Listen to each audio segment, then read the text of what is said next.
people's rights.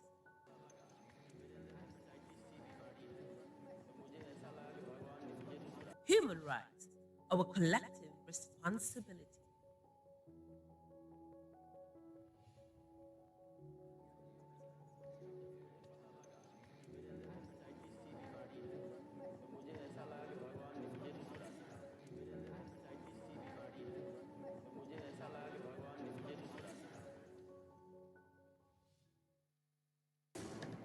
Bienvenue à la session ordinaire de la Commission africaine des droits de l'homme et des peuples.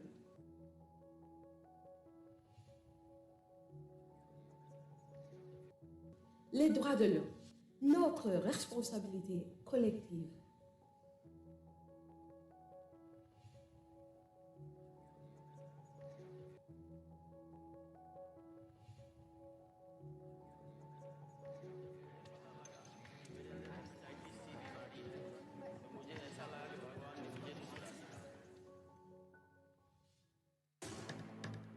Sejam bem-vindos à sessão ordinária da Comissão Africana dos Direitos Humanos e dos Povos.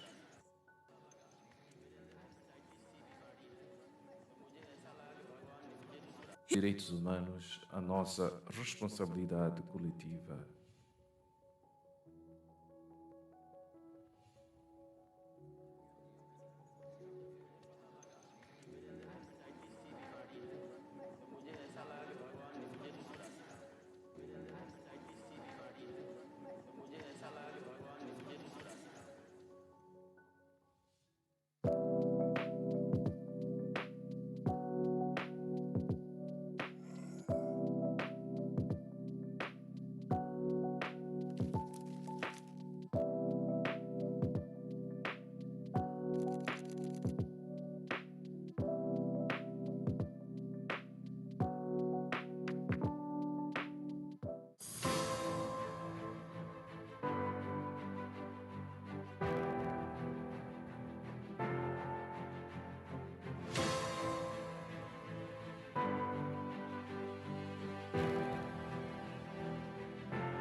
Welcome to the Gambia, home of the African Commission on Human and People's Rights. Bem-vindos à Gâmbia, sede da Comissão Africana dos Direitos Humanos e dos Povos. Bienvenue au Gambie, siège de la Commission africaine des droits de l'homme et des peuples. مرحبا بكم في غامبيا، البلد المضيف للجنة الإفريقية لحقوق الإنسان والشعوب. IT team, please turn down the volume. Kindly turn down the volume.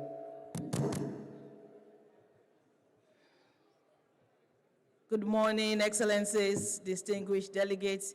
Let us kindly take our seats. We're about to start the proceeding. Thank you very much.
Thank you. Thank you very much, police band.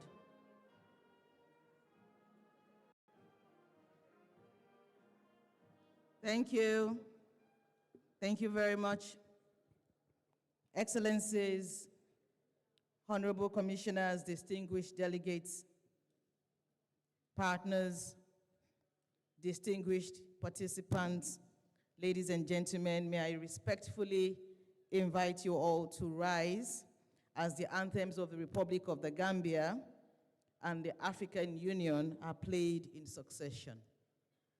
Police band, please. Anthem of the Gambia, followed by that of the African Union. Thank you very much.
Thank you very much.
Thank you so much. You may be seated, Excellencies, distinguished participants.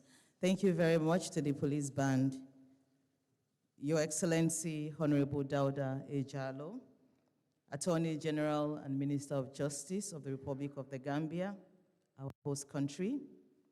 Your Excellency, Ambassador Mohamed Alamin Suef, Chief of Staff of the Cabinet of the Chairperson of the African Union, joining us online. Honorable Idrissa Sow, Chairperson, African Commission on Human and People's Rights. Your Excellencies, Ministers of States, parties to the African Charter on Human and People's Rights. Honorable Justice Blaise Chikaya, President of the African Court on Human and People's Rights. Honorable Sabrina Gaha, Chairperson of the African Committee of Experts on the Rights and Welfare of the Child, join us online. Honorable Dr. Zaneto Agyeman Rollins, Second Vice President of the Pan-African Parliament. Your Excellency, Ambassador Willie Yamitwe, Chairperson of the Permanent Representatives Committee of the African Union, also the Chairperson of a subcommittee of the PRC on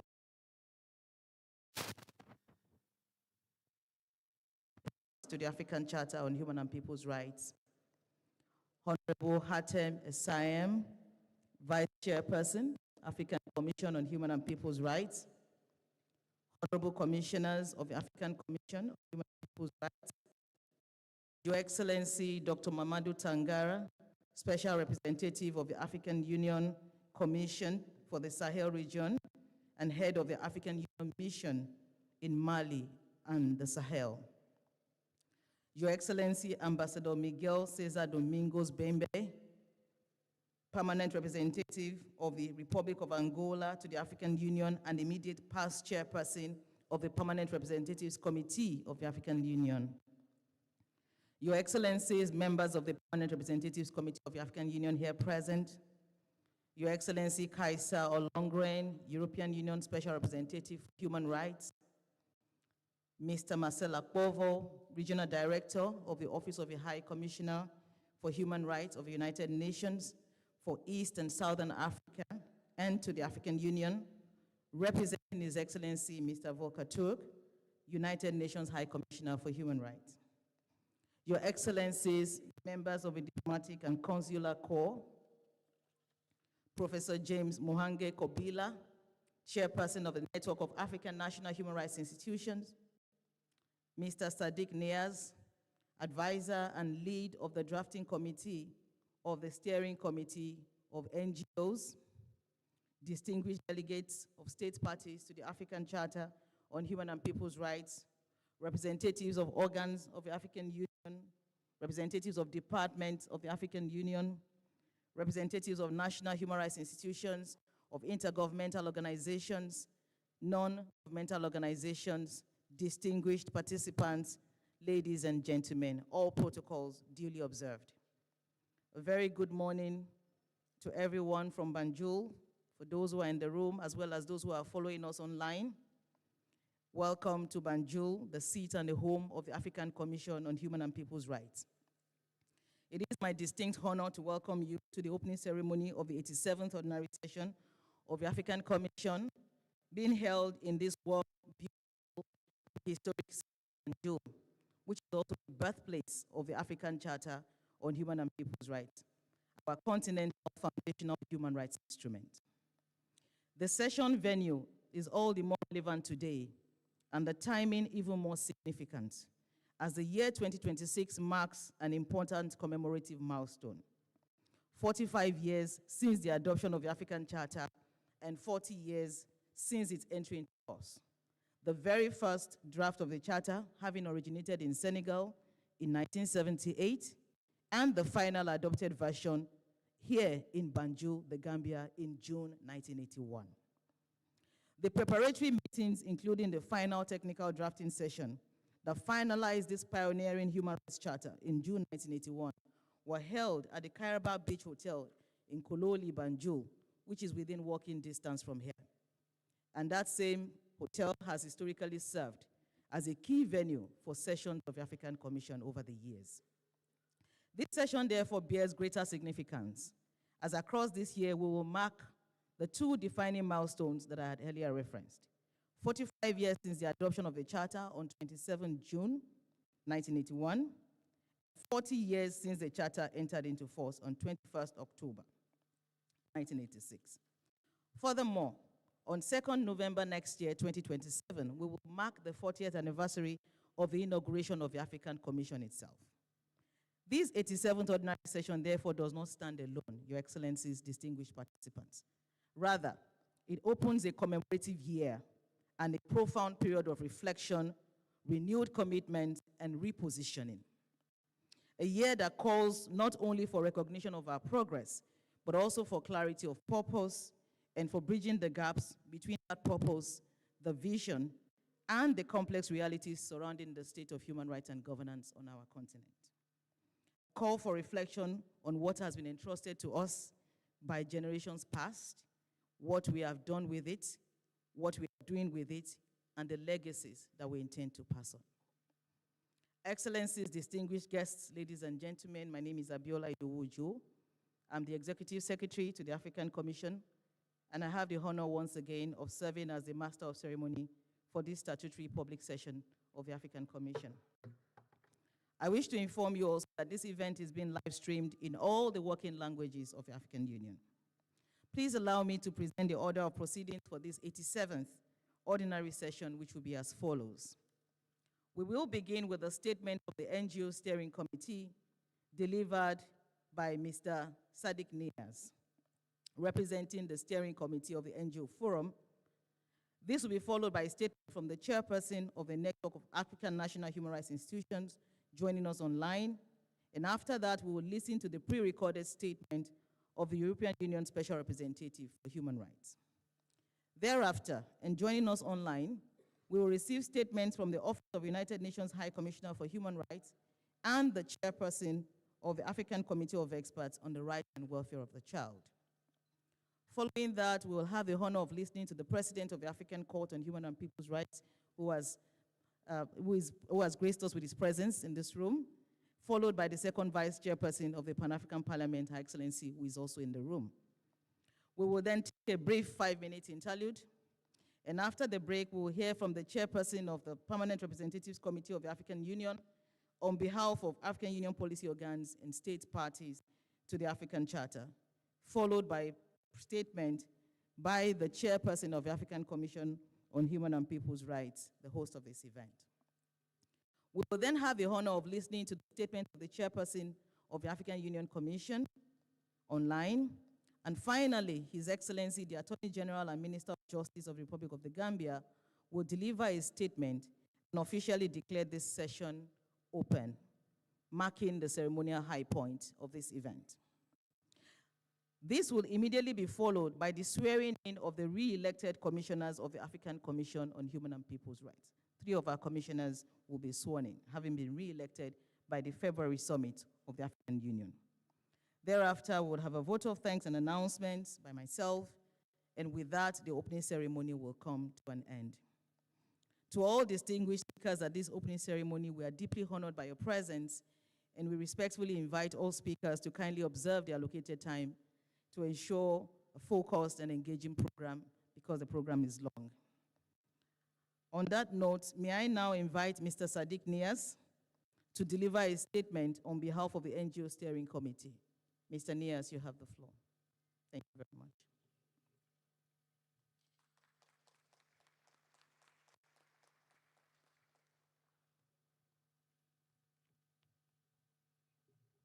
Thank you.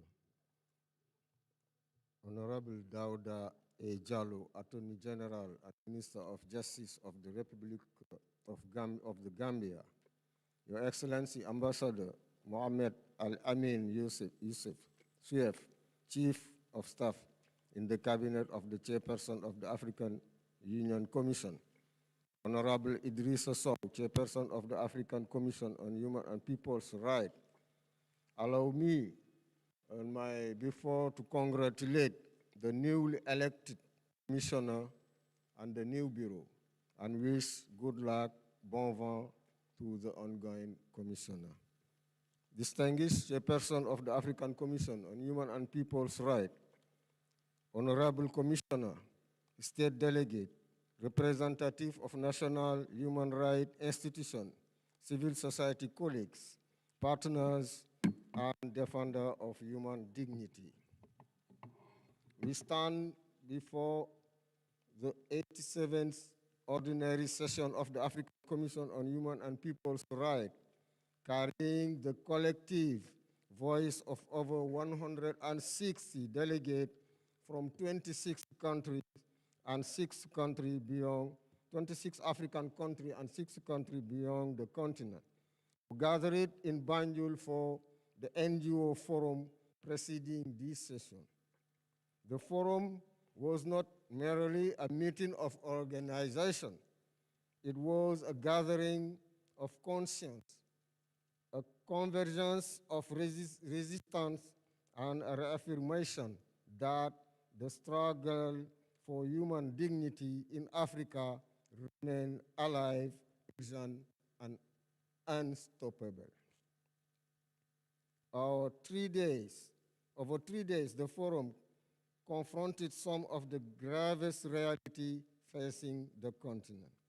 Participants had alarming testimony from Sudan, where over than 1,425 cases of conflict-related sexual violence were documented, and where nearly 70% of the infrastructure has reportedly been destroyed by war. We listened to the cry of migrants facing slavery, racism, torture, and death across migration routes in North Africa. We reflect on the suffering of women and girls who continue to face harmful traditional practice, exclusion from decision-making, and violence simply for asserting their right. Yet, amidst those painful realities, the forum also witnessed extraordinary courage. Women-led movement in Somalia, Sudan, and Ethiopia continue to mediate conflict, provide legal aid, and protect survivors. Human rights defenders across Africa continue to resist intimidation and repression.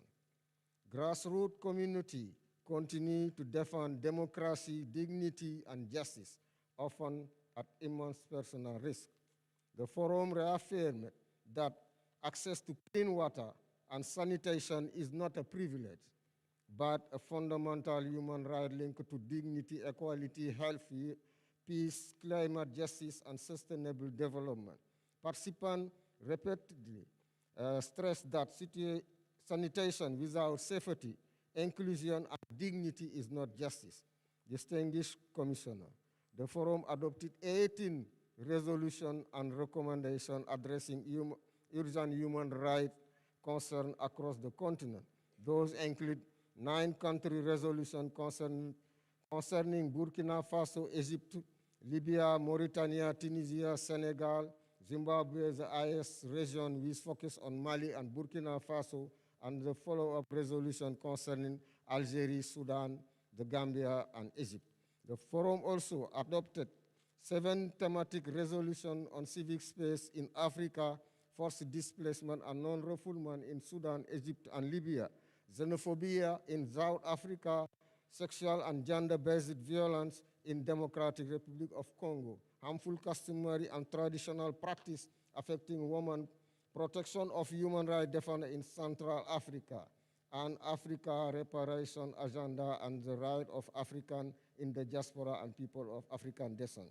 Additionally, the forum adopted a thematic resolution strengthening digital rights in Africa, condemning internet shutdown, surveillance, and restriction on online freedom. We respectfully call on the African Commission to give urgent attention to the issue raised throughout the forum to strengthen protection of human rights defenders, to intensify scrutiny of shrinking civic space and democratic backsliding, to respond robustly to atrocity in conflict situations, and to ensure that voice of victim, women, youth, migrant, and marginalized community remains central to Africa human rights agenda.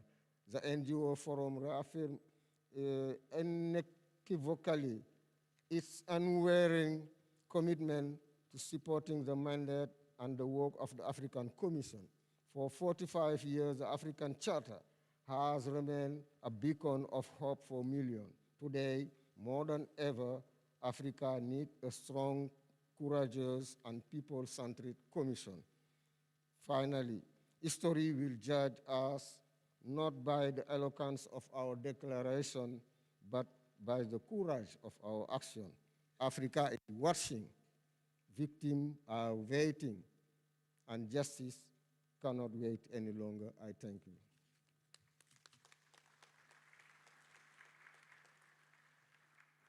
Thank you very much, Mr. Nias, for giving us a highlight of the key outcomes of the Forum of NGOs converging on the margins of the session of the Commission, and also for your call to action. Thank you very much. I would now like to call upon Professor James Mwangi Kobila, who is joining us online. He is the chairperson of the Network of African National Human Rights Institutions, and he will be delivering a statement on behalf of the network. IT team, do we have Professor Kobila?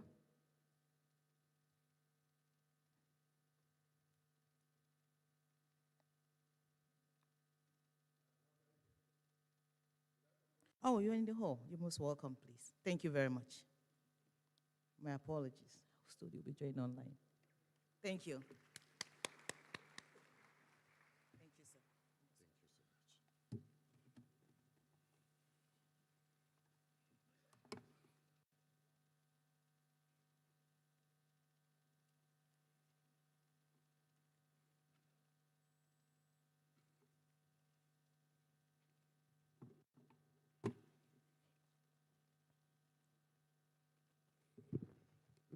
Monsieur le procureur général, ministre de la Justice de la République de Gambie.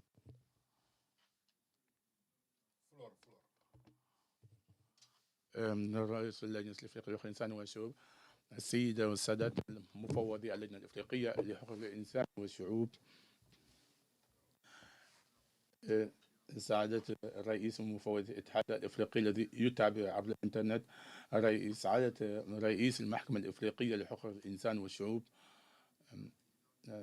سعادة السيدة رئيسة لجنة الخبراء حول حقوق الطفل ورفاهيته، سعادة السيد الرئيس البرلمان الإفريقي.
and infringement by some actors have increased intolerance and in some cases led to the worsening of violence. Rapid expansion of digital platform has actually increased the scope and impact of these speeches, exceeding the regulatory capacities to meet these challenges. This underscores the emergency to strengthen oversight mechanisms in order to fight against these scourges and preserve fundamental freedoms. While states are struggling to respond, it is imperative that efforts to fight against it should be based on human rights approach that guarantee freedom of speech while preventing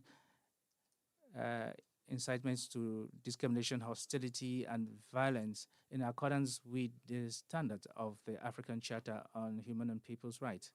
Honorable delegates, dear guests, the continent continues to face a proliferation of transnational exploitation linked to urban mobility and the worsening of geopolitical tensions. Migrants and refugees who flee conflict, poverty, and climate change effects are exposed to threats, extortion, and violation of human rights.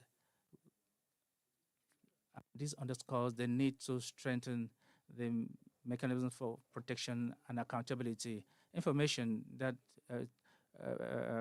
is to the recruitment of African citizens for the profit of parties abroad is a clear example of the network of exploitation and the emergence of increased challenges in protection. This underscores the agency to protect cross-border migration. These challenges are worsened by structural deficits of governance, especially as regards the management of natural resources and the protection of socioeconomic and environmental rights. The governance of extractive industries is also a major concern, while increased demand in minerals and the transition of energy continues to put pressure on African resources.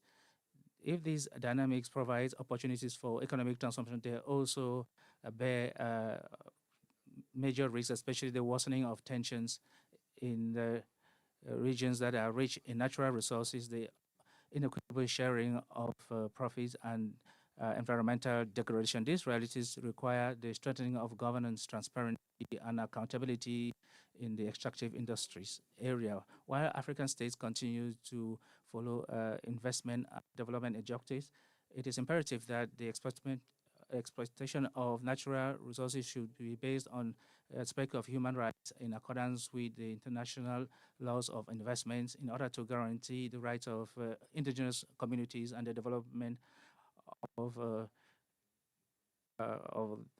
indigenous peoples in accordance with the African Charter on Human and People's Rights. Honorable guests, it is important to highlight that the rapid evolution of digital technology, including that of artificial intelligence, present opportunities that are important as well as emerging risks.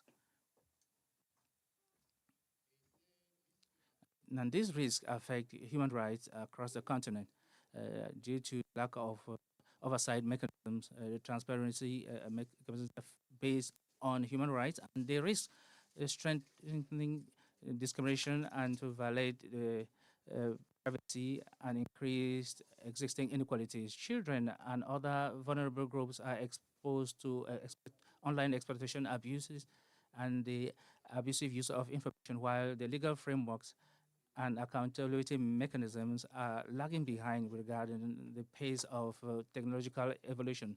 This underscores the need to strengthen governance mechanisms and oversight mechanisms in order to ensure that digital transformation should not be done at the detriment of human fundamental rights. While states and African institutions undertake innovation, INAT calls for an approach based on human rights that gives priority to accountability, inclusiveness, and the protection of human dignity. In this context, the National Human Rights Institution play a pivotal role in promoting and protecting human rights across the continent. As an independent organ with a state mandate, a national human rights are a preface between the government and the populations that promote human rights through their follow-up activities, their consultative functions, and their commitment in state and non-state actors. Through their interventions to put an end to human rights violation, their actions of promotion and accountability, and their contributions to the legislative and political reforms, NHRIs play a pivotal role in strengthening national protection systems. And they also help to promote the voice of communities affected and to facilitate dialogue and restore confidence among stakeholders. Faced with these increasing challenges, it's imperative that NHRIs should have some autonomy and independence, resources, and the necessary guarantees to fully discharge their mandate in accordance with the Paris principles. Honorable delegates, distinguished guests, we would like to underscore the need to renew the systems of human rights protection, African cooperation, and guarantees that human rights should be among the solutions provided to conflicts, the fight against terrorism, governance challenges, development, and technological transformation. Special attention should be paid to the preservation of the civic space and guarantees that HRIs, CSOs, and human rights defenders should carry out activities with integrity and freely, in all security and efficiently. These priorities are essential in building resilient societies that are accountable on the continent. To conclude, NHRI would like to affirm its determination to continue with the African Commission on Human and People's Rights, member states, and all stakeholders, the efforts that seek to protect human rights on the continent, on the African continent. Thank you very much.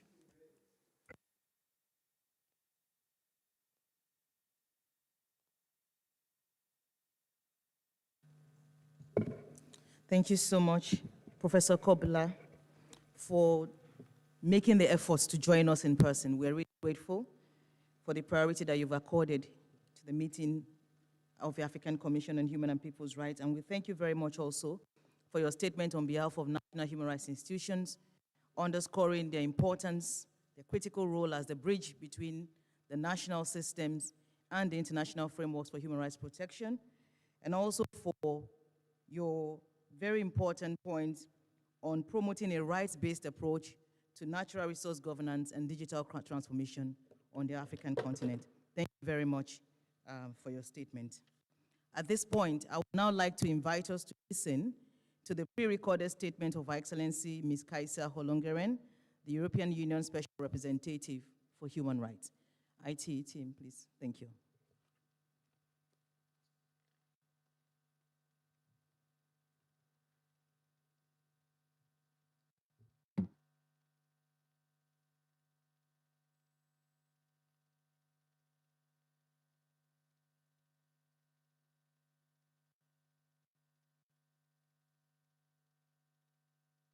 Honourable Chairperson, Excellencies, ladies and gentlemen, all protocol observed, it is a privilege to address the African Commission on Human and People Rights for the first time in my capacity as the European Union Special Representative for Human Rights. I very much regret that I cannot be there with you in person today, but I hope to be able to experience the Commission in action in the near future. First and foremost, I would like to convey a clear message from Brussels. The partnership between the European Union and the African Union is our most vital instrument for global stability. In the wake of last year's AU-EU summit in Luanda, we are no longer just talking about cooperation. We are practicing it. We recognize that the silence of the guns in Africa is inextricably linked to the protection of the individuals.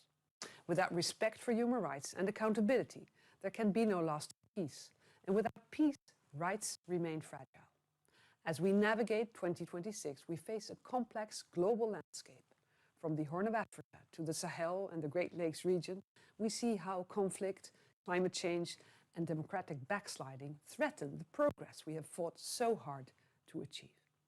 However, I do not want to focus solely on the shadows, because even during my brief tenure as EU Special Representative, I've had the opportunity to observe a whole range of positive developments, such as courageous work of African human rights defenders who operate even under increasing pressure, youth-led movements demanding democracy, social justice, accountability and transparency, and the Banjul Commission's own evolving and progressive jurisprudence, which serves as a model for continental justice. We heartily support all your efforts and the efforts of other African Union human rights organs and hope to see consistent implementation from the African Union member states. Chairperson, the Banjul Commission remains a vital moral compass for the region. The European Union stands as a committed partner in this journey, seeking to support the African-led frameworks that guarantee these fundamental freedoms for every citizen. As we open this session, let us reaffirm that our shared values are not a luxury for times of peace. They are the very tools we need to build it. I look forward to our continued dialogue and the impactful work this session will undoubtedly produce. Thank you.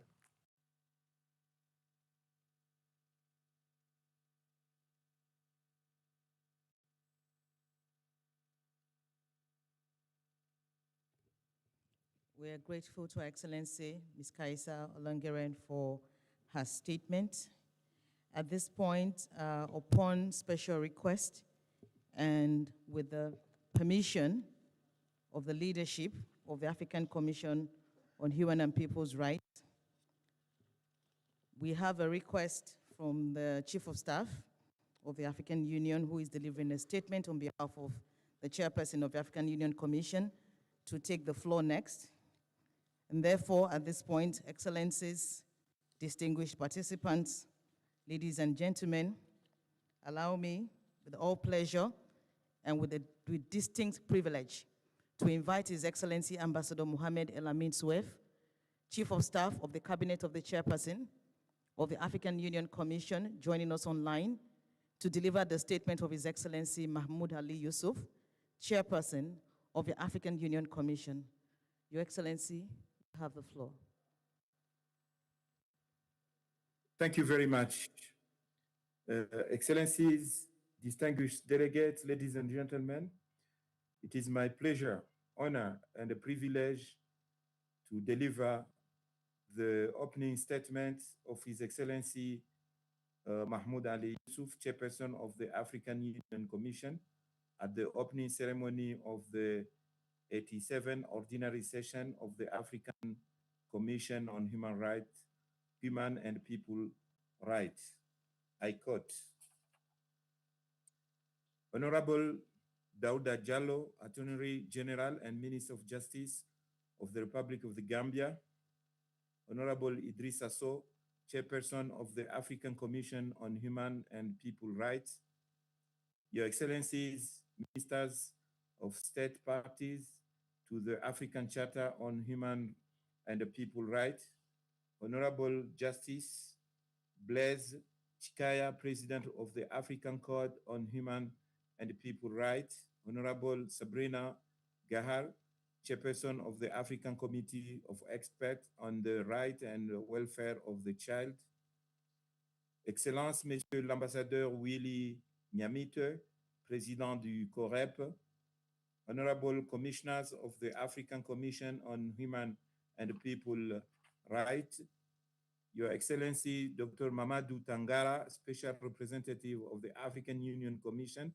for the Sahel region and head of the African Union Mission in Mali and the Sahel, MISAHEL, Your Excellencies, members of the Permanent Representative Committee of the African Union, Excellencies, members of the Diplomatic and Consular Courts, distinguished delegates of the state parties to the African Charter on Human and People Rights, representative of organ of the African Union, distinguished ladies and gentlemen, all protocol observed. It is an honor to address the opening of the 87th Ordinary Session of the African Commission on Human and People Rights in Banjul, the birthplace of the African Charter and a symbol of Africa's commitment to human dignity, justice, and the rule of law. This session takes place at an important moment for our continent. While progress has been made in strengthening legal and institutional frameworks for human rights across Africa, significant challenges remain. Armed conflict and security, political instability, and the humanitarian crisis continue to affect millions of people in several regions of our continent, undermining peace, development, and the enjoyment of fundamental rights. These challenges underscore the importance of strengthening protection, accountability, and sustainable peace efforts. In this regard, the African Commission on Human and People's Rights continues to play a vital role in promoting continental norms, supporting accountability, and advancing the protection of human rights across Africa. As we commemorate 45 years since the adoption of the African Charter and 40 years since its entry into force, we recognize the Commission's important contribution to Africa's its commitment to continue the cooperation and complementarity with the Commission in supporting member states to translate commitments into concrete action for the benefit of our people. Excellencies, ladies and gentlemen, the key challenge before us remains implementation. Advancing human rights requires sustained political will, stronger institutions, and closer collaboration among all stakeholders. Respect for human rights remains essential to peace, stability, and sustainable development. I encourage all participants to engage constructively and advance practical recommendations that strengthen human rights, justice, and peace across our continent. I wish you fruitful deliberations and every success in your work. I thank you. Jerejef.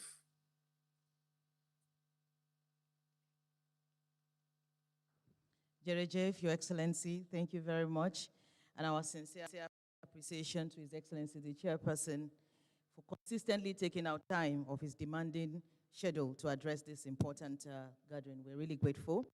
And we're grateful for the statement of His Excellency, underscoring, among others, the critical contribution of the African Commission to the peace and security architecture of the African Union, underscoring the interlinkages between human rights and peace and security. Thank you very much. I now call upon Mr. Marcel Akpovo, Regional Director for the OHR Office for East and Southern Africa, representing His Excellency Mr. Volker Turk, United Nations High Commissioner for Human Rights. Mr. Akpovo is joining us online. You have the floor, sir.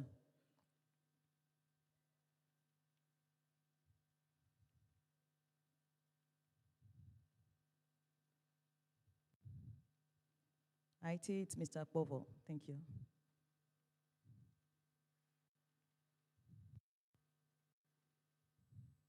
The sound, we have a problem. He's not audible at the moment. Can you hear me? Yes, we can hear you now. Thank you very much. Okay.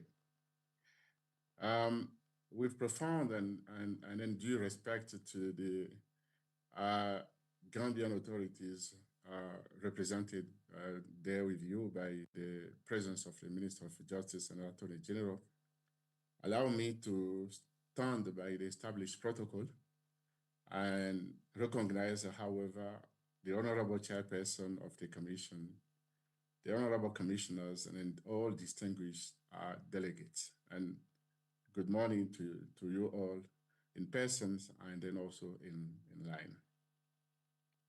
It is a an honor, as usual, to address you on behalf of the United Nations High Commissioner for Human Rights, Volker Turk.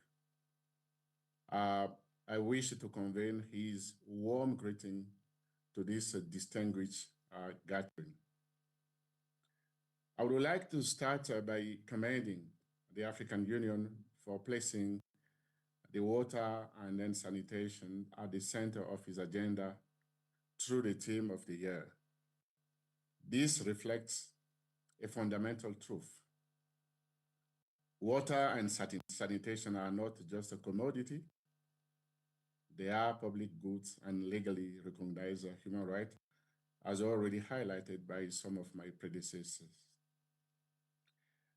Assessment of progress in meeting SDG 6 and an Agenda 2063 show that Africa has made real progress over the past decade, with millions gaining access to water, sanitation, and then hygiene services. Yet, more than half of the population still lack these essentials, and then safely managed and services remain the exception.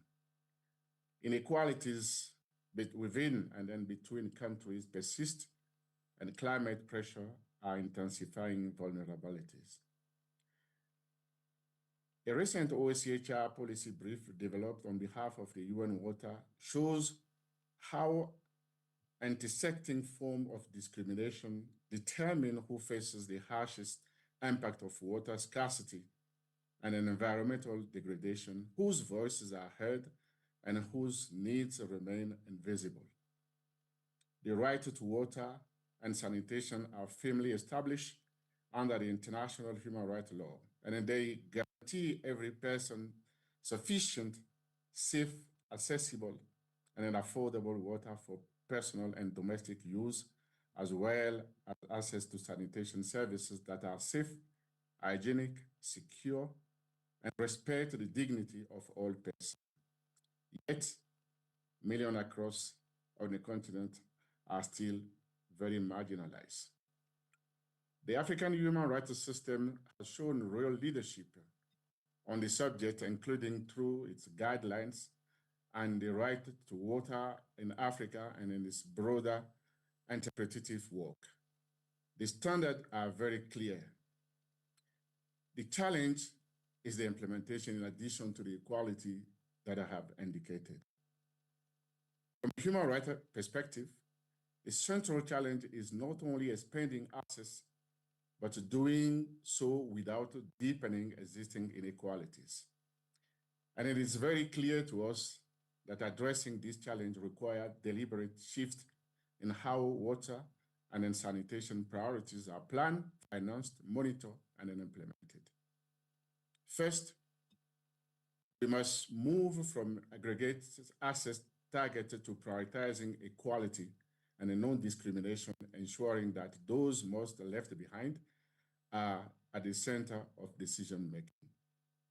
Second, participation must move beyond consultation to meaningful engagement, and communities and civil society, including women and youth, must have safe and sustained avenue to influence decision. Third, financing must be grounded in human rights standards, and as private sector's engagement grows, human rights due diligence, stronger regulation, affordability safeguard, and accountability become very, very essential. It is very clear that climate change, pollution, conflict, and sustainable resources use are placing unprecedented pressure on already fragile water systems. Water also sits at the intersection of climate adaptation, food security, energy transition, and peace. And investing in a climate-resilient water system is central to Africa's climate security architecture. And responding to this reality requires a human rights-based approach that places equality, participation, accountability, and then sustainability at its core. OCHR continues to support the state regional mechanism and partner in strengthening legal and policy framework addressing inequality, promoting accountability, and in advancing operational work for the realization of all human rights. Looking ahead, the priority is very clear for us, and it should be clear for all of us as well. We must move from commitment to implementation, and all people have the right to free, active, meaningful, and informed participation in decision-making on water and in sanitation governance.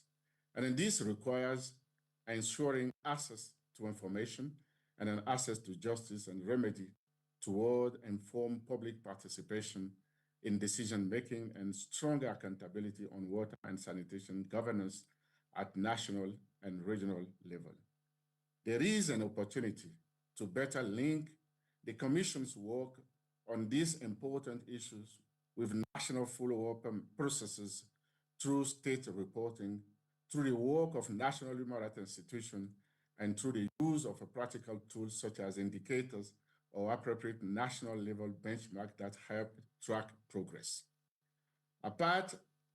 As part of this growing work on economic, social, and cultural rights, my office, OCHR, will work to strengthen, in collaboration with the Commission and other relevant African Union human rights organs, to support the implementation of outcome of the AU and then the human rights organ in right to water and sanitation. OCHR, my office, will also continue to join hands with all of you to integrate the human rights-based approach to water and sanitation in a continental policy deliberation around the acceleration of relevant UN Agenda 2030 and the African Union Agenda 2063 goals. In closing, let me reaffirm OCHR's strong commitment to supporting member states, regional institutions, National Human Rights Commission, civil society organizations, communities, so that the human right to water and the life of the human right on social, economic, and social-cultural rights are meaningfully integrated into the implementation of water and sanitation goals and strategy at all levels alike. In this note, I want to thank you for the opportunity on behalf of the High Commissioner and wish you very productive and successful deliberation. I thank you. Thank you very much.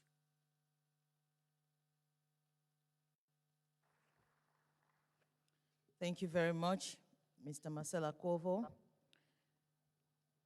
for your statement addressing from a perspective the AU theme of the year on water and sanitation, drawing our attention to the intersectionalities of water, the right to water and sanitation with other human rights, and also making critical recommendations in relation to water and sanitation governance on the continent. Thank you very much. It is my pleasure to now invite online Honorable Sabrina Gahar, Chairperson of the African Committee of Experts on the Rights and Welfare of the Child, to deliver her statement. Thank you very much. You have the floor, Honorable. Thank you. You hear me? Yes, we can hear you. Okay. Honorable Dauda Attorney General and Minister of Justice of the Republic. Your Excellency, 1 minute, Your Excellency. We're just trying to resolve an issue here. IT, can you please take care of the echo? Can we try again, Your Excellency? Yes. You hear me? IT, please.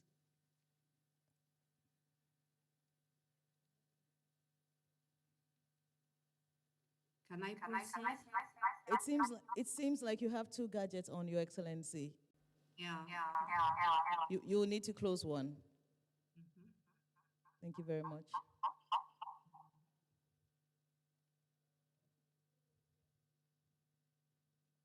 Okay, please, let's try again. Okay.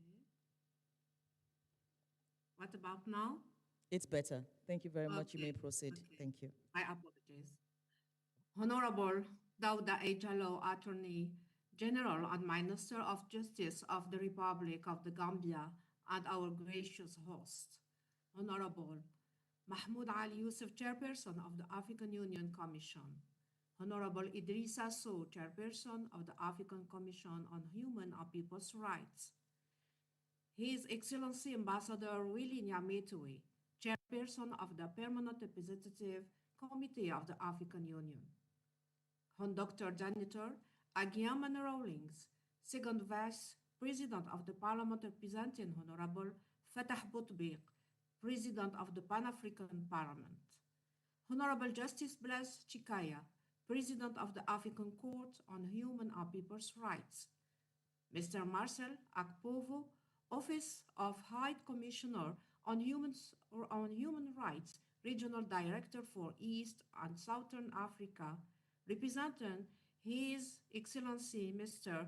Volker Turk, United Nations High Commissioner for Human Rights, Her Excellency Ms. Kaija Ollengren, European Union Special Representative for Human Rights, Professor James Mwangi Kobila, Chairperson of the Network of African National Human Rights Institutions, Madame Anna Foster, representing the NGO Steering Committee, Distinguished High Commissioner of the African Commission on Human and People's Rights, representative of AU member states, national human rights institutions, civil society organizations, distinguished participants, excellencies, ladies and gentlemen, all protocols duly observed, good morning. Assalamu alaikum wa rahmatullahi ta'ala wa barakatuh. Allow me to convey on behalf of the African Committee on Experts on the Rights and Welfare of the Child, the committee's warm congratulations to the African Commission on Human and People's Rights on the occasion of the 87th Ordinary Session, and to express our continued solidarity with this Commission in the shared pursuit of a continent when every person, including every child, lives in dignity. Excellencies, ladies and gentlemen, as we continue to witness the devastating impact of conflict across different parts of Africa, we remain deeply concerned by the grave violations committed against children. The committee, through its special rapporteur on children in conflict situations, continue to strengthen monitoring, advocacy, and standard-setting efforts aimed at protecting children affected by armed conflict. In this regard, pursuant to a decision by the AU Executive Council, the committee will this year undertake a continental study on the recruitment of children by armed forces and armed groups, with a view to generating evidence-based recommendations to support stronger prevention, protection, rehabilitation, and accountability measures. Furthermore, I would like to inform you that during its 47th Ordinary Session held last month, the committee held an engagement with Her Excellency Ambassador Jainaba Jain, the recently appointed AU Special Envoy on Children Affected by Armed Conflict, which provided an important platform to strengthen coordination, exchange perspectives, and identify avenues for joint advocacy and high-level political engagement aimed at enhancing the protection of children affected by armed conflict across the continent. The committee therefore calls upon AU member states and all relevant stakeholders to strengthen efforts towards the prevention of grave violations against children, ensure accountability for perpetrators, and prioritize protection, rehabilitation, and reintegration of children affected by armed conflict in Africa. Excellencies, ladies and gentlemen, I wish to draw attention to the continued violation of girls' right through the persistence of female genital mutilation and child marriage, as documented in the thematic report on harmful practices that was launched at our recently concluded 47th Ordinary Session. These practices remain deeply entrenched and are further compounded by conflict, climate change, technology, and pushback against women's and girls' rights. The committee will continue strengthening our work on violence against children and harmful practices, including plans to organize a day of general discussion at the 48th ordinary session focused on the evolving digital frontier in the context of long-standing and emerging forms of violence. We also wish to commend the timely collaboration with the Commission, the African Court on Human and People's Rights, and the Committee on the Tripartite Study on the Challenges of Litigating Women and Girls' Human Rights before AU human rights organs, and look forward to the adoption of the study.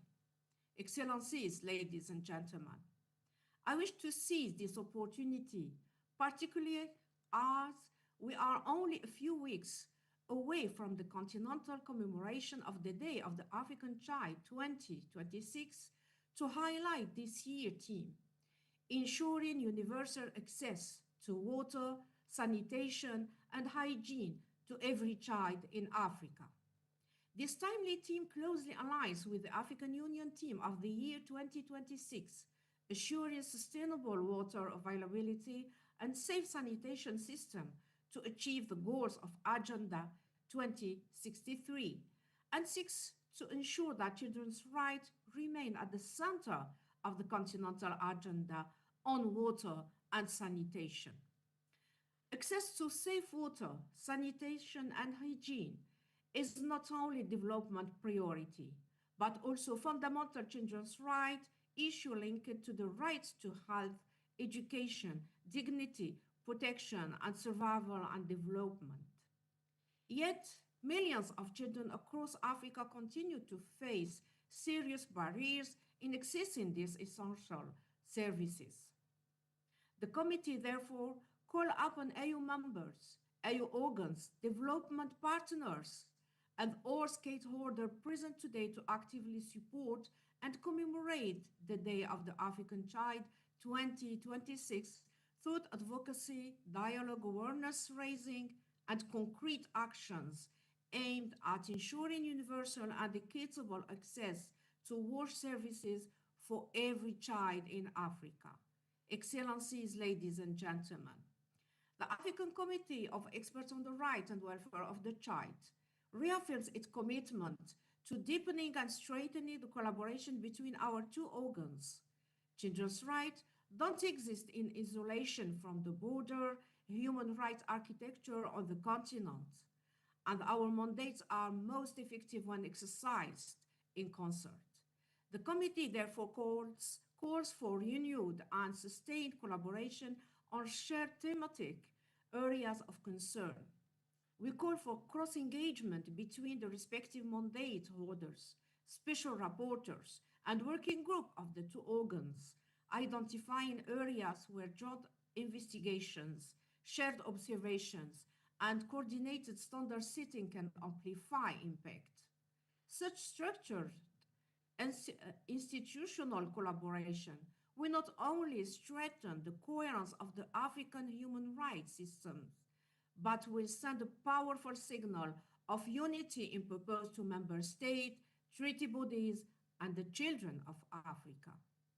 Ladies and gentlemen, I would like to take this opportunity to extend a warm invitation to all participants gathered here today to come closer to the African Committee of Experts on the Right and Welfare of the Child.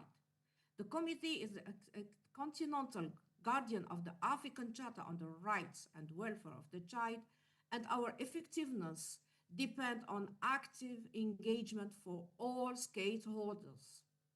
To AU member states, we urge those who haven't yet done so to fulfill their reporting obligations under Article 43 of the Charter and to submit their state party report to the committee without further delay.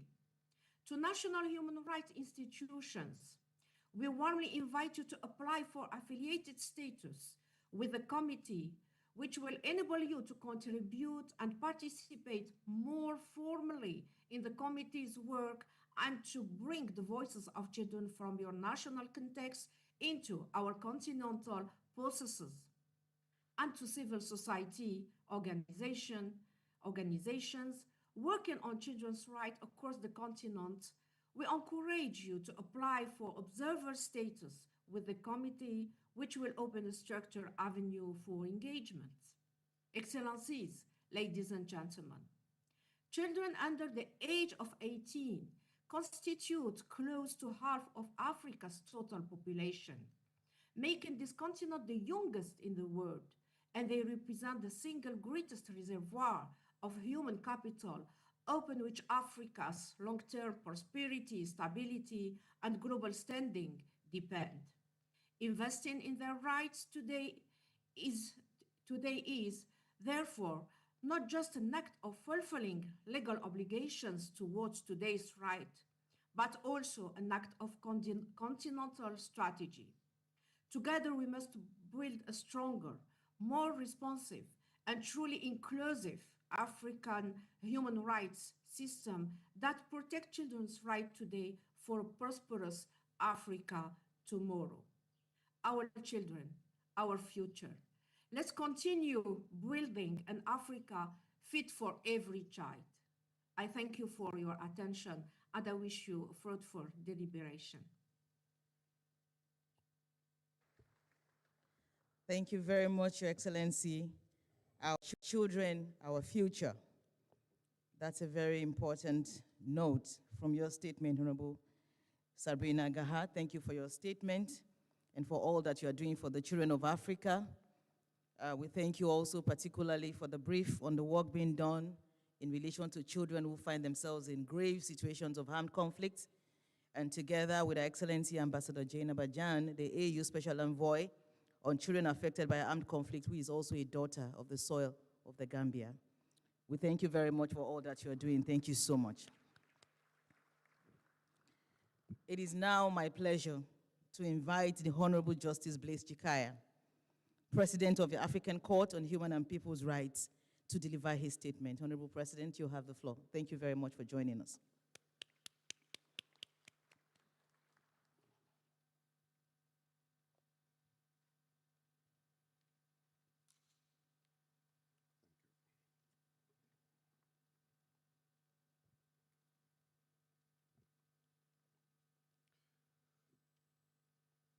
Mesdames et Messieurs, ladies and gentlemen, dear invitees,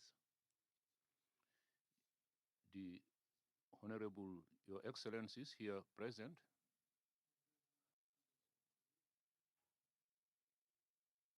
all protocols duly observed. It is an honor for me to represent the African Court on Human and People's Rights at the 87th Ordinary Session of our sister organization, namely the African Commission on Human and People's Rights. I bring you greetings and congratulations from the Honorable Judge of the African Court on Human Rights. And I would also like to congratulate personally. I would like to share with you that I have been newly elected as the president of the court. The commission and the court are inseparable and they share a common mandate, namely to protect and promote human and people's rights. The Ouagadougou Protocol establishing the court refers to the concept of complementarity between the two bodies. This year, the court is celebrating its 20th anniversary since it became operational in 2006. The importance of the relationship between the court and the African Commission has to be enhanced, and the cooperation between the two bodies should also be the main objective to be attained by the two organs. And this is recalled in the protocol establishing the African Court. So together, the court and the commission, we have convened regular annual meetings, not only at the level of the bodies, but also the Bureau as well as its organs. The various meetings organized over the court's 20-year existence have enabled us to strengthen our exchanges, and this has allowed us to develop good relationship between the two institutions. I am delighted to see that we have made significant inroads, including on complex issues relating to the issue of complementarity. This is a subject that has been the focus of numerous meetings, numerous exchanges, and discussions between the two organs. Discussions are still being held, and the leadership of both organs intend to attain important resolutions which should be finalized and ultimately would lead to concrete results. The most recent meeting between our two bodies was the second joint seminar, which was convened in Arusha on 2nd and 3rd of June 2025. That meeting gave us the opportunity to discuss ways of improving our relationships and also to review the progress that has been accomplished since the first retreat, which was convened in Addis Ababa, Ethiopia, from 10th to 14th of October 2022. During this meeting, we reviewed the status of implementations of the roadmap on complementarity, which is the basis of the work of the two organs. And this roadmap that both bodies have agreed to extend up to 2028, it is quite obvious that this is one of the important enterprises that we would monitor and implement for the effectiveness of the promotion of human rights. Within this roadmap, it has been recommended to put in place initiatives, sharing of information on the implementation of the decisions of such organs, inter alia through databases, preparation of reports, and national coordination mechanisms.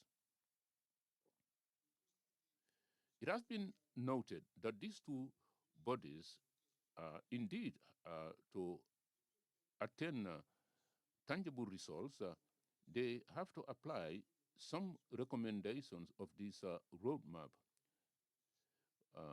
Various staff exchanges have been organized, and this has enabled lawyers, the officers of the organs to interact, and this was made possible on the one hand by the Secretariat of the Commission and also the Registry of the Court. These are the mechanisms that we would like to enhance jointly with a view to improving the capacities of the two organs. The effective publication of volumes 6 and 7 of the African Year book that the two organs have to put in place promote awareness and also foster a culture of respect for human rights within the continent. There have been various interactions between the officials of the Commission and the officials of the Court, and this is mutual assistance that we would like to continue to ensure that the objectives that we have assigned ourselves in the roadmap be attained. Your Excellencies, ladies and gentlemen, as you can see with me, the complementarity between the two organs, the African Court and the African Commission, is already underway today, and it should be, and we should continue our efforts to make it more effective and efficient in terms of the objectives. At the Court, we are convinced that the strengthening of the capacity, the strengthening of interaction between the Court and the Commission should enable us to allow these objectives. I want to assure you that the Court, on its part, is ready to collaborate with the other bodies so that we can roll out successively our common mandate, namely the protection of human rights.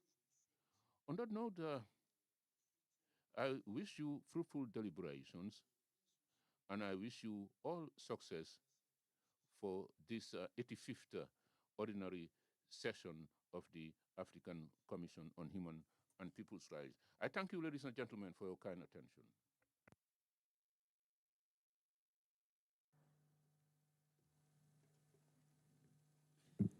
Merci beaucoup, Honorable President. Thank you, Honorable Justice Chikaya of the African Court on Human and People's Rights. The court is the closest sister organ of the African Commission, as we have a statutory relationship of complementarity. Thank you, Honorable Justice, for highlighting the effort of the two institutions in relation to implementing the complementarity that is expected of the two institutions towards building a multi-layered, strengthened, mutually reinforcing, and cohesive human rights protection system on the African continent. Thank you very much for your leadership. Thank you. And happy 20th anniversary to the African Court on Human and People's Rights. I now have the pleasure to invite Honorable Dr. Zaneto Agema Rawlings, Second Vice President of the Pan-African Parliament, to deliver her statement. We congratulate you on your election, Your Excellency, and we're pleased to have you in our midst. Thank you very much. You have the floor now. Thank you.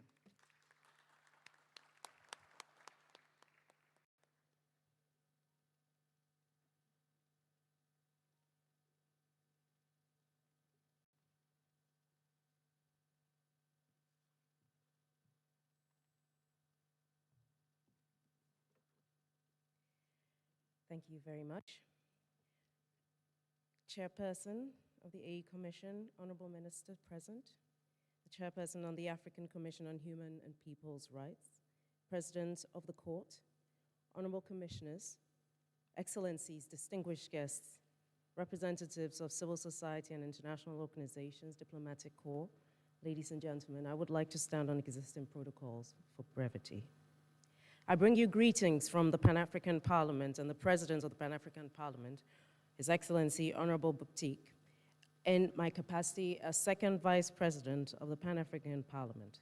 I am honored to address this 87th session of the African Commission on Human and People's Rights. I also bring you warm greetings from the members of the Pan-African Parliament and reaffirm our collective commitment to advancing human dignity, democratic governance, justice, peace, and the protection of the rights of all African people. As you know, the Pan-African Parliament is a complementary arm and can harmonize continental legal frameworks which would enhance the mandate of the African Court on Human and People's Rights. So once our job is done, we hope that member states will proceed to ratify and domesticate the instruments that we work on.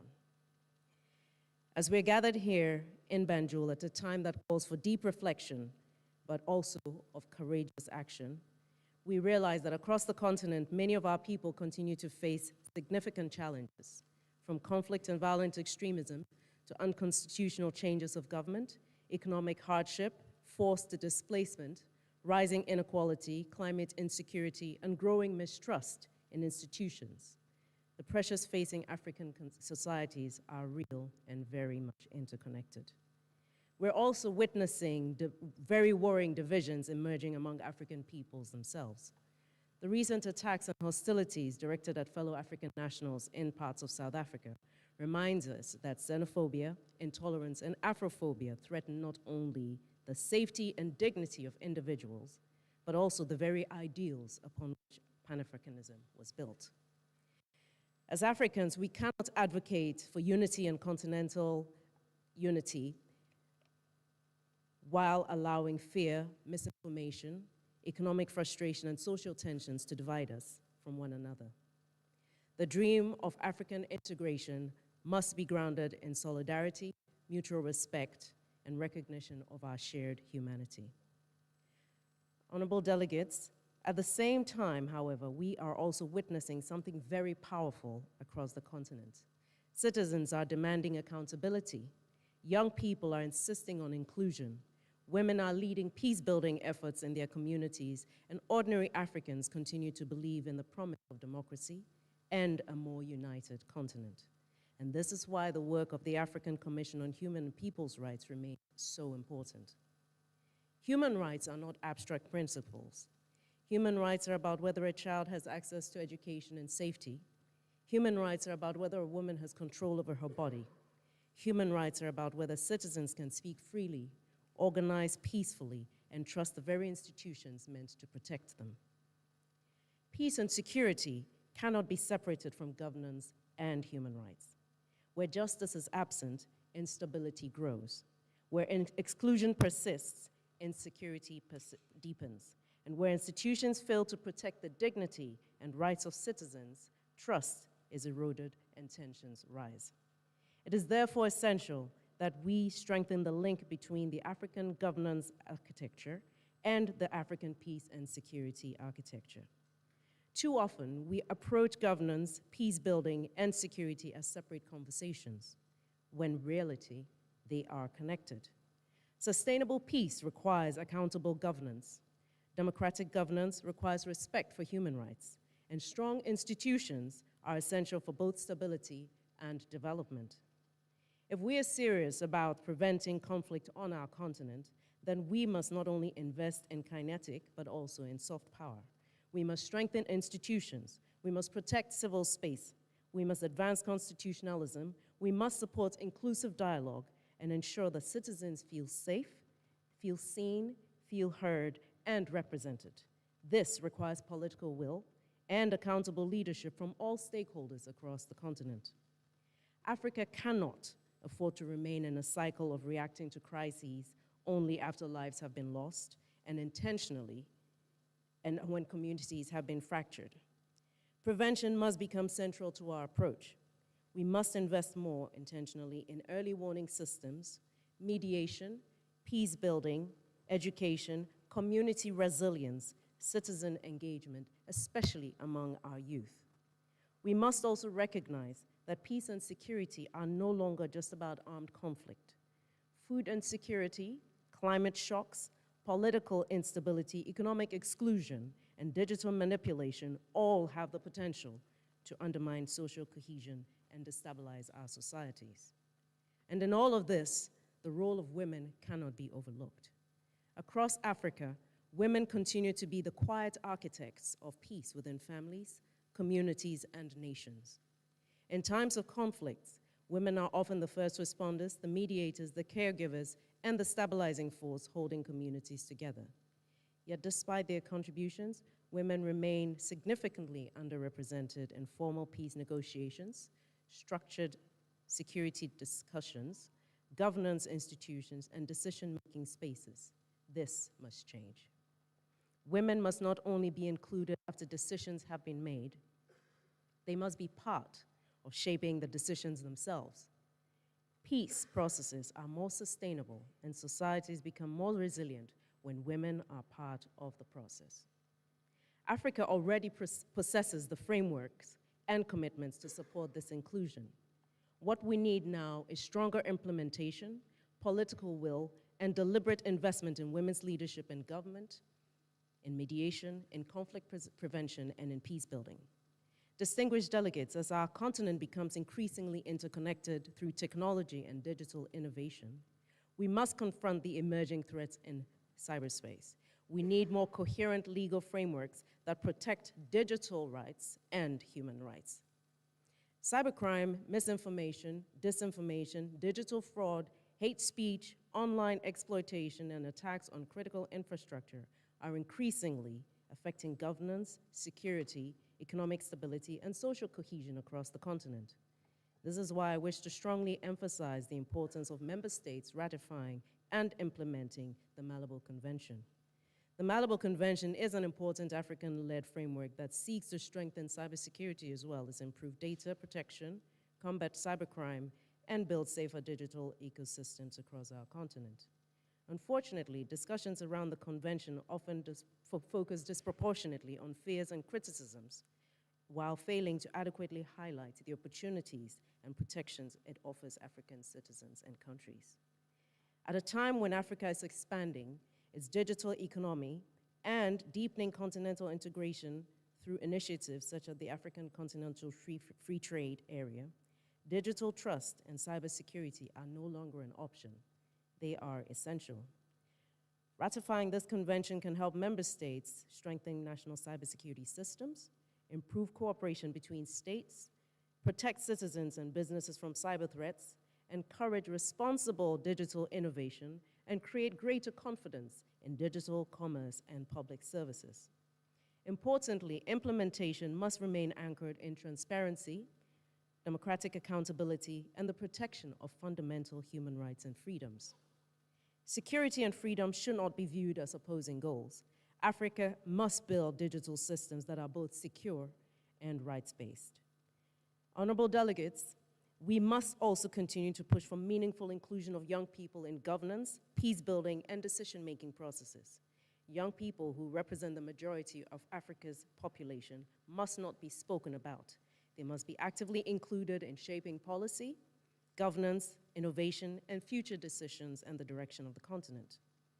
The Pan-African Parliament has a responsibility. We must bridge the gap between continental institutions and realities faced by our citizens every day. We must strengthen oversight, promote accountability, harmonize legislation, and ensure that African governance systems remain responsible to the needs of our people. Ultimately, the Africa we want will not be built through declarations alone. It will be built through ethical leadership, strong institutions, active citizenship, and a collective commitment to justice, dignity, peace, and shared prosperity. As we begin this session here in Banjul, let us renew our commitment to an Africa where governance and peace reinforce one another, where institutions protect rather than exclude, where women, young people, persons with disability, and children are empowered as equal partners in development and peace building, where technology serves humanity responsibly, and where every African citizen can live with dignity, freedom, opportunity, and hope. The Pan-African Parliament remains committed to working alongside the African Commission on Human and People's Rights and all relevant stakeholders towards achieving these shared aspirations. I wish you fruitful deliberations and a successful session. I thank you so very much.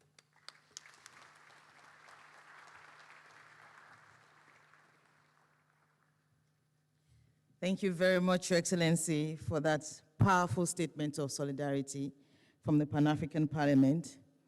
Thank you for highlighting yet again the critical interlinkages between human rights, governance, and peace and security, and the importance of Africa adopting a proactive and preemptive approach to addressing the underlying causes of the peace and security challenges that we have on the continent. Thank you so much, Your Excellency. We will now take a 5-minute interlude.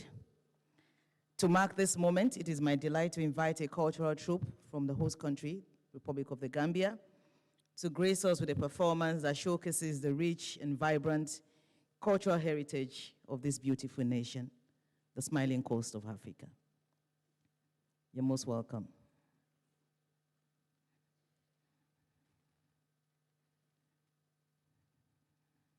Five minutes, please. Thank you.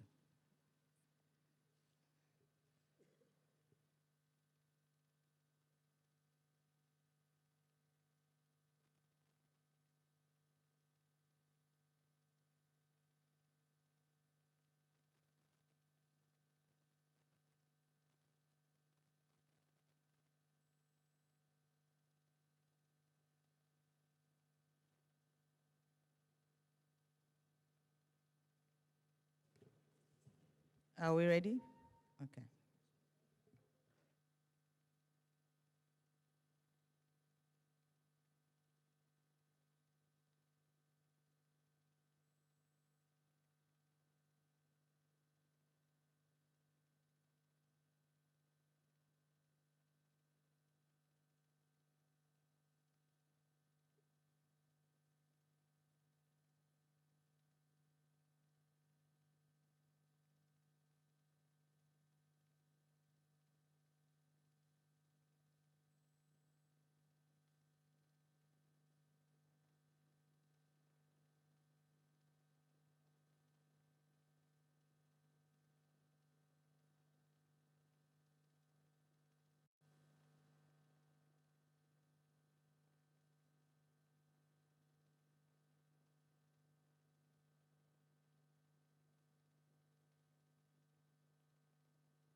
Thank you.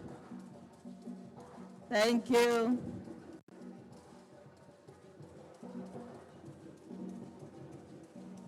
Thank you very much.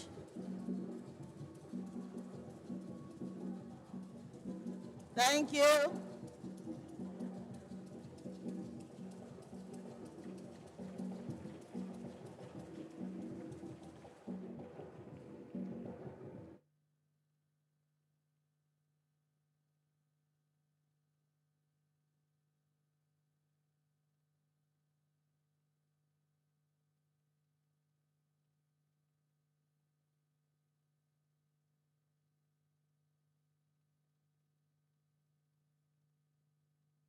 Wow, thank you. Thank you so much. Jerry Jeff, why? Jerry Jeff, Jerry Jeff. Jerry Jeff. Thank you so much.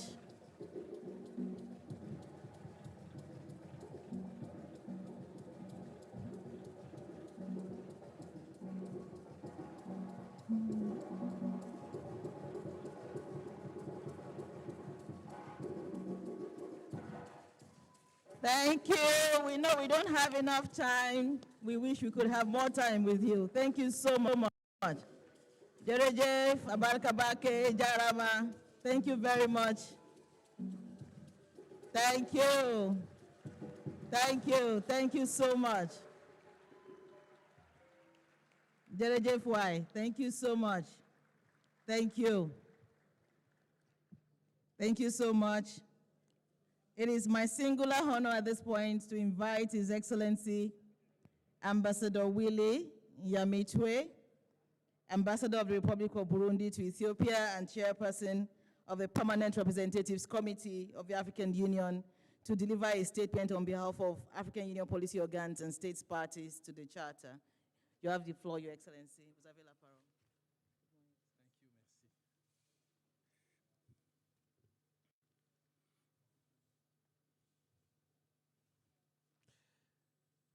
Excellence,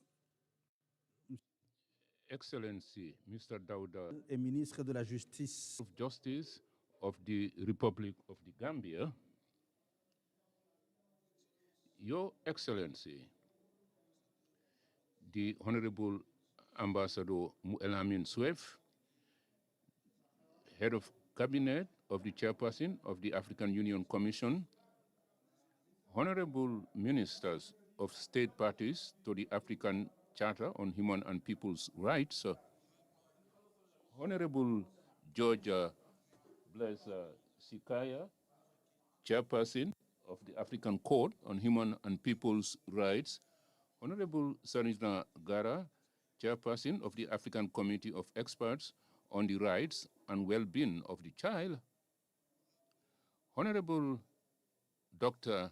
Zaneto Magenman Rawlings, Second Vice Chairperson of the Pan-African Parliament, Honorable Hatem Estem, Vice Chairperson of the African Commission on Human and People's Rights, Honorable Commissioners of the African Commission on Human and People's Rights, Your Excellency Dr. Mamadou Tangara, Special Representative of the African Union Commission for the Sahel region and head of the African Union mission in Mali and in Sahel, Your Excellency, Honorable Ambassador Miguel Sosa Domingos Bembe, permanent representative of the Republic of Angola at the African Union and previous brilliant president of the COREP of the PRC, members of the African Commission online, Aissa Olengo Perez, Special Representative of the European Union on Human Rights, Mr. Marcel Akpo, Regional Director of the Bureau of the UN High Commission for Human Rights for Western and Southern Africa, and you represent Mr. Volkel, Commissioner of Human Rights, United Nations, Your Excellency, members of the Diplomatic and Consular Corps, Professor James Mwango Kamilia, President of National Human Rights Institutions, Madam Hannah Foster, Executive Director of the African Center for Democracy and Human Rights, representing the Steering Committee of NGOs, distinguished delegates of the state parties to the African Charter on Human and People's Rights, representatives of the African Union organ, National Human Rights Institutions representatives, representatives of intergovernmental organizations, distinguished representatives of NGOs, and distinguished invitees, ladies and gentlemen. It is indeed a great honor for me to take the floor here on behalf of the Committee of Permanent Representatives of the African Union and state parties to the Charter on the occasion of the opening of the 87th Ordinary Session of the African Commission on Human and People's Rights. Please allow me from the onset to express my deep gratitude to the government and the people of the Republic of the Gambia for the warm welcome extended to us, as well as for their steadfast commitment for the promotion and protection of human rights on our continent. The Gambia remains, and quite rightly so, the birthplace of the African Charter on Human and People's Rights, affectionately known as the Banjul Charter.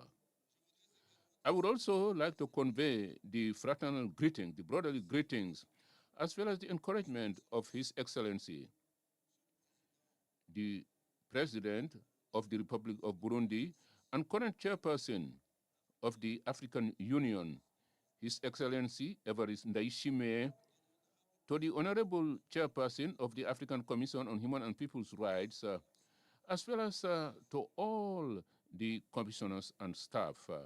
He asked me personally to express his encouragement.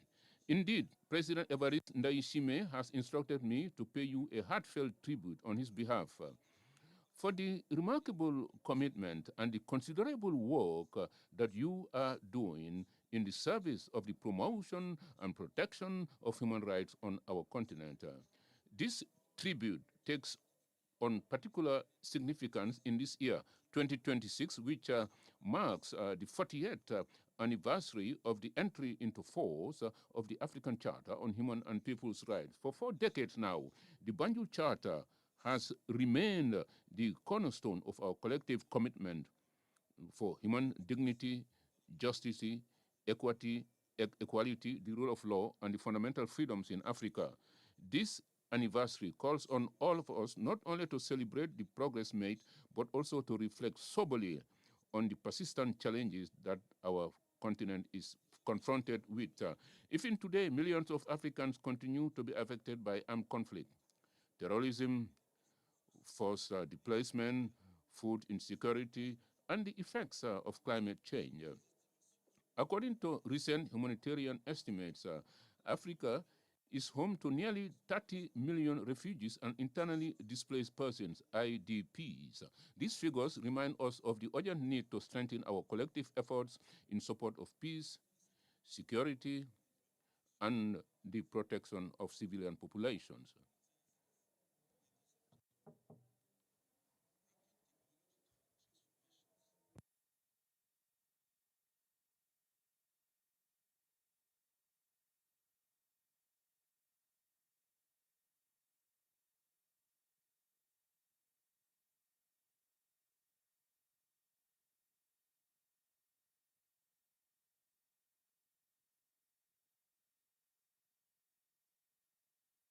These advances also present significant challenges related to misinformation, hate speech, digital manipulation, data protection, and the preservation of human dignity. Everybody reminded us about those challenges. As Africa embraces technological innovation, we must therefore ensure that emerging technologies remain guided by ethics, inclusion, and the protection of fundamental freedoms. Artificial intelligence should serve as a force for peace, sustainable development, and social progress, not as a source of exclusion, discrimination, or abuses of surveillance. In a context where disinformation and online hate speech increasingly threaten social cohesion and democratic stability, our institutions must strengthen their capacity to protect citizens while safeguarding freedom of expression, privacy, and human dignity. Africa must therefore actively contribute to shaping global governance frameworks on artificial intelligence and digital rights in a manner that reflects our realities, our values, and our collective aspirations. Excellences, Mesdames et Messieurs. And gentlemen, faced with the above challenges that others have mentioned before me, faced with these challenges, Africa must continue to make its voice heard with responsibility, with unity and determination. Human rights must be seen as an essential pillar for peace, stability, sustainable development, and African integration. In this regard, in my capacity as chair of the Committee of Permanent Representatives, CPR, but also the state parties of the African Commission on Human and People's Rights, but also on behalf of the CPR subcommittee on human rights, democracy, and governance that I have the honor of representing. I commend the central role played by the African Commission on Human and People's Rights in monitoring the implementation of the African Charter, in engaging in constructive dialogue with member states, and in supporting national efforts aimed at strengthening the rule of law and strengthening good governance. You are doing a remarkable work. Last week in Dakar, during the regional forum on extractive industries, business, human rights, and environment in Africa, I had the opportunity to reaffirm on behalf of the Committee of Permanent Representatives the commitment of the African Union CPR to support the initiatives of the Commission and also in promoting responsible governance of Africa's natural resources.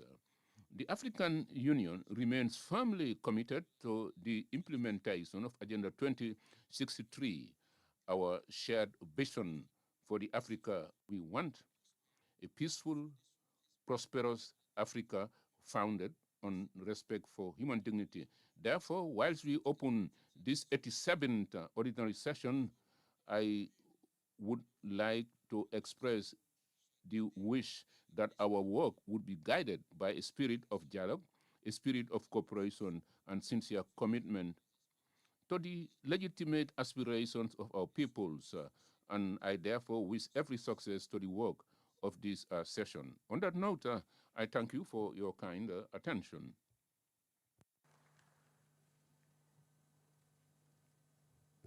Thank you so much, Your Excellency. Merci beaucoup, Votre Excellence. Thank you for your statement on behalf of the PRC, Subcommittee on Human Rights, Democracy, and Governance, on behalf of the PRC as a whole, and also on behalf of all state parties to the African Charter on Human and People's Rights. Your presence here and your statement, as well as the continuous engagement of the PRC Subcommittee on Human Rights, Democracy, and Governance with the African Commission and the other human rights bodies of the African Union, send a strong message of commitment to human rights protection and promotion on the continent. We thank you for your leadership, Your Excellency.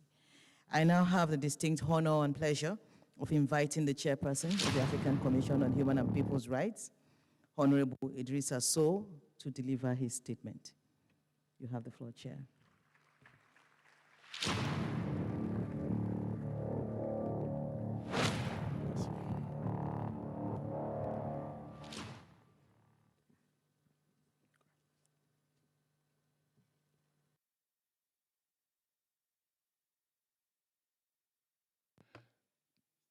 Thank you, STC.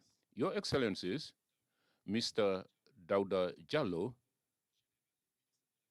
Minister of Justice of the Republic of the Gambia, Your Excellency Ambassador Mohamed Elamin Suef, Director of Cabinet of the President of the African Union Commission, the Honorable Minister of Human Rights of the Democratic Republic of Congo, the Honorable Minister of Justice of the Republic of Botswana, Your Excellency, ladies and gentlemen, honorable ministers, delegates representing state parties to the Charter, Honorable George Darius Jakaya, Chairperson of the African Court on Human and People's Rights, Honorable Sanila Dahara, Chairperson of the African Committee of Experts on the Rights and the Well-being of the Child, Honorable Dr. Senator Agimin Rawlings, Vice Chair of the Pan-African Parliament, and to whom I would like to congratulate for her election. Kindly convey my congratulations to the Honorable President, Chairperson. Your Excellencies,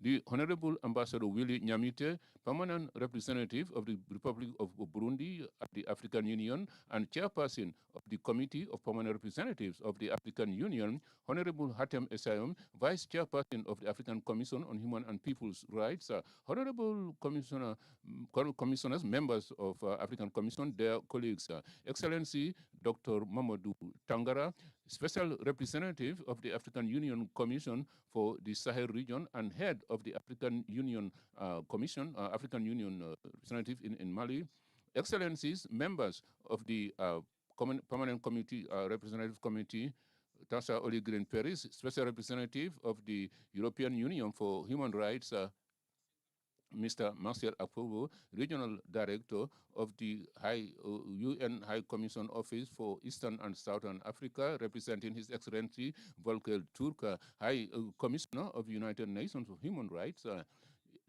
distinguished members of the Diplomatic and Consular Corps, Professor James Mwenge Kobila, Chairperson of the Network of National Human Rights Institutions, Mr. Sedik Nyas, representing Ada Foster, Executive Director of the African Center for Democracy and Human Rights Studies, representative the NGO Steering Committee, distinguished delegates representing the civil society organizations, representatives of national human rights institutions, ladies and gentlemen, all protocols are duly observed. It is indeed for me an honor to wish you a warm welcome to the opening of the 87th Ordinary Session of the African Commission on Human and People's Rights.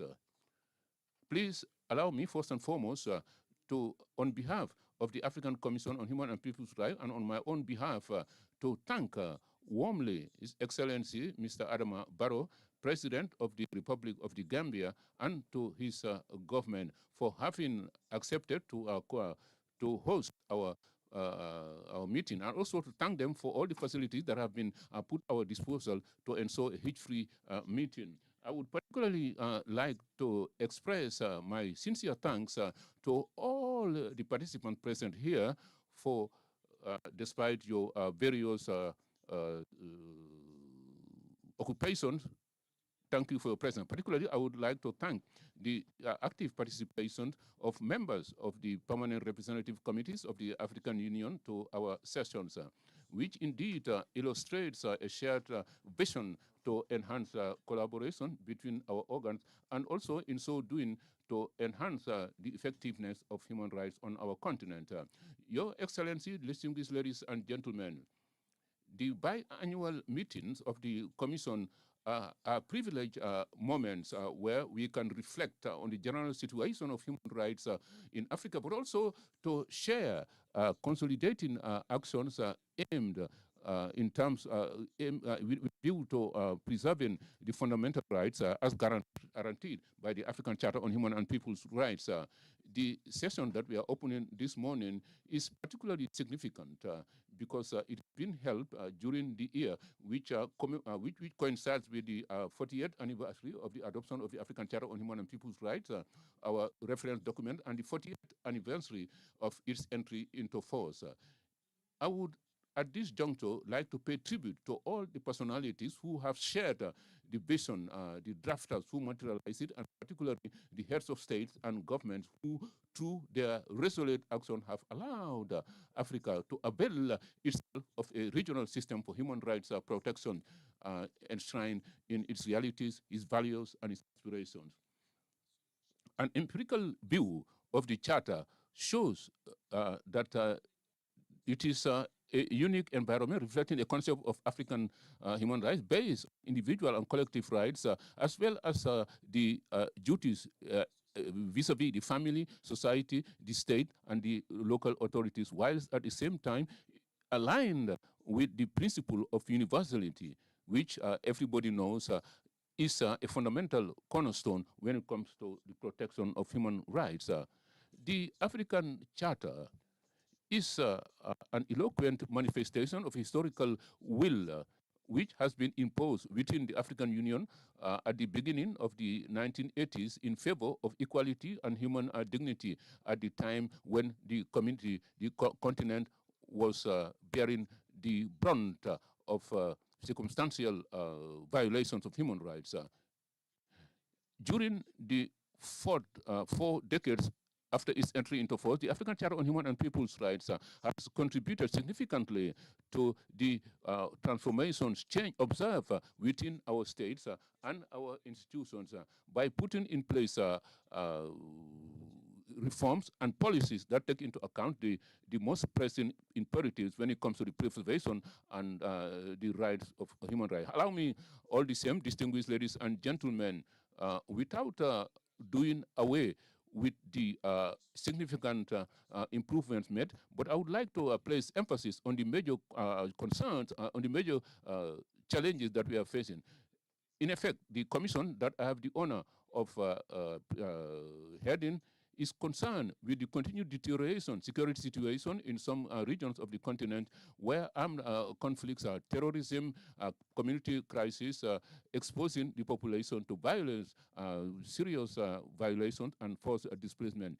It is impossible to ignore the persistence of these pockets of conflicts which undermine benefiting human rights, especially economic and social rights. The situation in Sudan, characterized by prolonged clashes, has led to a serious humanitarian crisis with millions of people displaced and limited access to the essential services. In the same vein, in the Eastern Democratic Republic of Congo, the persistent insecurity leads to a cycle of violence which is affecting the civil population, inter alia, women and children. We also, what comes to our mind is the civil populations who are victims of extreme violence, especially in the region of Sahel, in Mali, Niger, Burkina Faso, and also around the Lake Chad area. It goes without saying that these conflicts have a direct consequence on the fundamental rights because they destroy infrastructure, health and educational infrastructure, lead to food insecurity, and also the undermining of human subsistence. It also impedes efforts of development in our continent. In that context, distinguished ladies and gentlemen, it is crucial to reaffirm that peace, security, and adherence to human rights are indissociable. And therefore, I would like to urge the states concerned, as well as regional and sub-regional organizations, to take urgent measures with a view to put an end to conflict and to ensure effective protection to the civilian populations. The Commission, through my voice, would like to reaffirm its commitment to enhance its cooperation with the Peace and Security Council of the African Union, and in that regard, to continue its monitoring system and fact-finding system, as was done in Sudan, with a view to ensure that the civilian victims are catered for, and also to document which is necessary to put in place accountability for the perpetrators of these serious violations of human rights. There is also need to enhance our complementarity relationship with the African Court on Human and People's Rights, here represented by its chairperson. Distinguished ladies and gentlemen, in a world environment which is affected by conflict and pockets of conflicts, African economies are encountering multifaceted challenges. According to recent data from UNCTAD, growth productive capacity of the continent are low and unequally distributed. This reality is concretely translated to limited access to decent jobs, insufficient social protection system, and persistent inequalities in access to education, to health, and to basic services. Dependence on our raw materials, the vulnerability to external shocks is also is an important. It would fragilize African economies and also to deepen inequalities between the rural zones and the remote areas, and which lead to migration. In effect, asylum seekers, migrants, and refugees who have gone into exile continue to bear the brunt of discrimination, cruel and inhuman treatment, and violation of their human rights. In that regard, I would like to express the condemnation of the Commission vis-à-vis xenophobic acts perpetrated in South Africa. I would now call upon the relevant authorities to take the appropriate measures with a view to put an immediate stop to unjustified scenes of violence and to bring the perpetrators to justice. Please allow me to remind with insistence the crucial need to ensure absolute protection to all to all foreigners who are in that country. In that regard, I would like to urge the states to take ownership the World Covenant on Migration, which is known as the Marrakesh Covenant, which is a major inroad because it puts in place a consensus around the idea that migration should be managed in an approach, human rights-based approach, international cooperation and international development. Distinguished ladies and gentlemen, the attachment to democracy principles when it comes to executive responsibilities in our country forces us to reaffirm our concerns expressed on anti-constitutional changes of governments in Guinea-Bissau, as well as the post-electoral crisis in Cameroon, in Uganda, and Tanzania, and the social tensions that are ensuing. Our conviction is that electoral disputes, if are not well managed, if there is absence of transparency, as well as pacific demonstrations that have been repressed by the forces, all these are direct threats to peace and to national cohesion. It is therefore crucial that the state parties enhance the preventive mechanism, guarantee credible and inclusive electoral process, and also to privilege political discussion with a view to avoiding this crisis turning into violent violations of human rights. The disproportionate use of forces to repress demonstration, and which has killed many people during post-electoral demonstration in Tanzania and Cameroon, testify to the devastating effects of electoral processes that are not well managed. Once again, we would like to draw your attention to the ever-increasing degradation of the environment linked to desertification, deforestation, as well as the effects of climate change, which compromise the means of survival of population and contribute to exacerbating social tension. The African Commission would like to express its concern vis-à-vis the human losses and material damages that have been caused by the floods that occurred in several African countries, especially in South Africa, in Ethiopia, in Mozambique, and in Zimbabwe. I will now call upon all the state parties to ensure the considerable management of the environment and to mainstream climate change in their policies. Freedom of expression, association, and meetings, which is an important pillar for every democracy, remains a problem in several African countries, especially through repressive practices, dissolution of political parties in Guinea, Mali, and Burkina Faso, and is a cause of concern. To this, the suspension of media in Guinea and in Chad, limitations imposed to civil society organizations, or their suspension in several state parties, as well as the arrest of journalists and human rights defenders in some countries. This above situation calls us the need to ensure open civic space where the plurality of voices and citizen participation can be expressed freely and contribute to the consolidation of peace, democracy, and the rule of law. Faced with this specific situation, there are more general issues which are persistent and which continue to affect the continent. Inter alia, unemployment, corruption, impunity, the persistence of acts of torture, bad treatment, especially in prisons, and also the inadequate prison conditions in several countries, especially because of overpopulation, the fact that the institutions are out of date. Furthermore, it should be underscored the persistence of violence against women, inter alia, female genital mutilation, which is still practiced in some countries, early wed marriages, and other negative practices, as well as discrimination. This situation calls on all of the party states and the political leaders who should bring appropriate solutions, because it is their duty to prevent all forms of violation of human rights and should transmit to the future generations an Africa based on peace, democracy, and adherence to human rights. Distinguished ladies and gentlemen, despite these above challenges, positive developments have been recorded since our last meeting in October. It is crucial to underscore some of them. It is number one, the ratification of the Mabikolo Protocol by Guinea-Bissau and the African Charter by the well-being of the child by the Republic of Togo.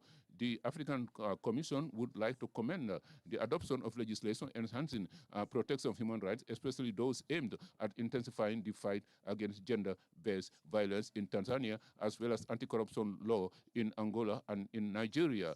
These significant inroads testify to a renewed commitment of the states to promote justice, equality, and good governance in accordance with the principles enshrined in the African Charter and its additional protocols.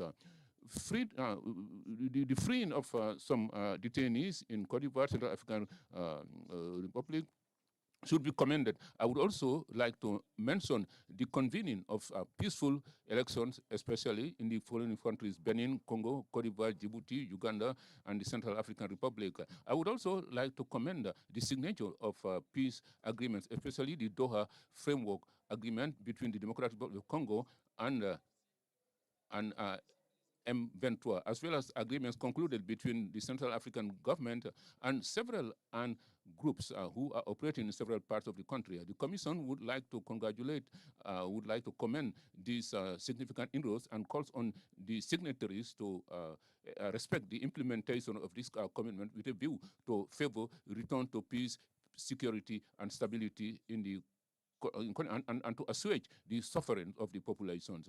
Excellency, distinguished ladies and gentlemen, the African Union has devoted 2020 on the theme ensure sustainable availability of water and shore sanitation systems with a view to attaining the objective Agenda 2063. Water is essential to life, development, and human dignity. Is today at the center of the most pressing challenges in our continent. The continent commends progress encountered in several party states.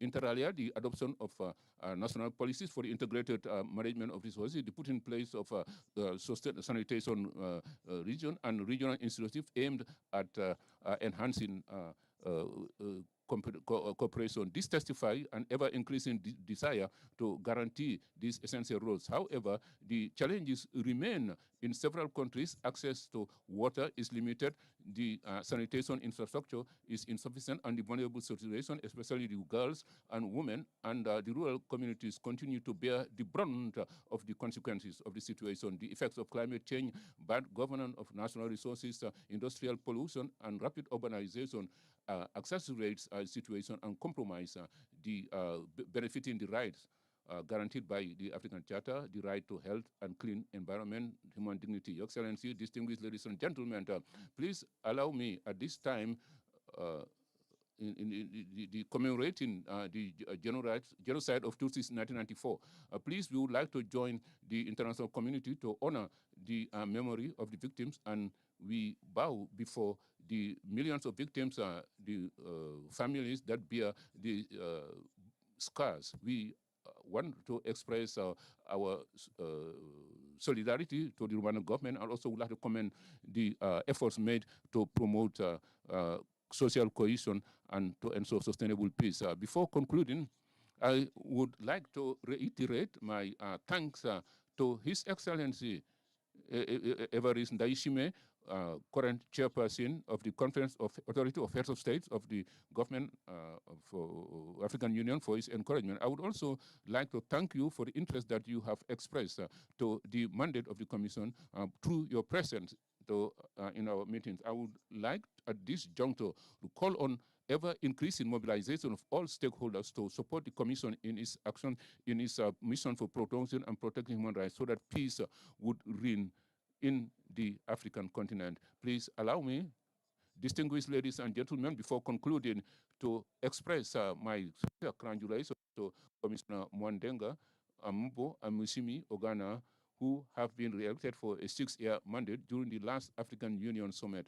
I would like to wish them good continuation and good success in the exercise of their functions. I thank you for your kind attention.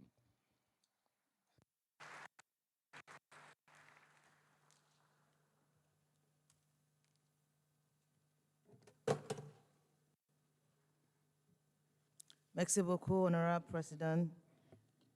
Honorable Idrissa Sow, Chairperson of the African Commission on Human and People's Rights. Thank you for your statement highlighting the state of human rights on our continent, the notable positive developments, the many persisting challenges, the new and emerging challenges that we have to contend with as a continent. Thank you very much, and thank you for your leadership of the African Commission on Human and People's Rights. Finally, and with great honor, I now invite His Excellency, Honorable Mr. Dauda A. Jallow, Attorney General and Minister of Justice of the Republic of the Gambia, to deliver his statement and officially open our session. Thank you very much, Your Excellency. You're most welcome.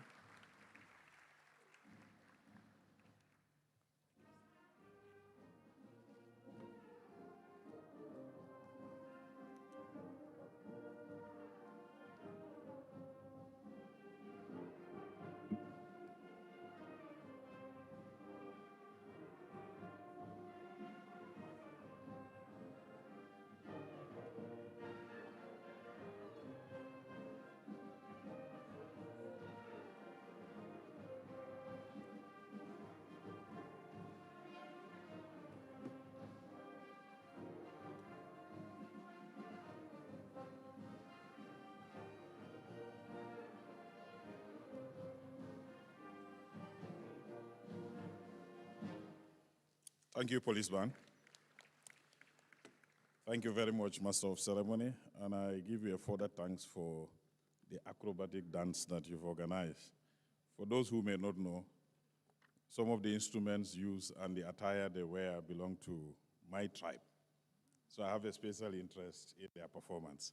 Not only me, even the chairperson from Senegal. And I hope there are some Conakry Guineans in the hall as well. They will equal magic. Thank you very much.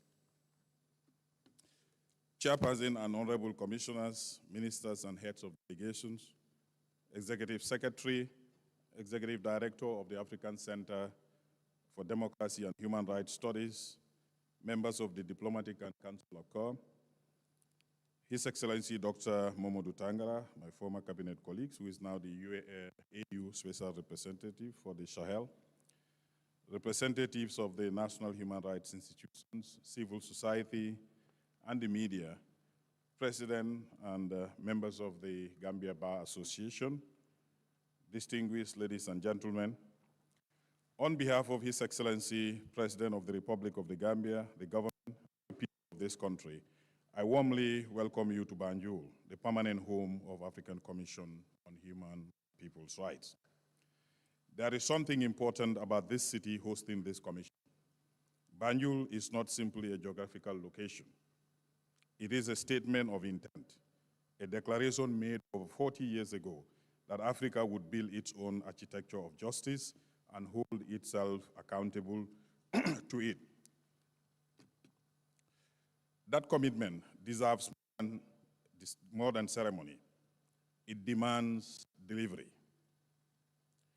We meet at a time of serious global strain. Wars are destroying communities. Civic space is shrinking. Democracy is under pressure. Technology, which should empower, is being weaponized to surveil, silence, and across this crisis, it is the most vulnerable who absorb the heaviest of the cost. Africa is not insulated from these pressures. Conflict in Sudan, the Eastern Democratic Republic of Congo, the Sahel continues to displace millions and destroy the rule of law. Attacks on human rights defenders are rising. Women, children, persons with disabilities, indigenous communities, informal workers, and children, persons with disabilities, indigenous communities, informal workers, and climate-displaced populations face compounding vulnerabilities that our frameworks were not originally designed to address. We should say this plainly. Our continent has real and serious problems. Acknowledging them honestly is not a weakness. It is the beginning of credible leadership.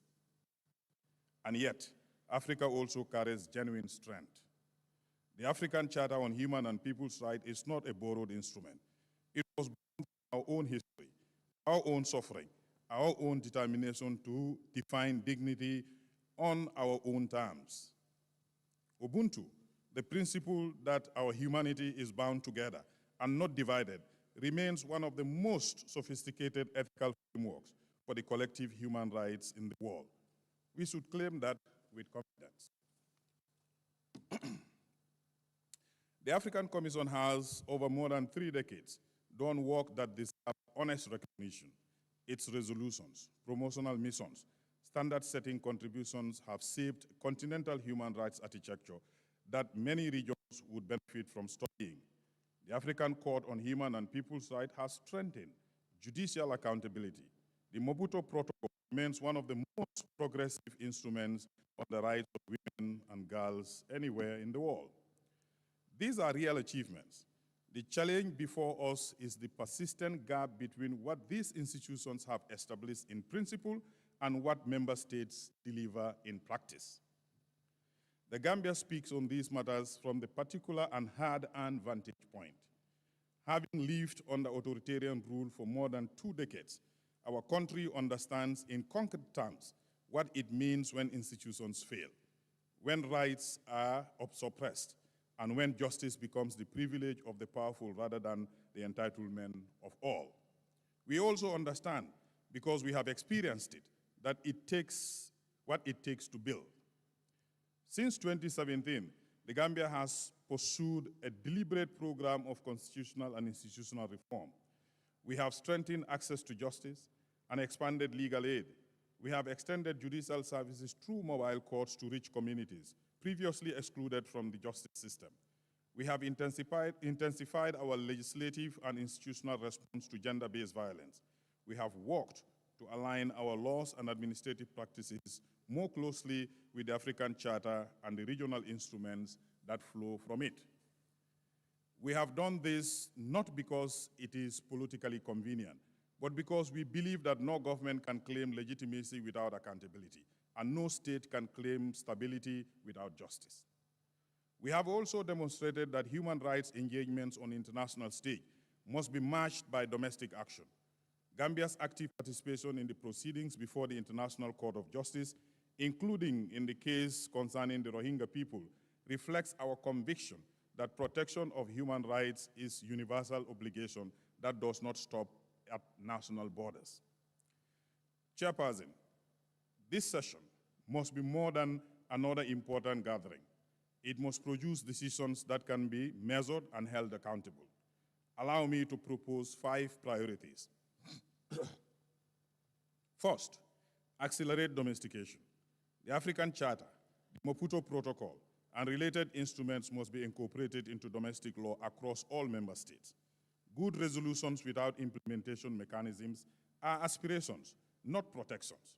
Member states should establish and publicly report on dedicated national task force responsible for tracking compliance with Commission's recommendations and court decisions. Second, resource our institutions properly. The African Commission and the African Court cannot discharge their mandate on unsustainable and insufficient budgets. National human rights institutions across the continent must be guaranteed operational independence and adequate, predictable funding. Underfunded accountability institutions are not merely inefficient, they are a signal to violators that consequences are negotiable. Third, connect human rights to peace and security. Where this commission identifies early warning signs of systemic rights violation, there must be fast, formal, and effective channels to Peace and Security Council. Human rights and peace architecture must operate as a coherent system, not as parallel, disconnected bureaucracies. Fourth, address emerging frontiers. Climate displacement is now a human rights crisis, not a future risk. Environmental defenders require stronger legal protection. In the digital sphere, cyber abuse, online censorship, algorithm discrimination demand urgent standard-setting responses. Our human rights framework was built for the world it was. It must evolve to meet the world as it is today. Fifth, make our institutions more inclusive. Young people must have genuine and structured role in shaping the continental human rights agenda. Protections from informal workers, displaced populations, indigenous communities, and persons with disabilities must be substantially strengthened, especially in conflict and post-conflict settings. Chairperson, human rights are not abstractions. They are about farmers who should be able to work, learn without fear of arbitrary dispossession. Market woman who deserves legal system she can access without lawyer she cannot afford. Mother who should not have to choose between reporting violence and protecting her livelihoods. The child displaced by conflict who has the right to safety, education, and the future. The real test of this commission, of every government in this room, is not the quality of our speeches. It is whether the people who depend on these protections can feel their effect. In conclusion, the Gambia reaffirms its full commitment to work with the Commission, the member states, with civil society, and national institutions to advance human rights and projects on this continent. The spirit of Banjul must travel far beyond these halls. It must reach communities that never sent a delegate to any of our sessions. The legacy of this commission will be measured not by the sophistication of its resolutions, but by the protection it delivers to the ordinary African men, women, and children. May this 87th session be bold in its decisions, honest in its assessments, and precise in its demands. May it strengthen our collective resolve to build an Africa where dignity is not aspirational, but lived. It is my honor to declare the 87th Ordinary Session of the African Commission on Human and People's Rights open. I thank you very much.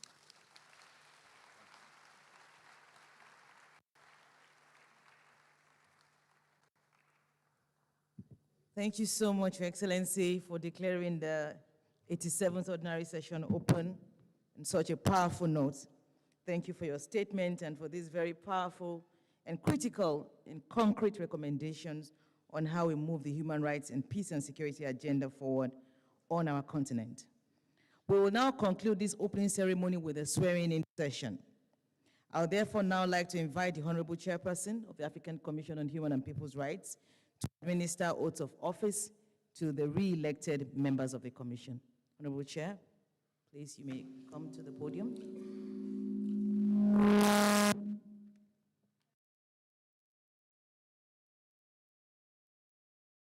Thank you very much, Madam Executive Secretary. Let me now once again commend the re-elected commissioners. I congratulate you for your re-election during the previous session of the heads of state and government of the African Union.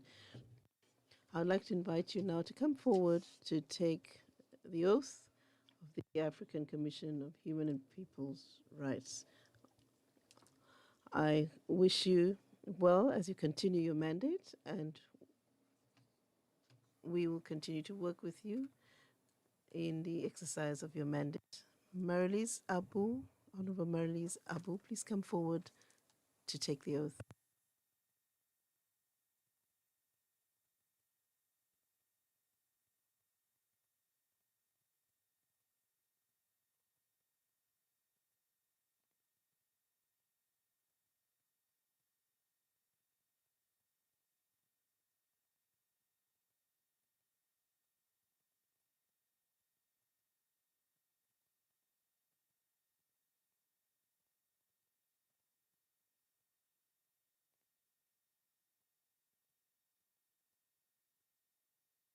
Honorable Commissioner, based on the deliberations of the heads of state and government of the African Union, I would ask that you take the oath.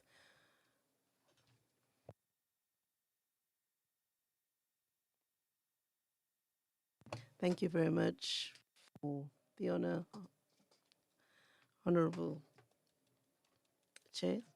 I would like to express my thanks to you all, and in conformity with Article 38 of the African Charter on Human and People's Rights and Article 9 of the Rules of Procedure of the African Commission on Human and People's Rights, me, Mariluz Abomo, solemnly declares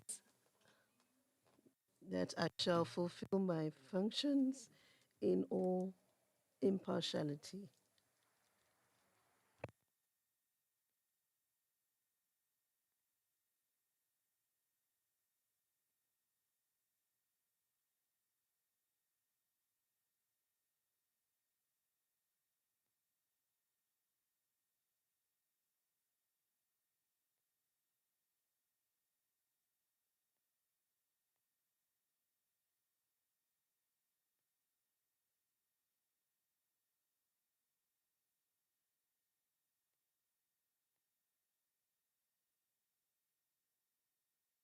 I would now invite Honorable Commissioner Dr. Lita Musidi to come and take the oath.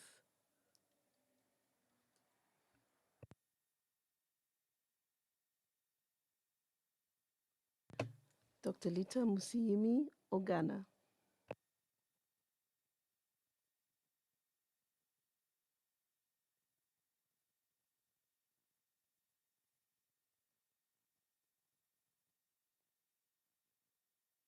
Your Honorable President, I will now go ahead to read the solemn declaration.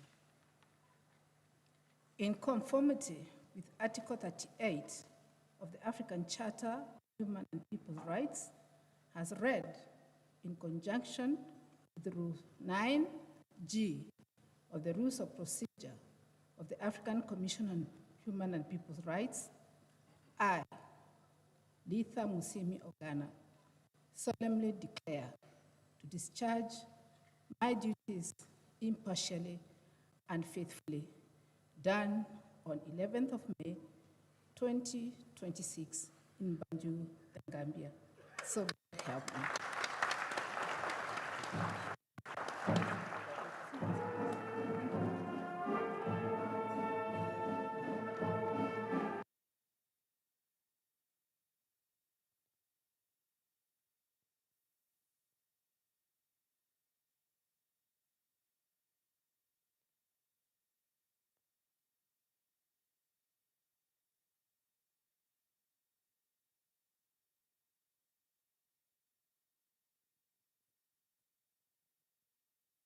I'd like to invite Honorable Mudford Zachary qui participe à cette session. come forward to participate in this session to take the oath provided for by our rules of procedure. Please come forward, Honorable Commissioner.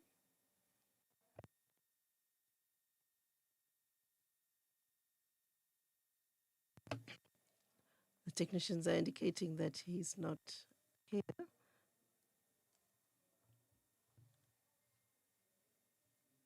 So in that case, let me now congratulate the commissioners once again who have taken the oath, and to express that the Commission has taken note of their taking of the oath and their commitment to fulfill their functions.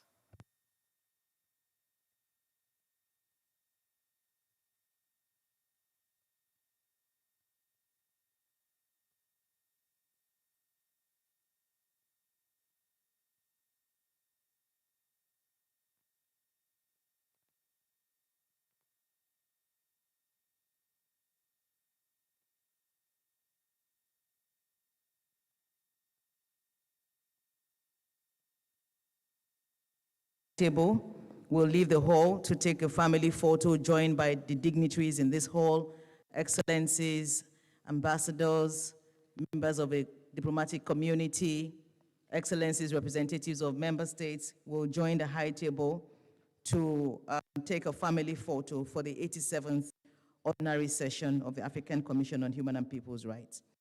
After this, we would observe tea and coffee break for 30 minutes. And during this period, the Commission would, in line with its practice, also have a pre-session press conference with the media involving only members of the Commission. This will take place in the media room.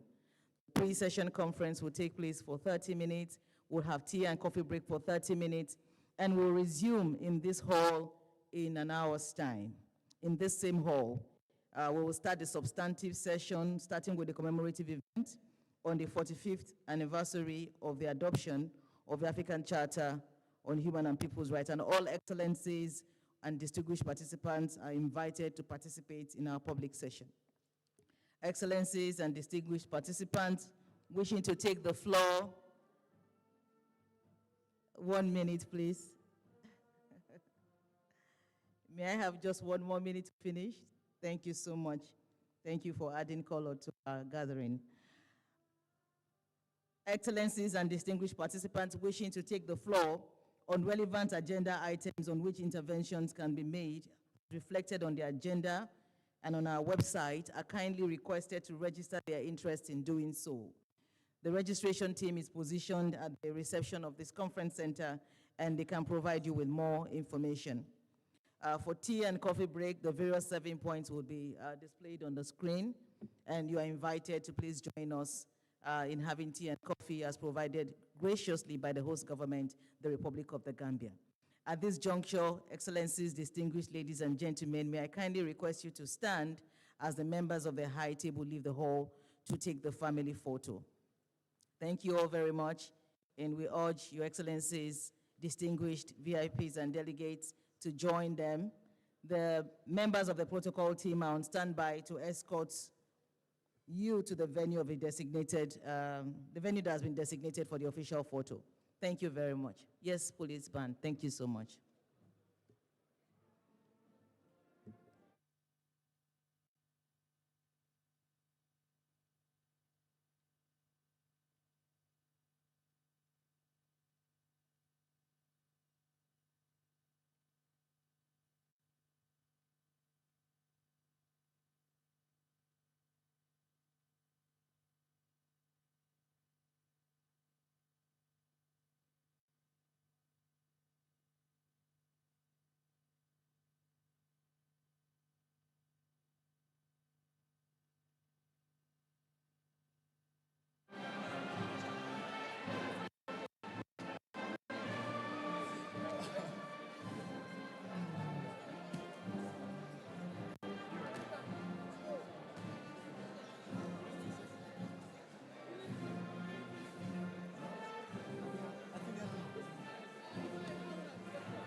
to the Gambia, home of the African Commission on Human and People's Rights.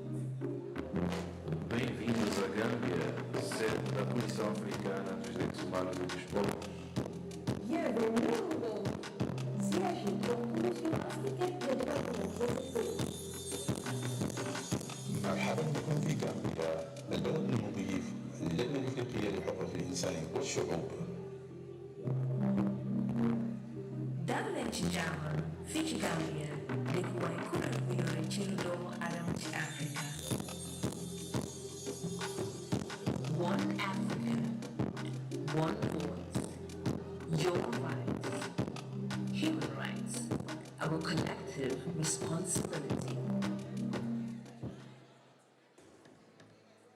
نرحب بكم في الدورة العادية للجنة الإفريقية لحقوق الإنسان والشعوب.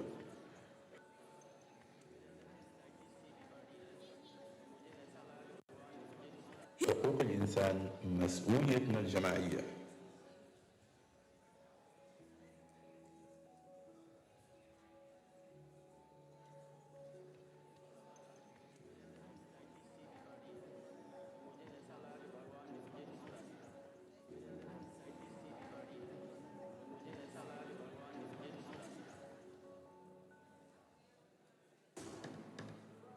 You are welcome to the ordinary session of the African Commission on Human and People's Rights.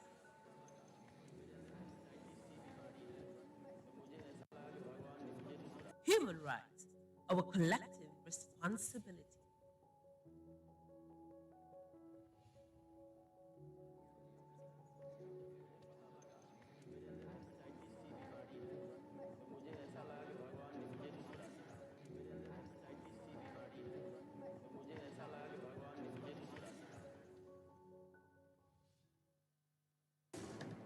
Bienvenue à la session ordinaire de la Commission africaine des droits de l'homme et des peuples.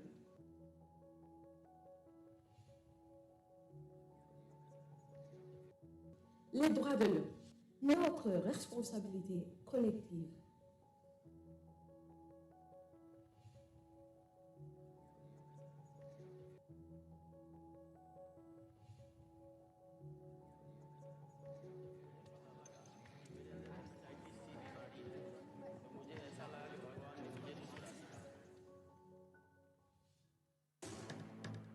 Sejam bem-vindos à sessão ordinária da Comissão Africana dos Direitos Humanos e dos Povos.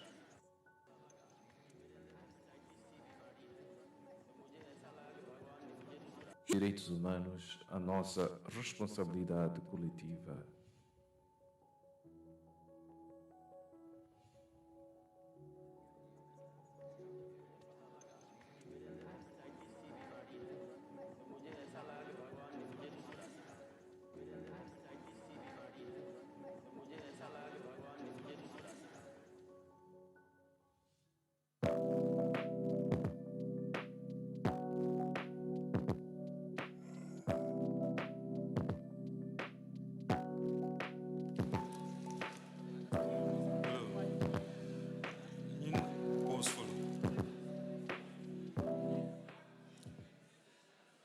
Salve. Okay. Hello, hello. Hello. Testing 1 2. Sound check 1 2. Hello, hello. Checking 1 2. Sound check 1 2. Hello, hello. Testing.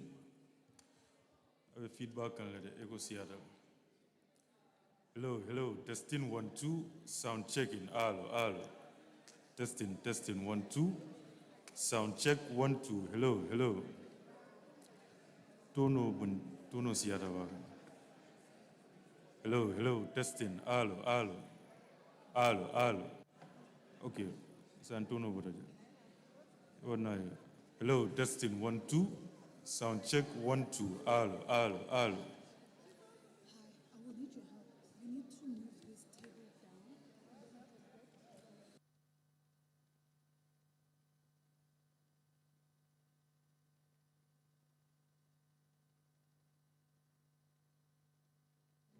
Hello. Hello. Sound check 1 2. Testing 1 2. Hello, hello. Hello, hello. Testing 1 2. So, Bedado.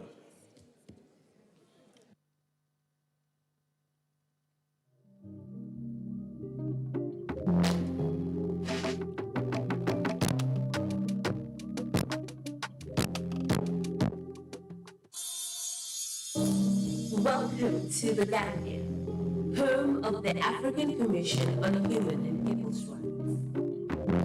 Bem-vindos à Gâmbia, sede da Comissão Africana dos Direitos Humanos e dos Povos. Bienvenue au Gambie, siège de la Commission africaine des droits de l'homme et des peuples. مرحبا بكم في غامبيا، البلد المضيف للجنة الإفريقية لحقوق الإنسان والشعوب. Dalek Jama, Fiji Gambia, the Guaikura Buri Childo Adam Africa. One Africa, one voice, your rights, human rights, our collective responsibility. نرحب بكم في الدورة العربية للجنة الإفريقية لحقوق الإنسان والشعوب.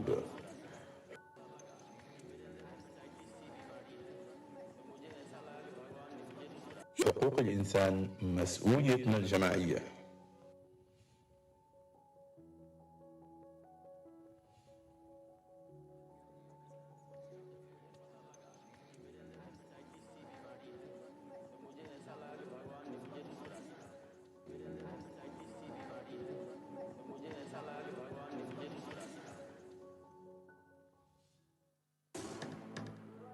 You are welcome to the ordinary session of the African Commission on Human and People's Rights.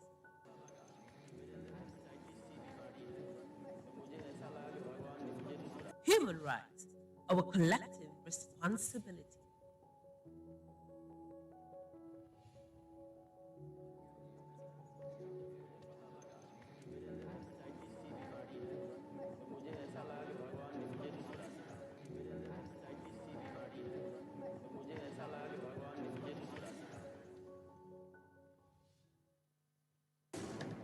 Bienvenue à la session ordinaire de la Commission africaine des droits de l'homme et des peuples.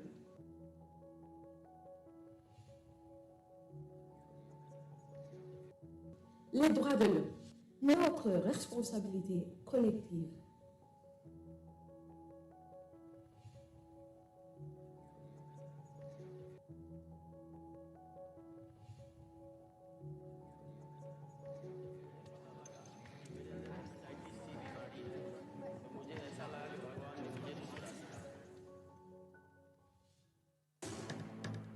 Sejam bem-vindos à sessão ordinária da Comissão Africana dos Direitos Humanos e dos Povos.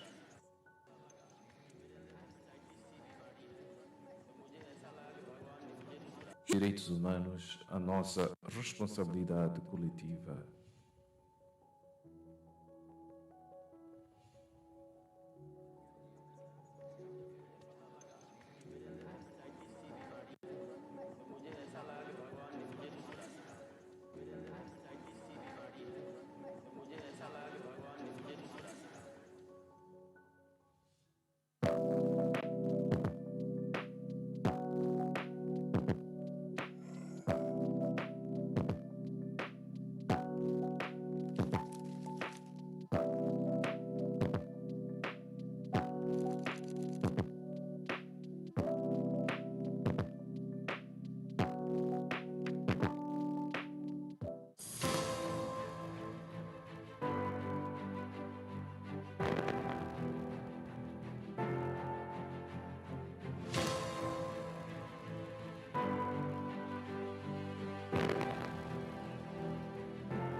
to the Gambia, home of the African Commission on Human and People's Rights. Bem-vindos à Gâmbia, sede da Comissão Africana dos Direitos Humanos e dos Povos. Bienvenue au Gambie, siège de la Commission africaine des droits de l'homme. مرحبا بكم في غامبيا البلد المضيف للجنة الإفريقية لحقوق الإنسان والشعوب. Dalmet Jaman, Fiji Gambia, the Waikura Biori Children Adam Africa. One Africa, one voice, your rights, human rights, our collective responsibility. نرحب بكم في الدورة العربية للجنة الإفريقية لحقوق الإنسان والشعوب.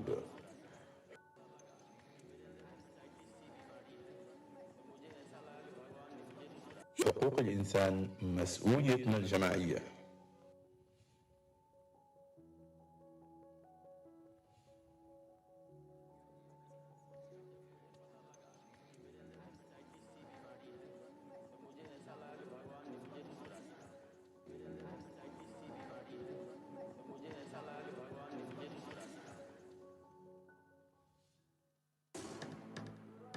You are welcome to the ordinary session of the African Commission on Human and People's Rights.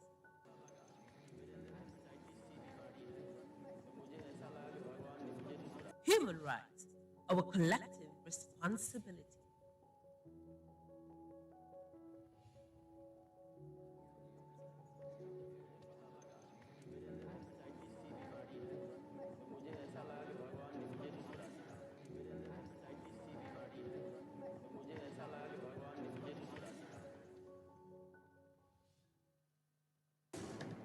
Bienvenue à la session ordinaire de la Commission africaine des droits de l'homme et des peuples.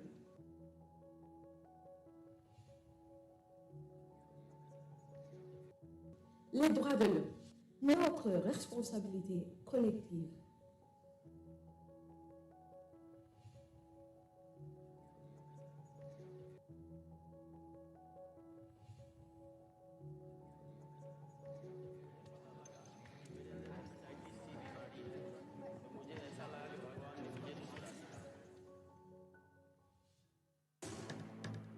Sejam bem-vindos à sessão ordinária da Comissão Africana dos Direitos Humanos e dos Povos.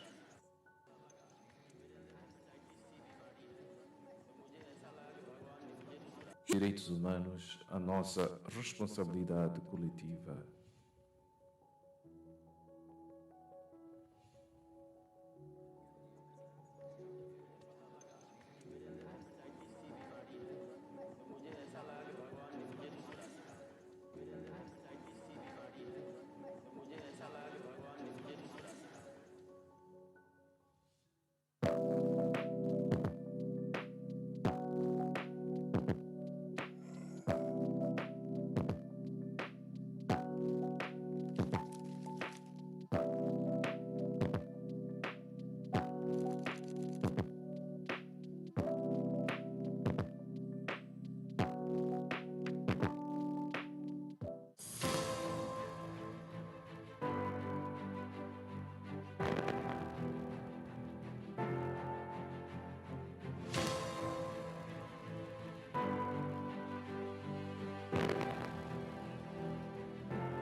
Welcome to the Gambia, home of the African Commission on Human and People's Rights.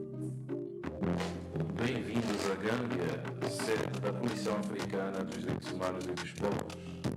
Bienvenue au Gambie, siège de la Commission africaine des droits de l'homme. مرحبا بكم في غامبيا، البلد المضيف للجنة الإفريقية لحقوق الإنسان والشعوب. Daleci Jama, Fiji Gambia, Likuwai Kurabiyori Chiludo Aramchi Africa. One Africa, one voice, your rights, human rights, our collective responsibility. نرحب بكم في الدورة العربية للجنة الإفريقية لحقوق الإنسان والشعوب.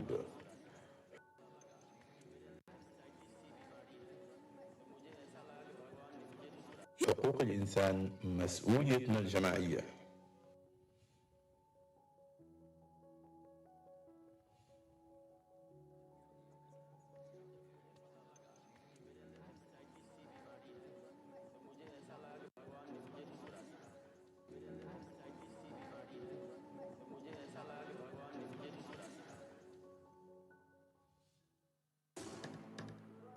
You are welcome to the ordinary session of the African Commission on Human and People's Rights.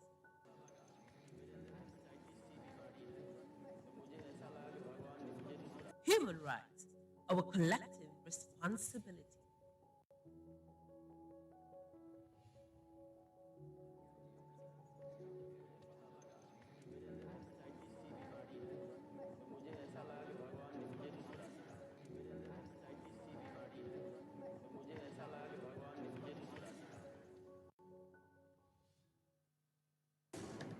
Bienvenue à la session ordinaire de la Commission africaine des droits de l'homme et des peuples.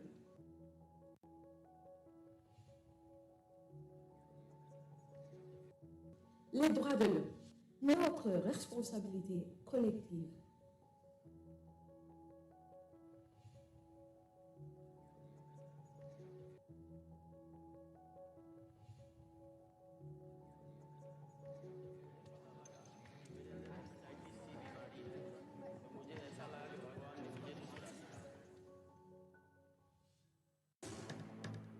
Sejam bem-vindos à sessão ordinária da Comissão Africana dos Direitos Humanos e dos Povos.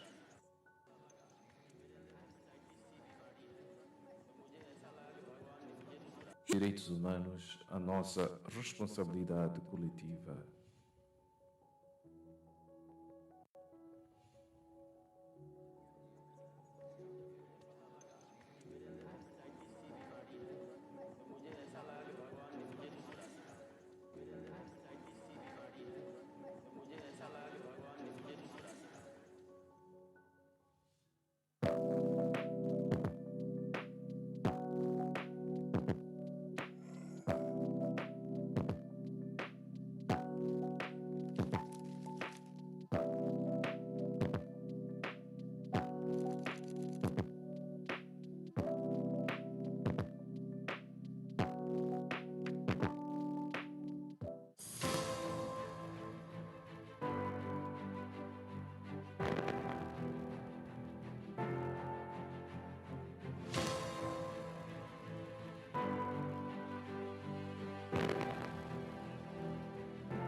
Welcome to the Gambia, home of the African Commission on Human and People's Rights. Bem-vindos à Gâmbia, sede da Comissão Africana dos Direitos Humanos e dos Povos.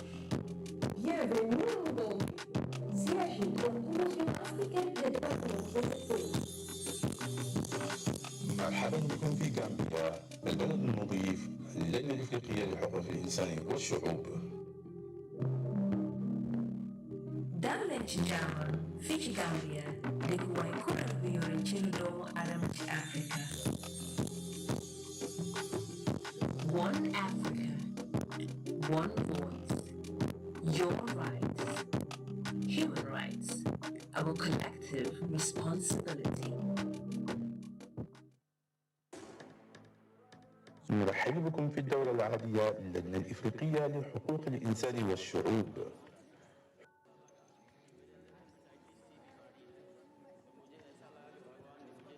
حقوق الإنسان مسؤوليتنا الجماعية.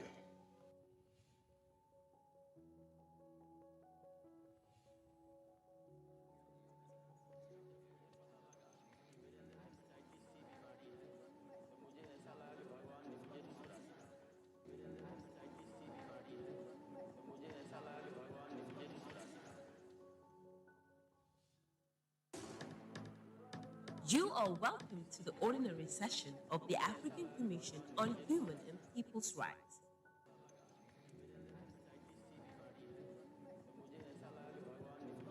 Human rights, our collective responsibility.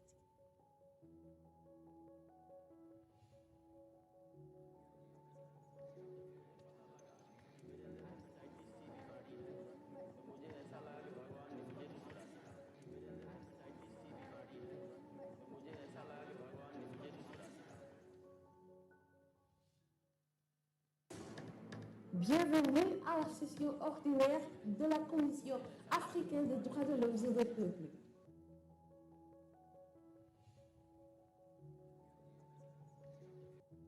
Les droits de l'homme, notre responsabilité collective.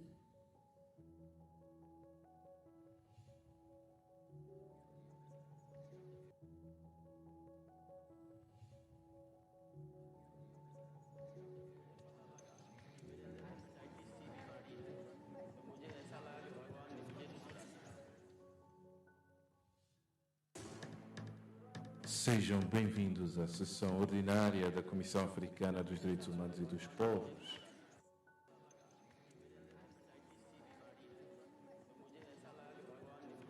Direitos humanos, a nossa responsabilidade coletiva.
Welcome to the Gambia, home of the African Commission on Human and People's Rights.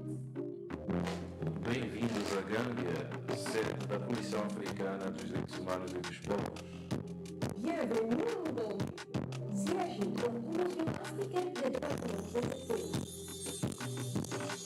مرحبا بكم في غامبيا، البلد المضيف للجنة الإفريقية لحقوق الإنسان والشعوب. Dallenci Jaman, Fiji Gambia, Likuwai Kuravio Chiludo Adam Africa. One Africa, one voice, your rights, human rights, our collective responsibility. نرحب بكم في الدورة العادية للجنة الإفريقية لحقوق الإنسان والشعوب.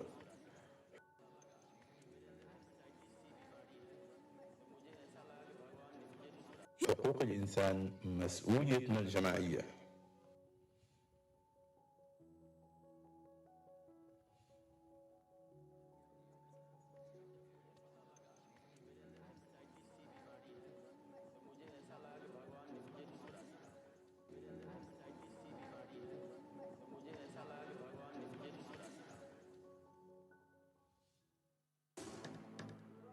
You are welcome to the ordinary session of the African Commission on Human and People's Rights.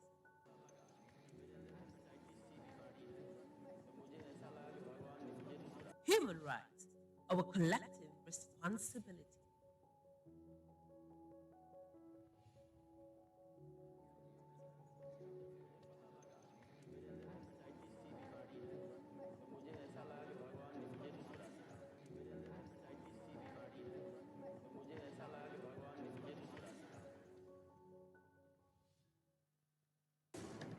Bienvenue à la session ordinaire de la Commission africaine des droits de l'homme et des peuples.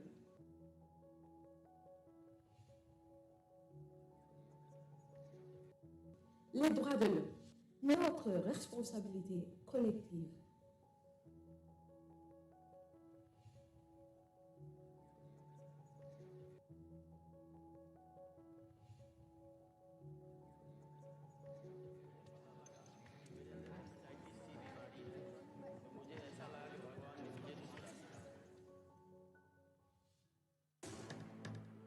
Sejam bem-vindos à sessão ordinária da Comissão Africana dos Direitos Humanos e dos Povos.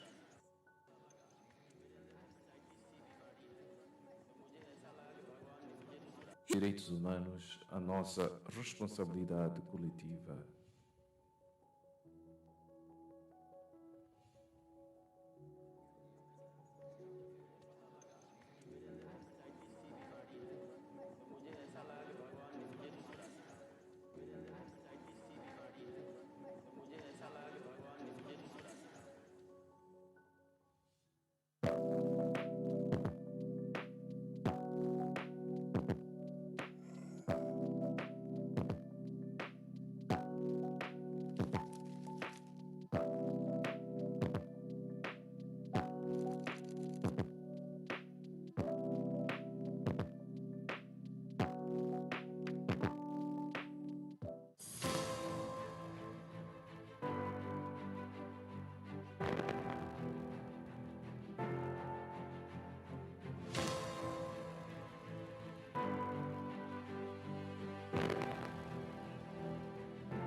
to the Gambia, home of the African Commission on Human and People's Rights. Bem-vindos à Gâmbia, sede da Comissão Africana dos Direitos Humanos e dos Povos. Bienvenue au Gambie, siège de la Commission africaine des droits de l'homme et des peuples. مرحبا بكم في غامبيا، البلد المضيف للجنة الإفريقية لحقوق الإنسان والشعوب. Dalek Jaman, Fiji Gambia, the Guaykura Vio Chiludo Adam Africa. One Africa, one voice, your rights, human rights, our collective responsibility. نرحب بكم في الدورة العادية للجنة الإفريقية لحقوق الإنسان والشعوب.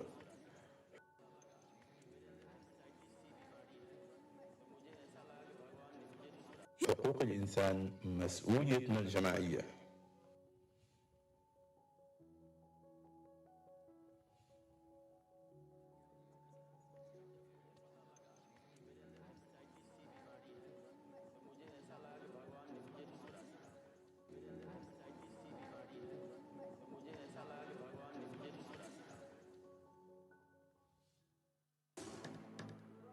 You are welcome to the ordinary session of the African Commission on Human and People's Rights.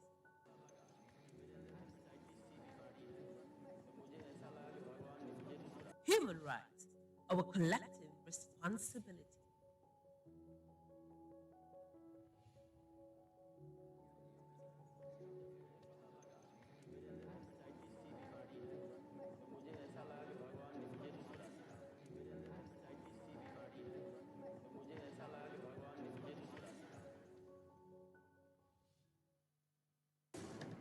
Bienvenue à la session ordinaire de la Commission africaine des droits de l'homme et des peuples.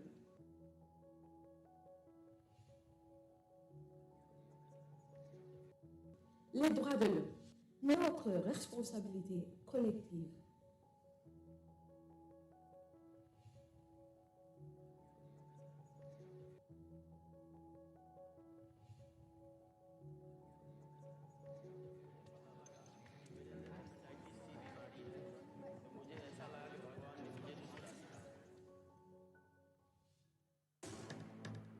Sejam bem-vindos à sessão ordinária da Comissão Africana dos Direitos Humanos e dos Povos.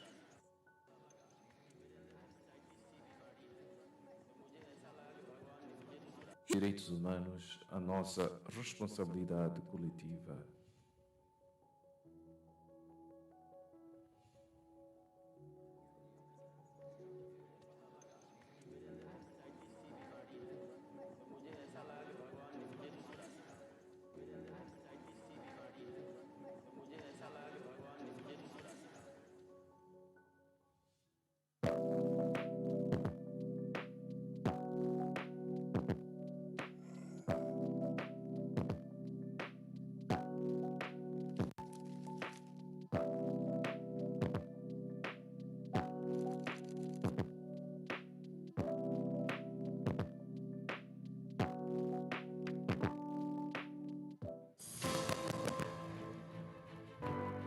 Ushers, please, can you please inform the participants that we will reconvene at 12:45, please? We have 10 more minutes. 12:45, please. And for the distinguished participants who are here to observe the tea and coffee break, we have service points on the ground floor and on the upper floor as well in the banquet rooms. Ground floor for member states and representatives of African Union member states, ambassadors, members of the diplomatic community, and the banquet room upstairs for all the other distinguished participants. Thank you very much. We will reconvene in 10 minutes. Thank you.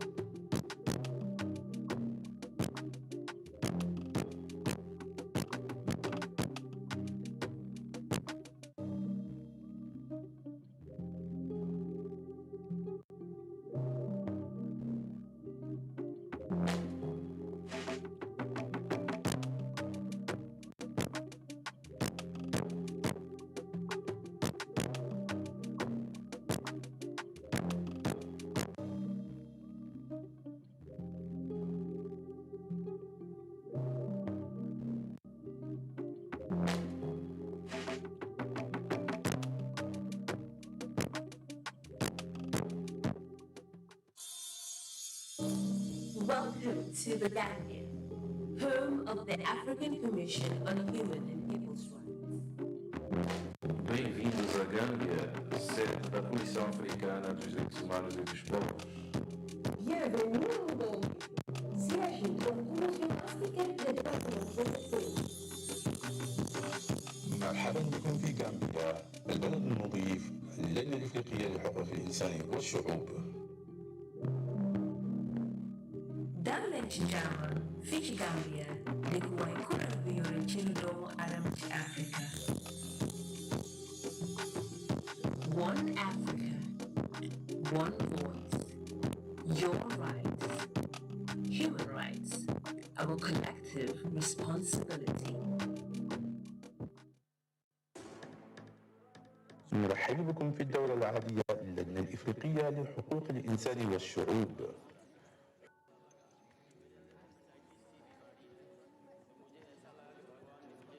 حقوق الإنسان مسؤوليتنا الجماعية.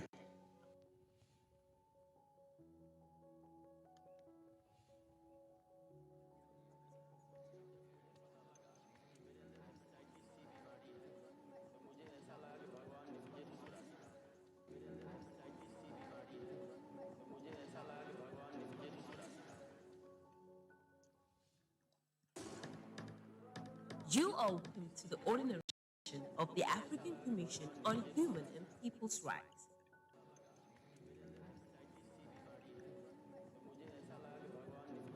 Human rights, our collective responsibility.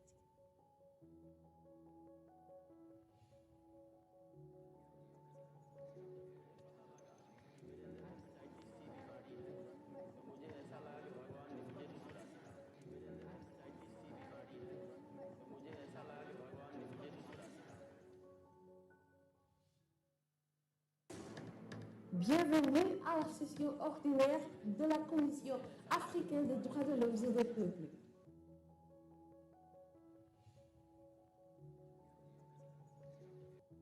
Les droits de l'homme, notre responsabilité collective.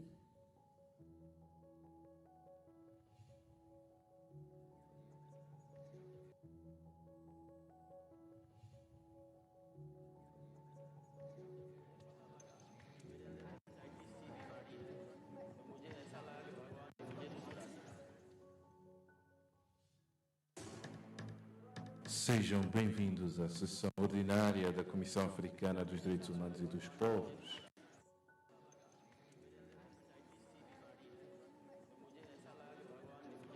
Direitos humanos, a nossa responsabilidade coletiva.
Welcome to the Gambia, home of the African Commission on Human and People's Rights.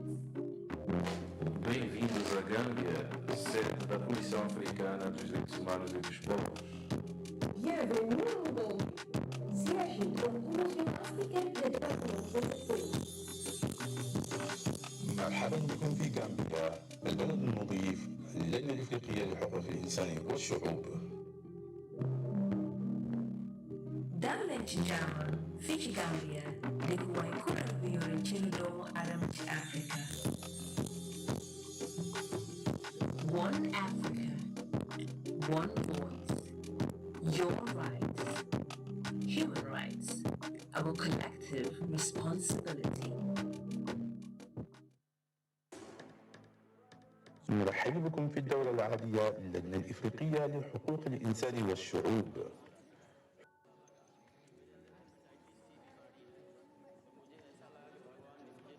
حقوق الإنسان مسؤوليتنا الجماعية.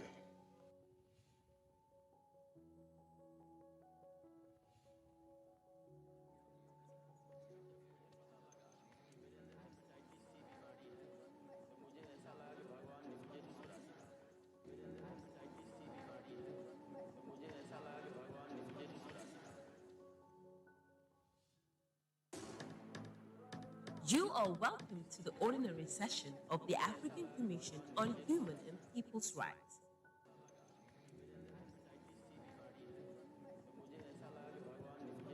Human rights, our collective responsibility.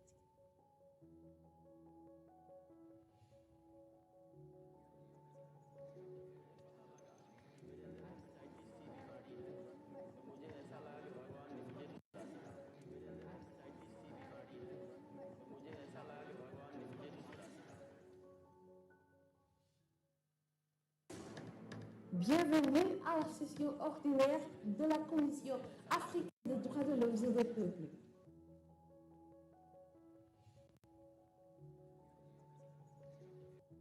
Les droits de l'homme, notre responsabilité collective.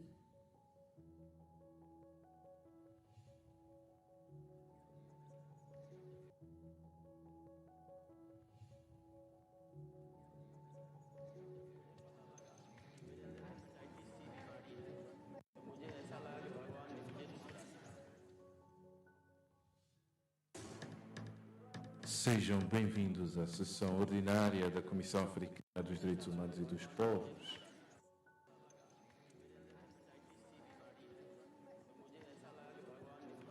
Direitos humanos, a nossa responsabilidade coletiva.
to the Gambia, home of the African Commission on Human and People's Rights.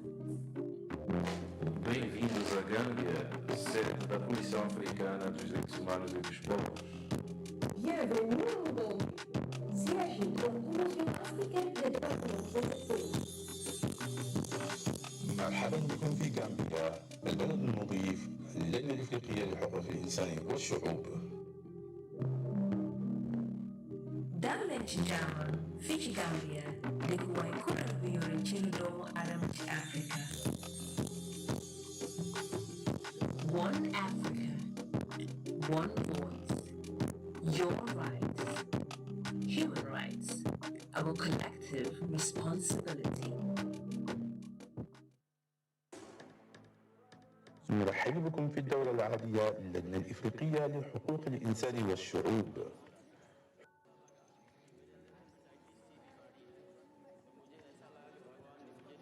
حقوق الإنسان مسؤوليتنا الجماعية.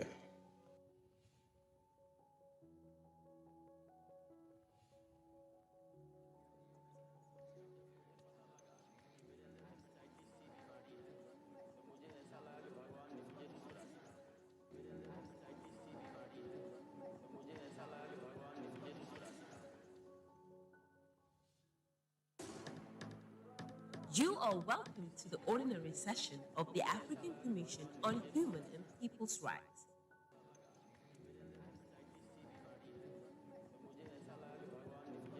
Human rights, our collective responsibility.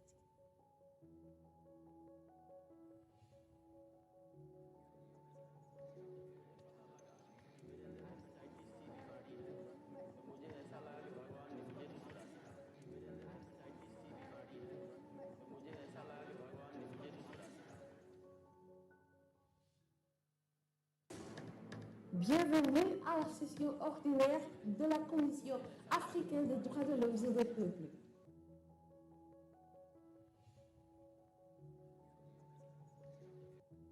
Les droits de l'homme, notre responsabilité collective.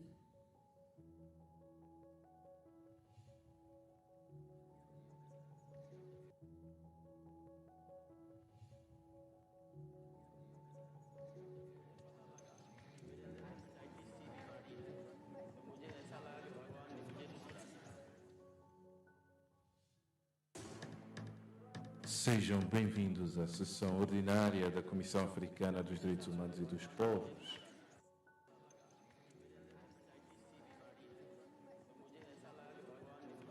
Direitos humanos, a nossa responsabilidade coletiva.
Welcome to the Gambia, home of the African Commission on Human and People's Rights.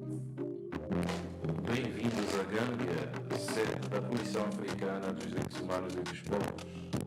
Bienvenue au Gambie, siège de la Commission africaine des droits de l'homme. مرحبا بكم في غامبيا البلد المضيف للجنة الإفريقية لحقوق الإنسان والشعوب. Dame Chijaman, Fiji Gambia, Likuwa Ikura Biyori Chindo Adam Africa. One Africa, one voice, your rights, human rights, our collective responsibility. نرحب بكم في الدورة العربية للجنة الإفريقية لحقوق الإنسان والشعوب.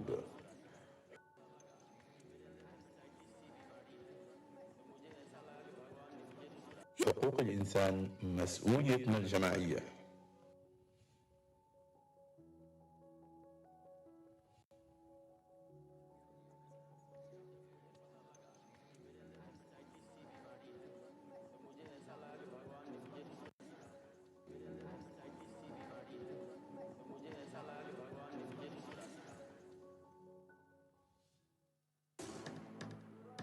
You are welcome to the ordinary session of the African Commission on Human and People's Rights.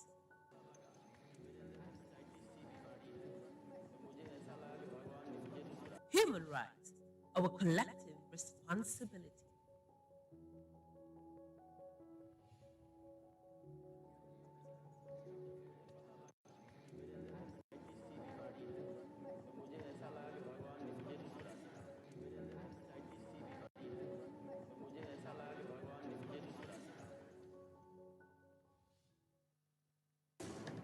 Bienvenue à la session ordinaire de la Commission africaine des droits de l'homme et des peuples.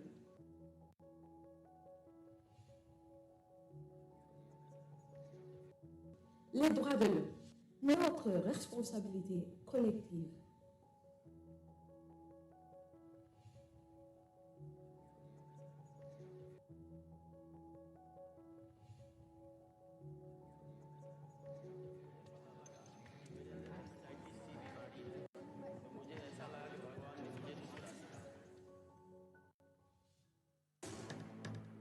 Sejam bem-vindos à sessão ordinária da Comissão Africana dos Direitos Humanos e dos Povos.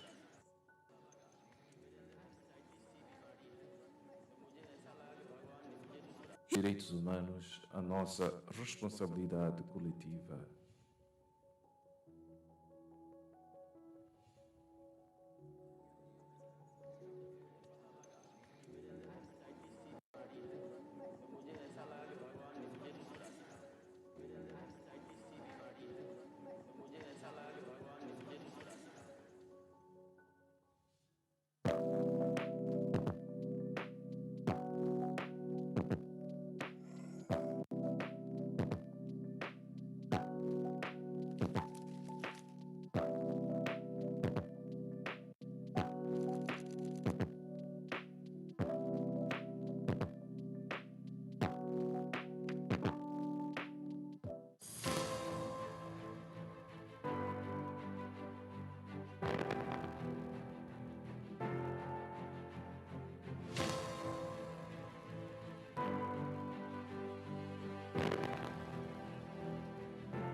Welcome to the Gambia, home of the African Commission on Human and People's Rights. Bem-vindos à Gâmbia, sede da Comissão Africana dos Direitos Humanos e dos Povos. Bienvenue au Gambie, siège de la Commission africaine des droits de l'homme. مرحبا بكم في غامبيا، البلد المضيف للجنة الإفريقية لحقوق الإنسان والشعوب. Dalek Jama, Fiji Gambia, Likuwai Kurabiyo and Chilidomo Adam to Africa. One Africa, one voice, your rights, human rights, our collective responsibility. نرحب بكم في الدورة العادية للجنة الإفريقية لحقوق الإنسان والشعوب.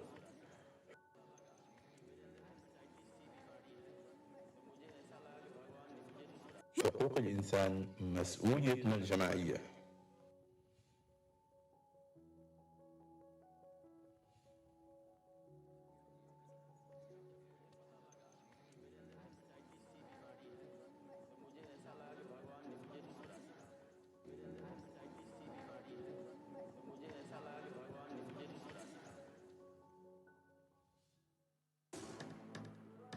You are welcome to the ordinary session of the African Commission on Human and People's Rights.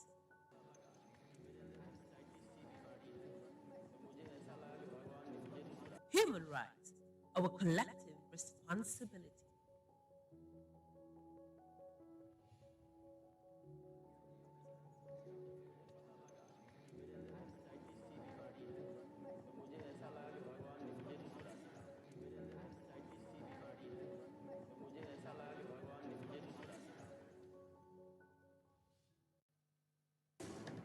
Bienvenue à la session ordinaire de la Commission africaine des droits de l'homme et des peuples.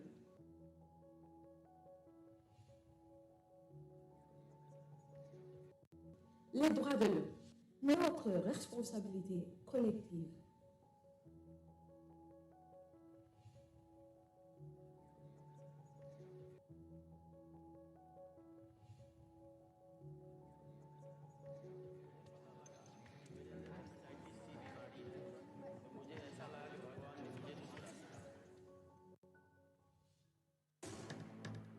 Sejam bem-vindos à sessão ordinária da Comissão Africana dos Direitos Humanos e dos Povos.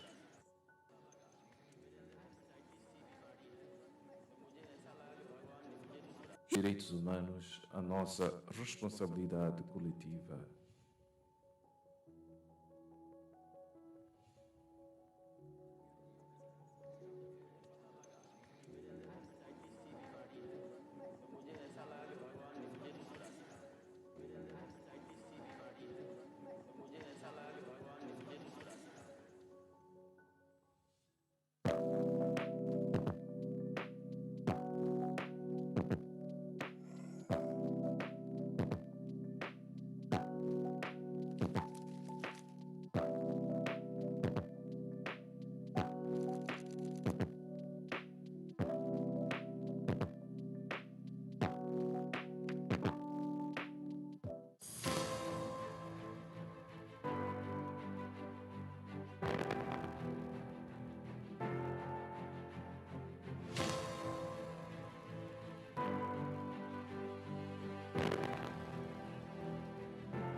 to the Gambia, home of the African Commission on Human and People's Rights.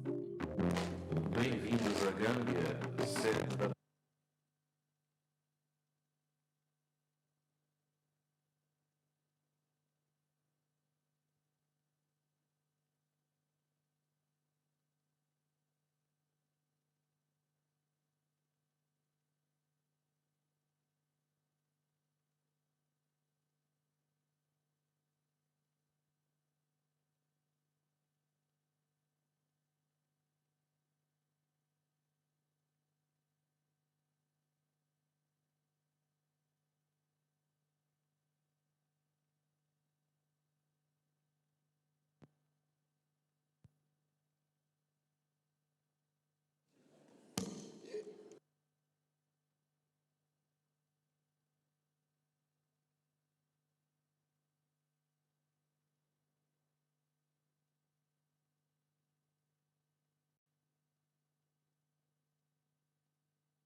No, is it open?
The language must be precise, for the world is watching. We must ensure it protects our people's rights.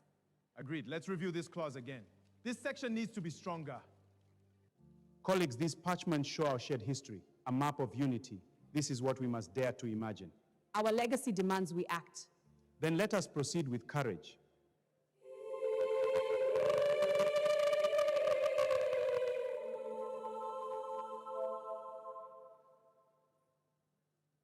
We must enshrine these rights. Agreed. The Charter will protect our peoples. Let the world see our unity for the legacy of human rights. This is how the African Charter began. A quiet room, a round table, and voices from across the continent, conversing, imagining, daring. What started as dialogue became a promise to uphold dignity, protect freedom, and affirm the worth of every African life. Decades later, that journey continues, guiding us, grounding us, and calling us to carry its legacy forward. This is the African Charter on Human and People's Rights. Me, Nayib Dore. Hivi ndivyo katiba ya Afrika ya haki za binadamu na watu ilivyoanza. Voilà le début de la Charte africaine des droits de l'homme et des peuples.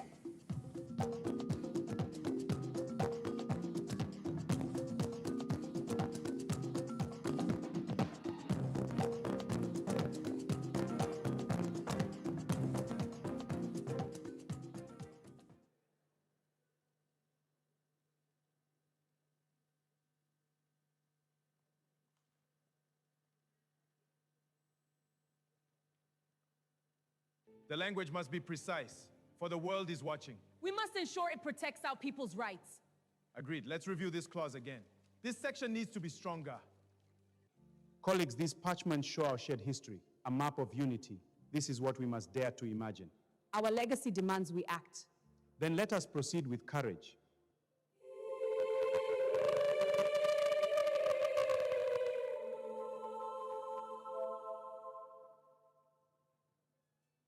We must enshrine these rights. Agreed. The Charter will protect our peoples. Let the world see our unity for the legacy of human rights. This is how the African Charter began. A quiet room, a round table, and voices from across the continent, conversing, imagining, daring. What started as dialogue became a promise to uphold dignity, protect freedom, and affirm the worth of every African life. Decades later, that journey.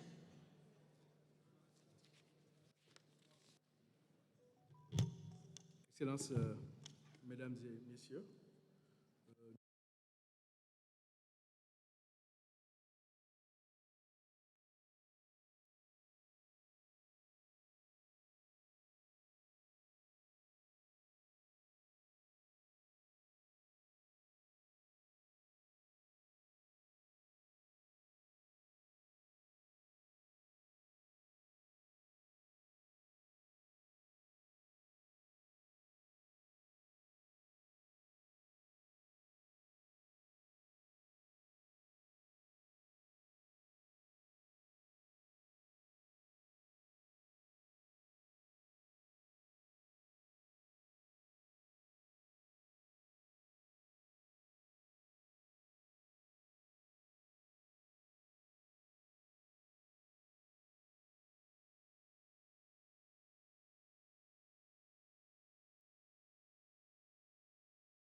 like to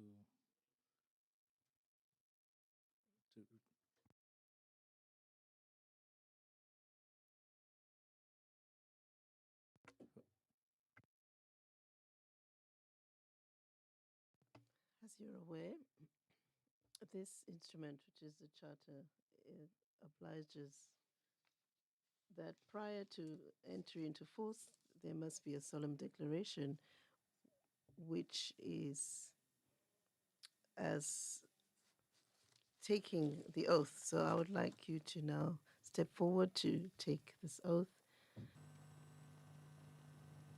Thank you, Chair. It's an honor for me to take this oath for you, Chair, as well as the 87th Ordinary Session of the African Commission on Human and People's Rights. Today, the 11th of May 2026.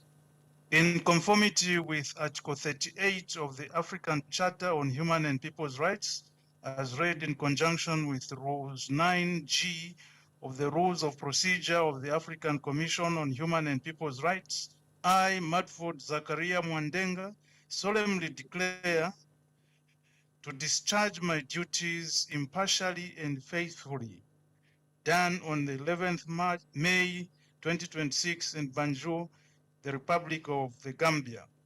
Thank you, Chair. Merci beaucoup. Thank you very much, Honorable Commissioner. The Commissioner has taken note of your declaration, your solemn declaration, and will now usher you into the mandate that you are to serve. Thank you. So the next item on our agenda relates to a commemorative event. This is the celebration of the 47th anniversary of the adoption of the African Charter on Human and People's Rights. There is a panel that will be taking place, so let me ask the Commission to take the floor and guide us.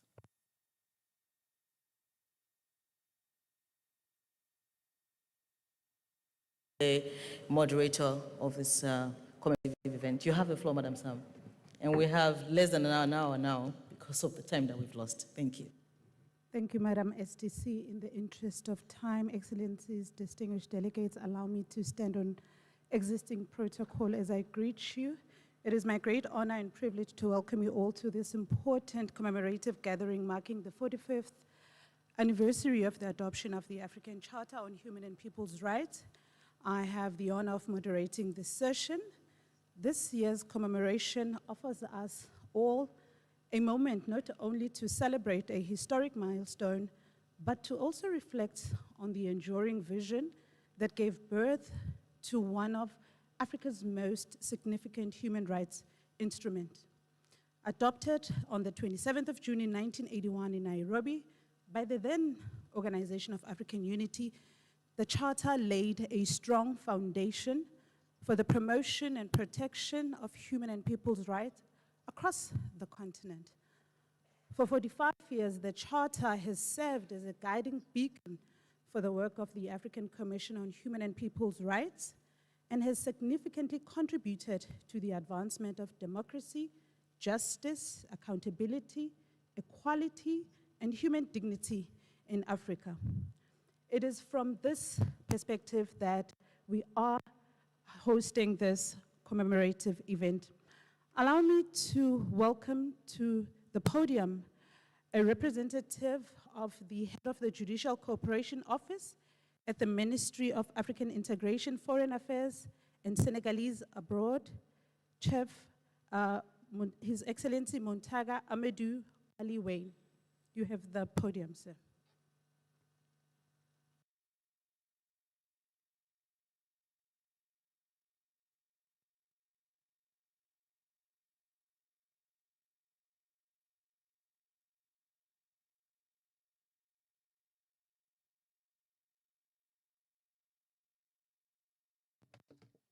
The Senegalese delegation expresses their thanks to the Republic of Gambia for hosting us during this 87th session. The Charter of the African the Maputo Protocol is aimed at protecting human rights on the African continent. And since independence, the heads of state of the different African countries have signed the protocols to protect the human and people's rights.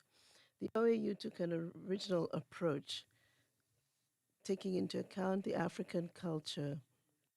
The heads of state at the time of the OAU looked at numerous key steps towards adopting this charter. So the Monrovia Charter was the first meeting of a group of experts to pilot the charter. This was in November. Under the chairmanship of Sheikh Bambai, who worked on the concept and looked at the legal instruments that inspired the charter at the time. The charter was now adopted in line with the independence fights of the different African countries. Now, when the charter was signed, it was to better protect human rights on the continent, but also to honor the founding fathers of the OAU, to honor their memory. Thank you very much for your kind attention.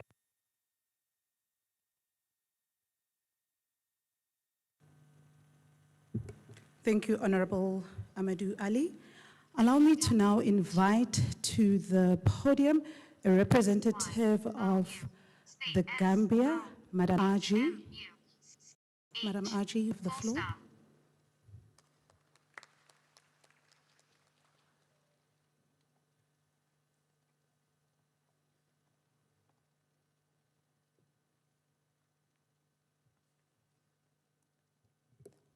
Good afternoon. Due to time, on executive protocols. It is a great honor to read this statement on behalf of the Honorable Attorney General and Minister of Justice. It's an honor to address this distinguished gathering on the important role played by the Gambia in the development and adoption of the African Charter on Human and People's Rights. The African Charter stands as one of the most significant achievements in Africa's legal and diplomatic history. It represents the collective determination of African states to promote human dignity, justice, freedom, equality, and solidarity across the continent. The Charter also reflects Africa's commitment to developing a human rights framework grounded in the continent's own historical experience, cultural realities, and aspirations of unity and development. Within this historic process, the Gambia played a respected and enduring role. Banjul served as the venue for important meetings of African legal experts and representatives, convened under the auspices of the Organization of African Unity to prepare the draft text of the Charter. Though its hospitality, constructive diplomacy, and support for dialogue among member states, Gambia contributed to creating an atmosphere for cooperation and consensus during a formative stage of the Charter's development. Because of its central role played in Banjul in the drafting process, the African Charter became widely known as the Banjul Charter, a name that continued to reflect the Gambia's association with this landmark African instrument. The Charter was ultimately adopted by African leaders as a continental framework for the promotion and protection of human and people's rights. Its provision remained distinctive for recognition not only individual rights and freedoms, but also collective rights, duties to the community, and the principles of solidarity and development. The contribution of the Gambia did not end with the drafting process. The country later became the host of the African Commission on Human and People's Rights, headquarters in Banjul.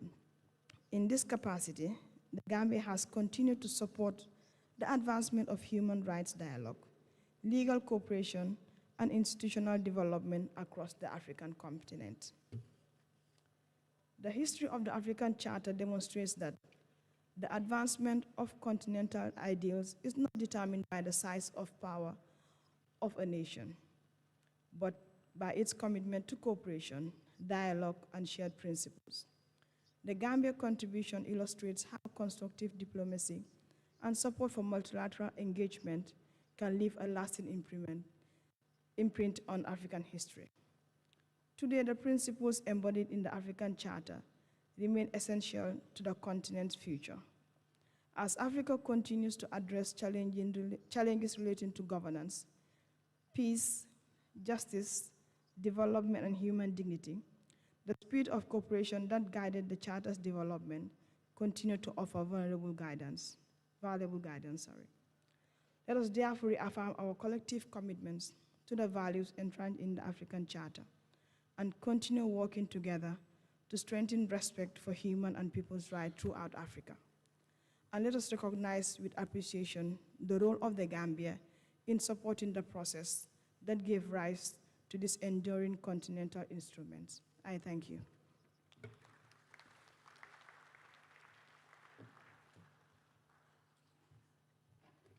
Thank you, Madam Aji, for taking us through an important reflection on the role of Gambia in the adoption of the African Charter. Allow me to now invite to the stage my colleague, Mr. Decio Mariotte, and for this segment, we will be sharing with you some key milestones and important dates of the African Charter.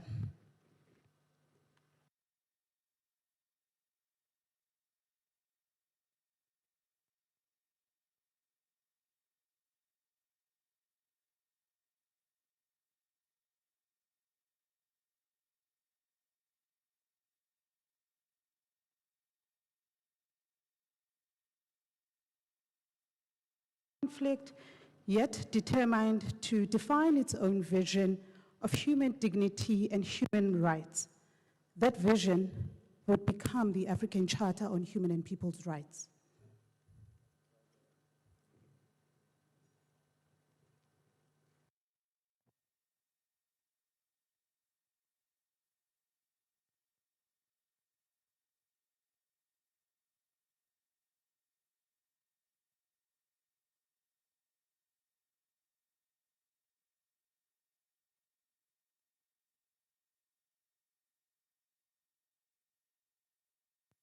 Adopted in 1981 in Nairobi and entering into force in 1986, the Charter was more than just another legal document.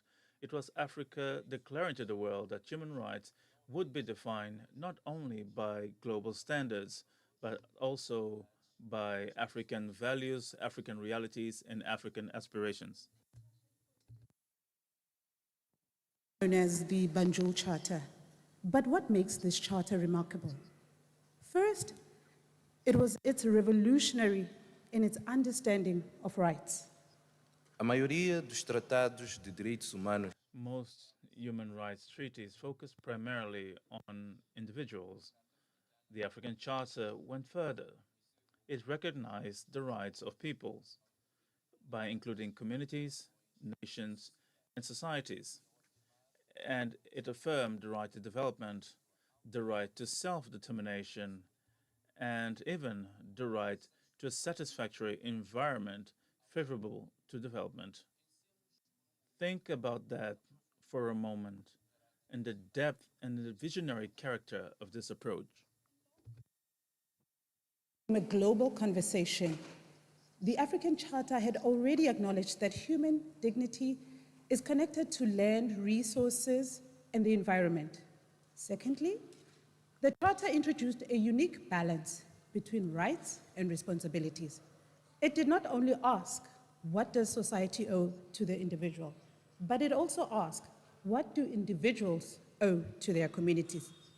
The Charter speaks of duties to family, society, and the nation, reflecting deeply the African idea that humanity is interconnected. In many ways, it echoes the philosophy that says, I am because we are. Now allow us to zoom in on some milestones of the African Charter on Human and People's Rights. IT.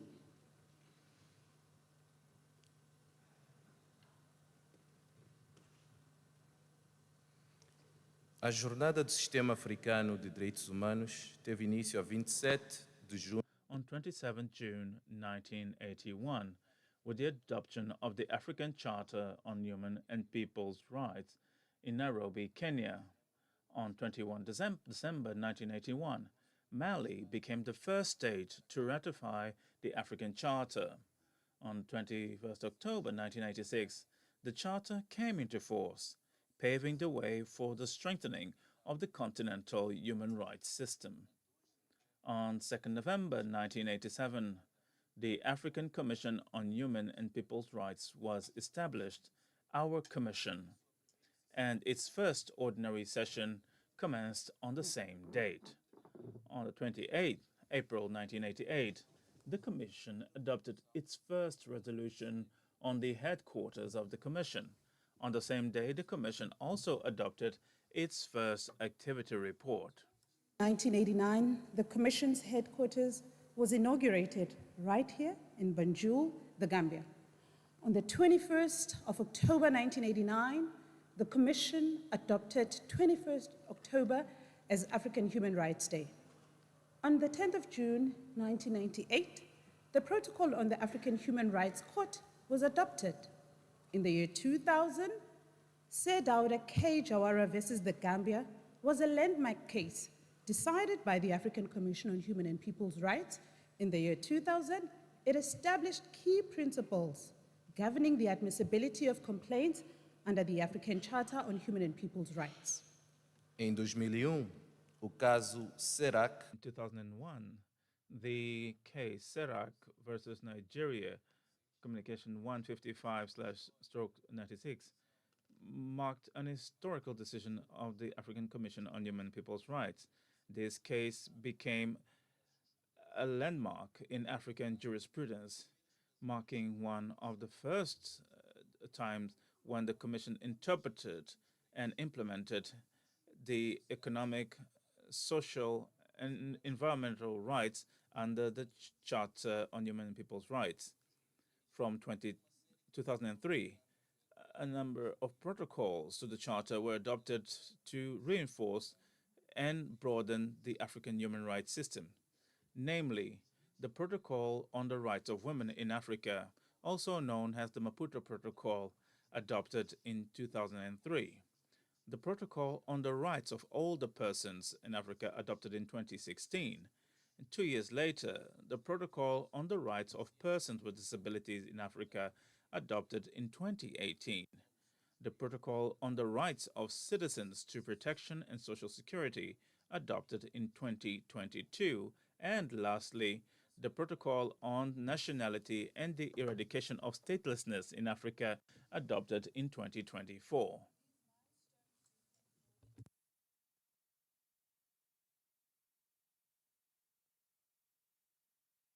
And the protection of human and people's rights across the continent. And as we conclude, perhaps the Charter's greatest achievement was its symbolic nature. It showed that Africa could create its own human rights framework, rooted in universal dignity, yet very much deeply reflective of African history and identity. It was not borrowed, it was not imposed, but it was built by Africans for Africans. And that matters, because human rights are strongest when people see themselves inside them.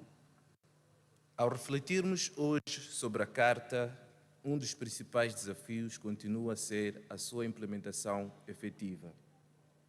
How do we move from promises on paper to justice in practice? How do we ensure that rights are not selective? How do we make institutions work for ordinary citizens? Estas, minhas senhoras e meus senhores, são as questões que se colocam à próxima geração de África. E talvez seja este. And perhaps this is the enduring power of the African Charter, a living document, a continental vision, a bold promise. Thank you very much for your attention.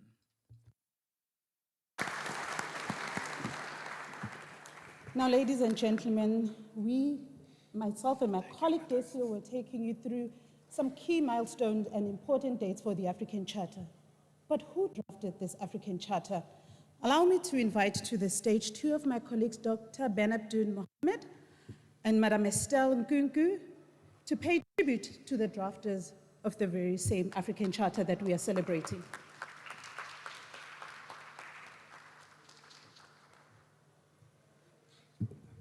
Nous allons parler en arabe et en français.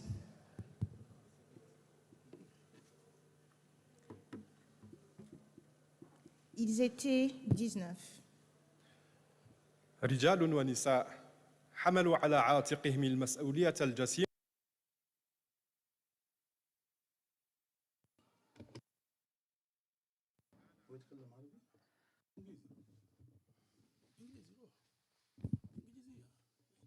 To put together their intelligence and wisdom for the service of Africa so that the whole continent would go out of the darkness and shine. They were 19.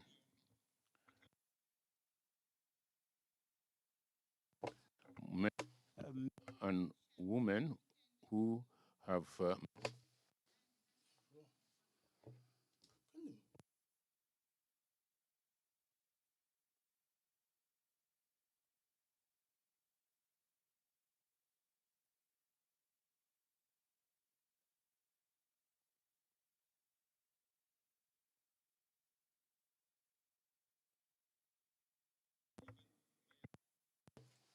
They were men and women in shadow. Sometimes they are forgotten. men and women from various regions, various horizons, and speaking different languages. They were 19 in number.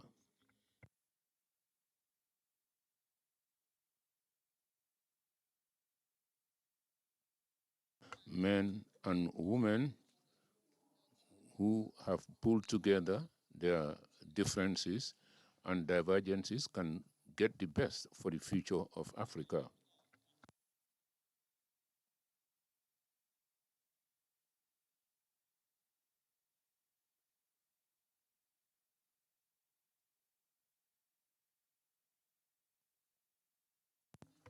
Let us remember, this is we, the children of Africa,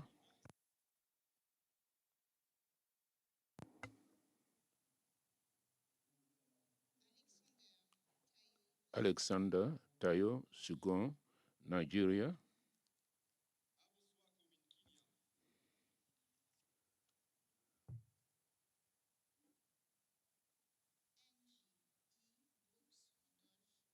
Angie Brooks Randolph, Liberia,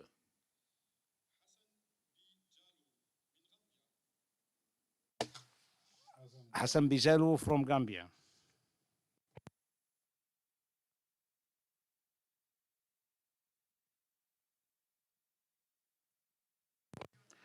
Ebo Diati from Senegal.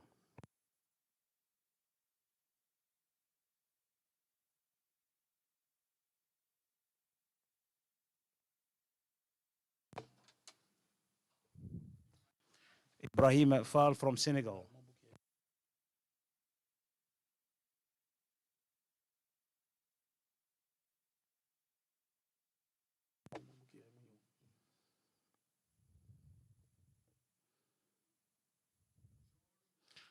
George O. Lumpty from Ghana.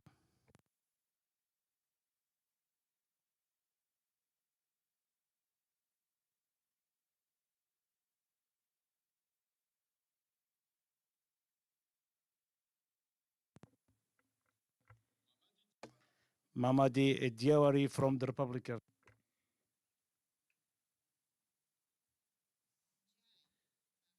Njai Mariam Koulibaly, Mali, Mustafa Sak from Senegal.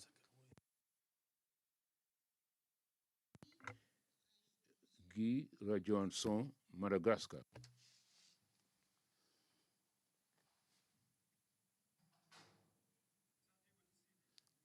Tagi Ulsidi from Mauritania.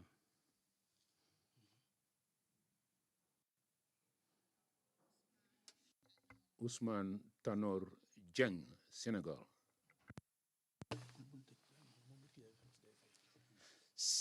Semenika Fall Jones from Rwanda.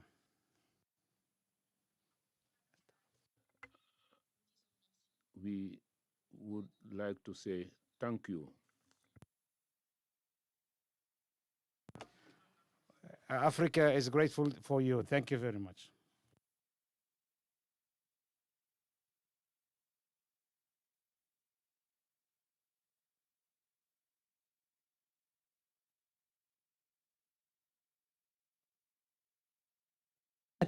One thing is very clear.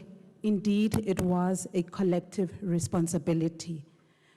Allow me to now call to the podium the Honorable Chair of the African Commission on Human and People's Rights for the keynote address and official launch of the ACHPR Anniversary Program, Honorable Idrissa. So you have the floor, Chair.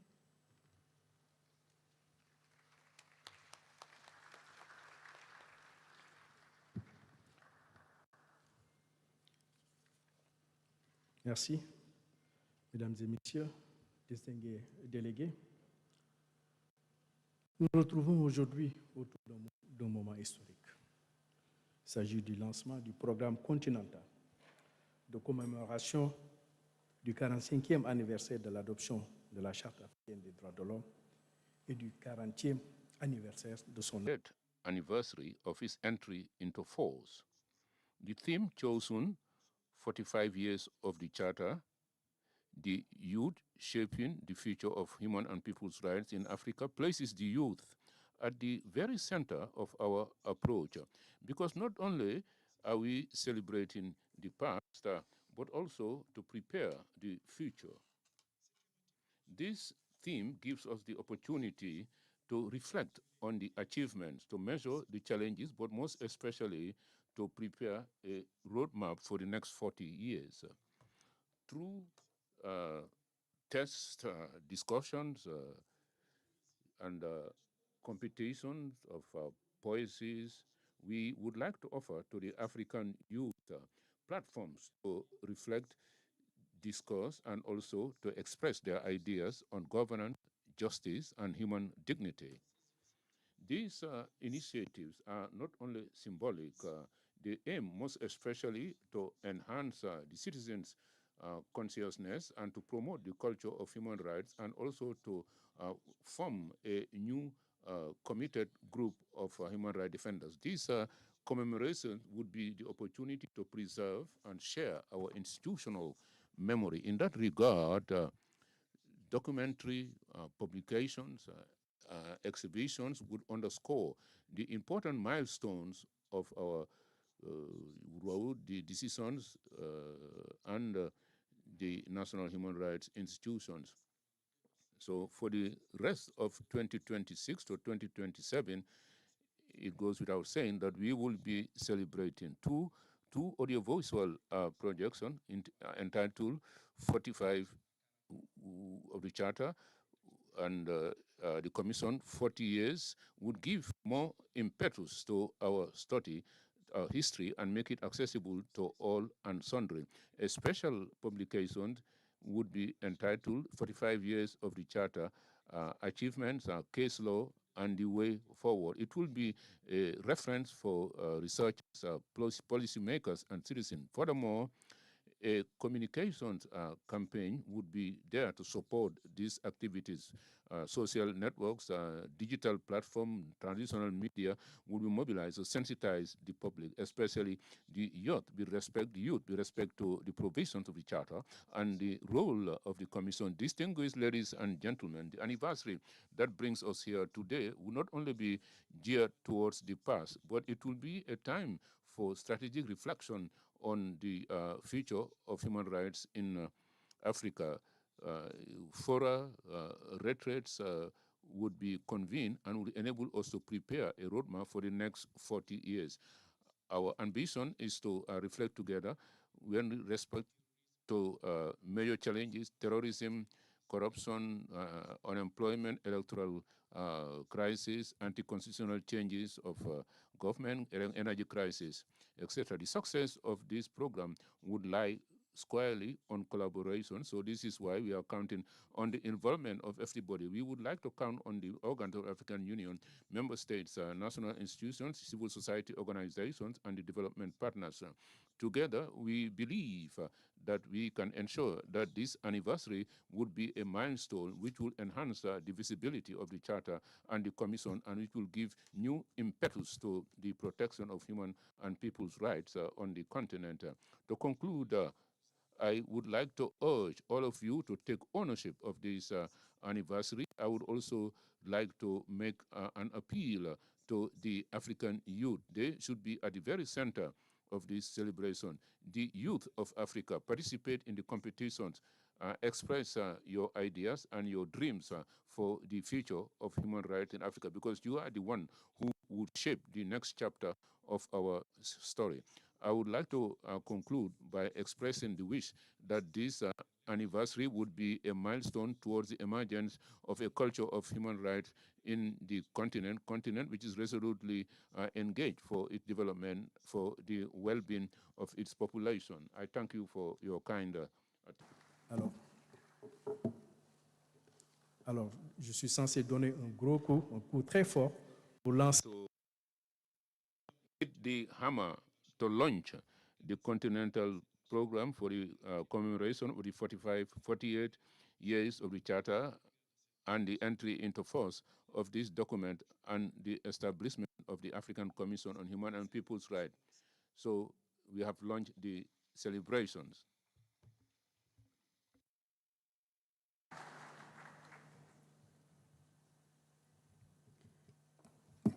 Thank you very much, Honorable Chair, for that very inspiring statement, inviting the youth to be at the table and to help share the vision on human rights and the African Charter. Ladies and gentlemen, this now brings us to the end of the 45th commemorative event for the African Charter, on the adoption rather of the African Charter on Human and People's Rights. Allow me to bring this event to a close and not stand between you and lunch. I believe we will now be breaking for lunch. Thank you very much for joining us. We hope to see you after the break and to continue the important conversations on the situation of human rights in Africa. I thank you all.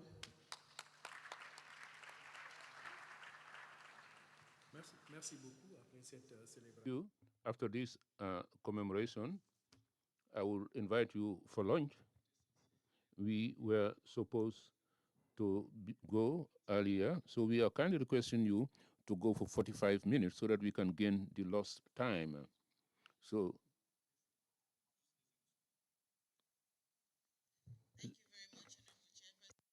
Round of applause again for the commemorative events around the 40th and the 45th anniversaries of the African Charter. So be on the lookout for the African Commission. We'll be in the news. We hope to engage through a series of activities, from moot court competitions to high-level dialogues and the series of events that we would have. So please, we invite you to please engage with us. And many of the member states here already, we have reached out to you regarding the high-level dialogue that we're having on the margins of the media coordination meeting in Egypt. Thank you very much. I would like to make a few announcements regarding side events that are taking place, and just to announce also that the launch will just be 1 hour, please, because of the long day that we still have ahead of us. First, I'd like to announce that we have the following panels. We have panels that are still on the schedule for today.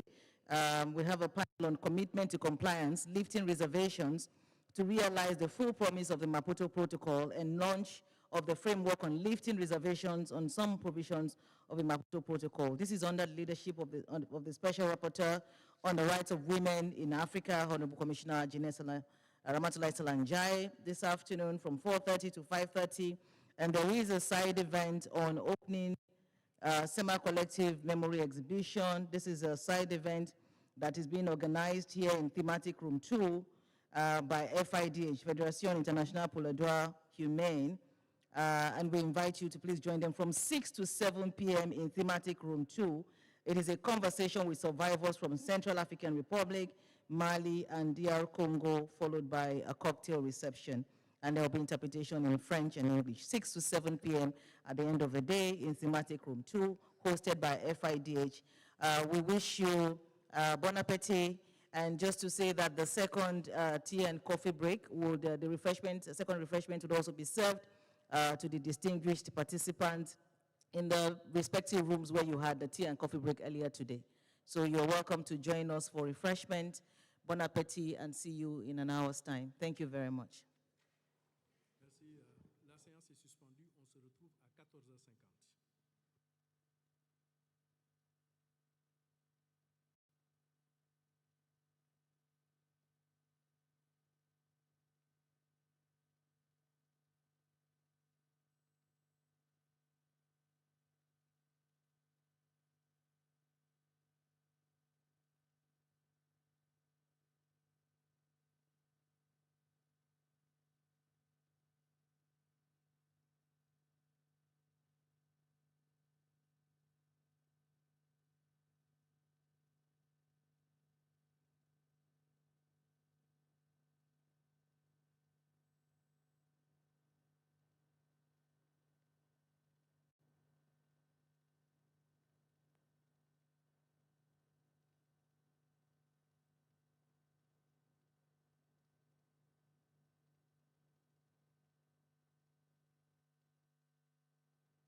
Mohamed Sarr, please, we need you here.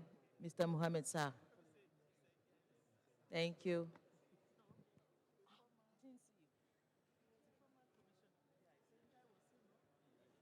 حقوق الإنسان مسؤوليتنا الجماعية.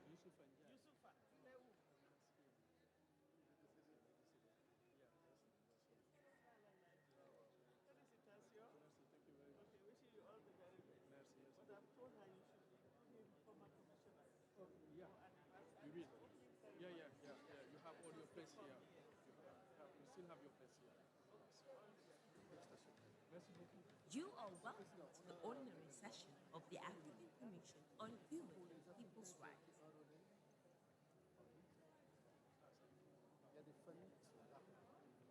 Human rights, our collective responsibility.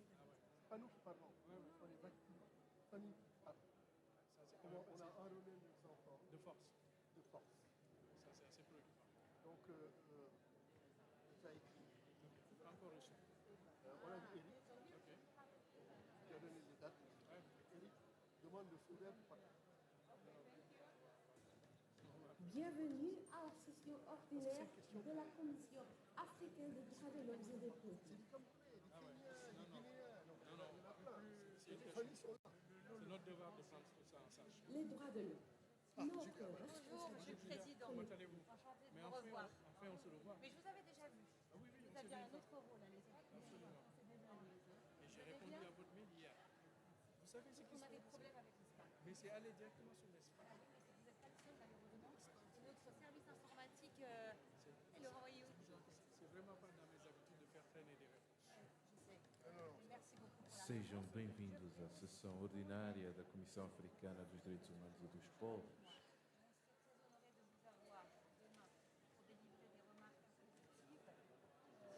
Direitos humanos, a nossa responsabilidade coletiva. On va les combattre en Ukraine. Alors, on a la maman quand son fils est décédé au combat, qui sera là pour témoigner. C'est notre devoir de prendre en charge. Et en tant que président, comme c'est un phénomène continental, il y a beaucoup d'Africains qui sont restés. Mr. Mohamed Sarr. Merci, Monsieur Eric, le Président, merci. Eric, le président est OK. The chair is Tu mets en musique. Commissioner Selma is the one that will read out the names of NGOs, the- okay. yes. And for NHIs, it's Commissioner Manuela.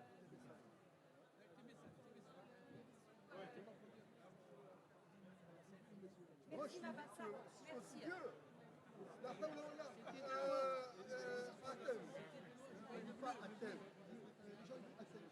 C'est Hatem. Là, je t'assure. Les gens ils disent Hatem. J'ai dit, mais c'est pas Hatem. Ils disent, si c'est Hatem. Je dis, c'est Hatem. J'ai connu mon ami, ça fait Hatem. Je connais les Hatem. C'est plus comme ça. Non, non, c'est le bleu. Il y a un bleu. J'aime beaucoup ce bleu. Non, mais oui, je l'ai vu.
Following a number of inquiries, we would like to inform the distinguished participants that all session materials, all public session materials are available on the barcode at the back of your badges. So you just need to scan the barcode. You have the agenda, the concept notes for the various panels, the activity reports of commissioners that will be presented. You can access them all right behind, at the back of your badges. There's a barcode there, and the documents are being continuously uploaded onto that portal. Thank you very much. In all working languages of the Commission. Thank you.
to the Gambia, home of the African Commission on Human and People's Rights. Bem-vindos à Gâmbia, sede da Comissão Africana dos Direitos Humanos e dos Povos. Bienvenue au Gambie, siège de la Commission africaine des droits de l'homme et des peuples. مرحبا بكم في غامبيا، البلد المضيف للجنة الإفريقية لحقوق الإنسان والشعوب. dal leen ci jàmm fii ci Gambia dëkkuwaay kuréel bi yore cëru doomu aadama ci Afrika. One Africa, one voice, your rights, human rights, our collective responsibility. نرحب بكم في الدورة العادية للجنة الإفريقية لحقوق الإنسان والشعوب.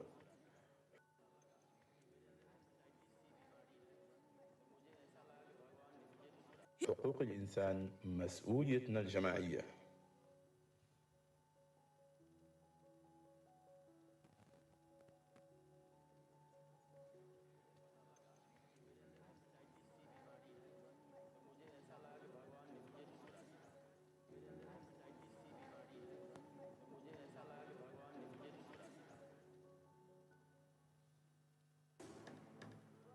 You are welcome to the ordinary session of the African Commission on Human and People's Rights.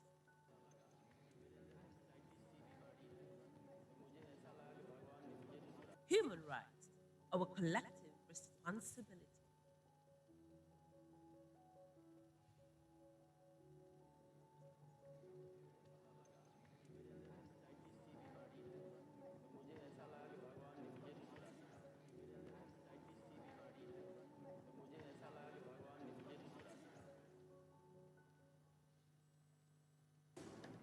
Bienvenue à la session ordinaire de la Commission africaine des droits de l'homme et des peuples.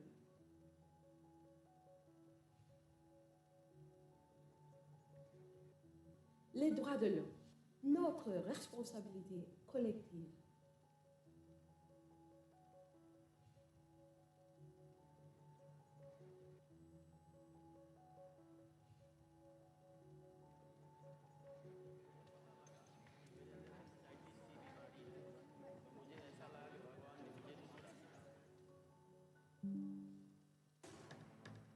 Sejam bem-vindos à sessão ordinária da Comissão Africana dos Direitos Humanos e dos Povos.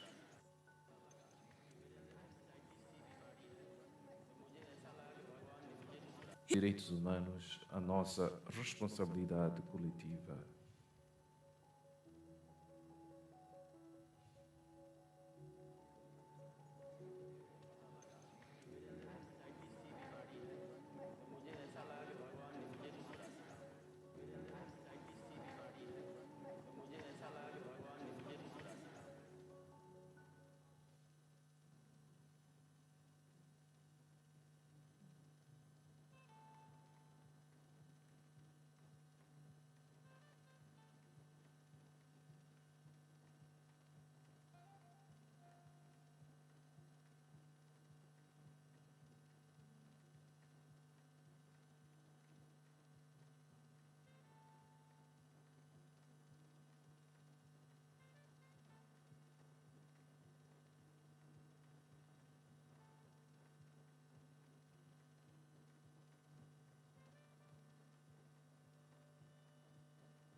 Welcome to the Gambia, home of the African Commission on Human and People's Rights. Bem-vindos à Gâmbia, sede da Comissão Africana dos Direitos Humanos e dos Povos. Bienvenue au Gambie, siège de la Commission africaine des droits de l'homme. مرحبا بكم في غامبيا، البلد المضيف للجنة الإفريقية لحقوق الإنسان والشعوب. Darlene Jaman, Fiji Gambia, Likuwai Kurabiyori Chiludo Aramchi Africa.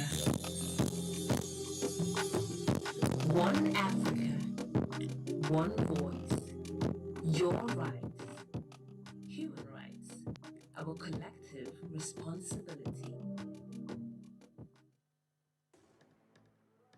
نرحب بكم في الدورة العادية للجنة الإفريقية لحقوق الإنسان والشعوب.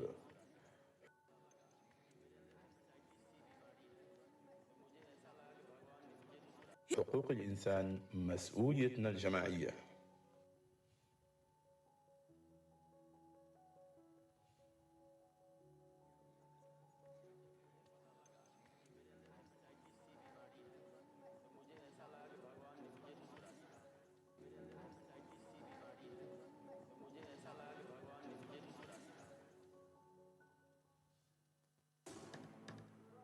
You are welcome to the ordinary session of the African Commission on Human and People's Rights.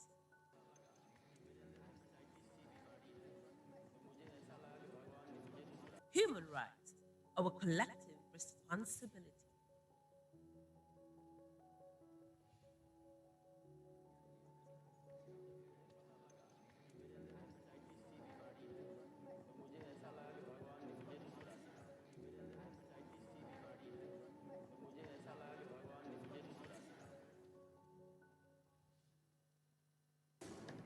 Bienvenue à la session ordinaire de la Commission africaine des droits de l'homme et des peuples.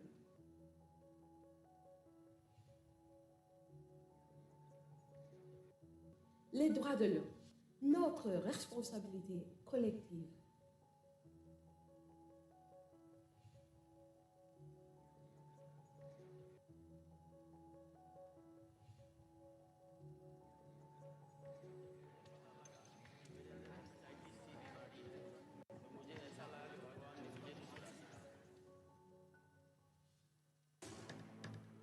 Sejam bem-vindos à sessão ordinária da Comissão Africana dos Direitos Humanos e dos Povos.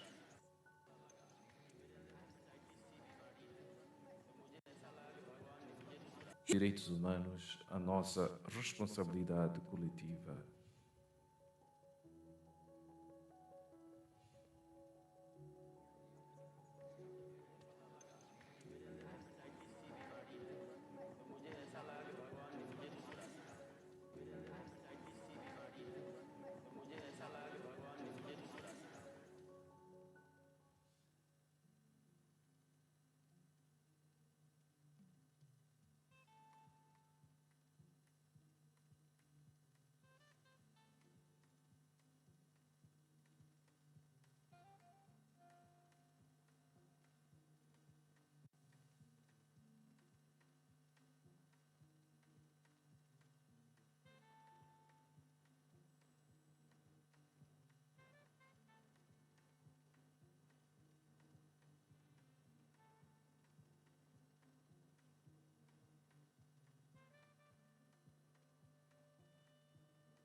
Welcome to the Gambia, home of the African Commission on Human and People's Rights. Bem-vindos à Gâmbia, sede da Comissão Africana dos Direitos Humanos e dos Povos. Bienvenue en Gambie, siège de la Commission africaine des droits de l'homme et des peuples. مرحبا بكم في غامبيا، البلد المضيف للجنة الإفريقية لحقوق الإنسان والشعوب. Darlenci German, Fichi Gambia, de Kuwai Kural Buyori Chirudomo Adamachi Africa.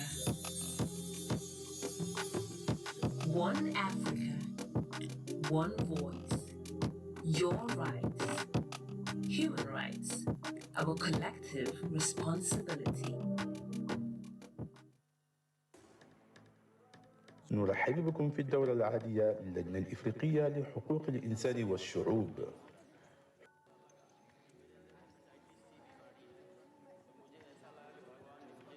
حقوق الإنسان مسؤوليتنا الجماعية.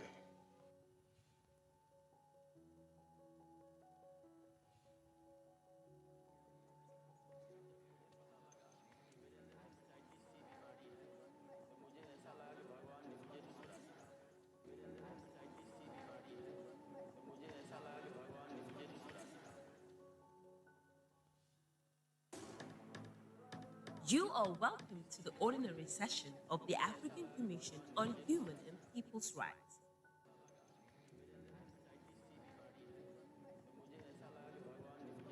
Human rights, our collective responsibility.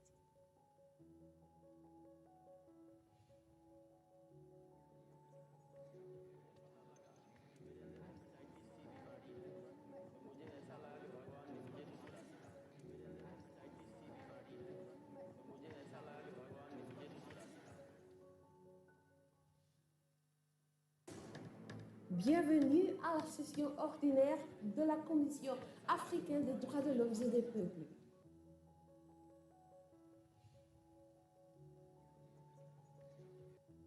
Les droits de l'homme, notre responsabilité collective.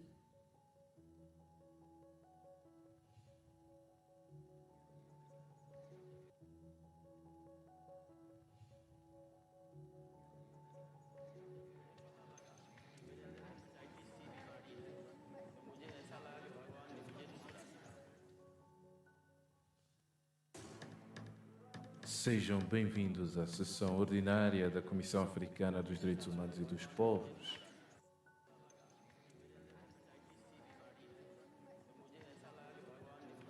Direitos humanos, a nossa responsabilidade coletiva.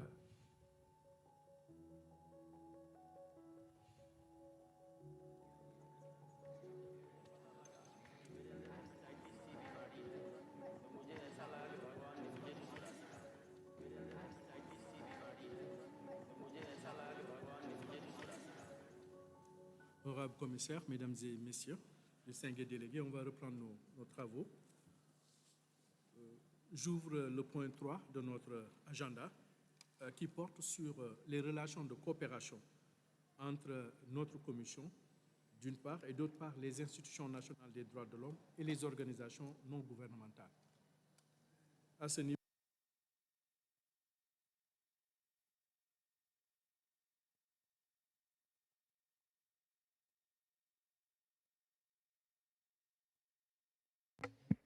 with civil society organizations, more specifically NGOs. For the first document, with the report of Honorable Maria Teresa, to whom I'm going to give the floor. Honorable Commissioner, the floor is yours.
So this current session, 12 activity reports have been submitted to the Commission, especially that of the Commission of Human Rights in Senegal and the Commission of Gender Equality of Kenya. As regards reports, we have received reports that were presented since May 2024 to May 2026. There are two countries whose status were attributed between May 2024 and May 2026, and they are under no obligation to present report. We have a list of 30 institutions with one late report that was not presented. So the Commission would like to exhort these national human rights institutions with the status of affiliates to have reports. We have reports that are lagging behind. We will encourage them to present them to the Commission based on what is on Resolution 370. I'd like to seize this opportunity to congratulate national human rights institutions. There are 7 that do not have any, that have submitted their report, and 2 that still have the possibility of presenting their report. So these are examples that we have to emulate so that we can have an idea of the situation of human rights presented during this session. Thank you for your kind attention, and I'd like to yield the floor back to you. Thank you for that report, for the state of our relations with civil society organizations. Thank you, Mr. Chair, for the floor. Excellencies, representatives of states, parties to the Charter of Africa, the Charter of Human and People's Rights, representatives of CSOs and NHRIs, dear participants. Now I'm going to present a paper on the relationship between and cooperation between the African Commission on Human and People's Rights and non-governmental organizations. Article 45, paragraph 1C of the African Charter on Human and People's Rights gives the African Commission to warrants the African cooperation to cooperate with other African institutions or international institutions that are interested in promoting and protecting human and people's rights. During its 78th ordinary session held in October 2023, the African Commission strengthened this criteria of granting the observatory session in Resolution 572 of maintaining observer status to non-governmental organizations in the area of human and people's rights in Africa. Resolution 572 recognizes the important role of NGOs in supporting the Commission to enable it to fulfill its mandate of promoting and protecting human and people's rights in Africa. Moreover, Resolution 572 states that NGOs endowed with observer status should undertake to establish close cooperation relations with the Commission and to undertake regular consultations on issues of common interest and to present their activity report to the Commission every 2 years.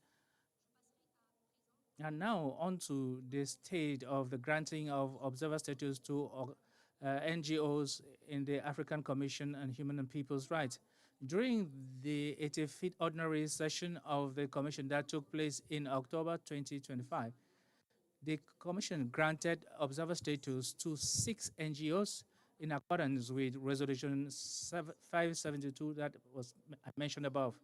These organizations are African Disability Forum, ADF, Human Rights and Forest Brain Africa, RIFBA, Association Kutakesa, Movement of Defensor of Human Rights in the Republic of Angola,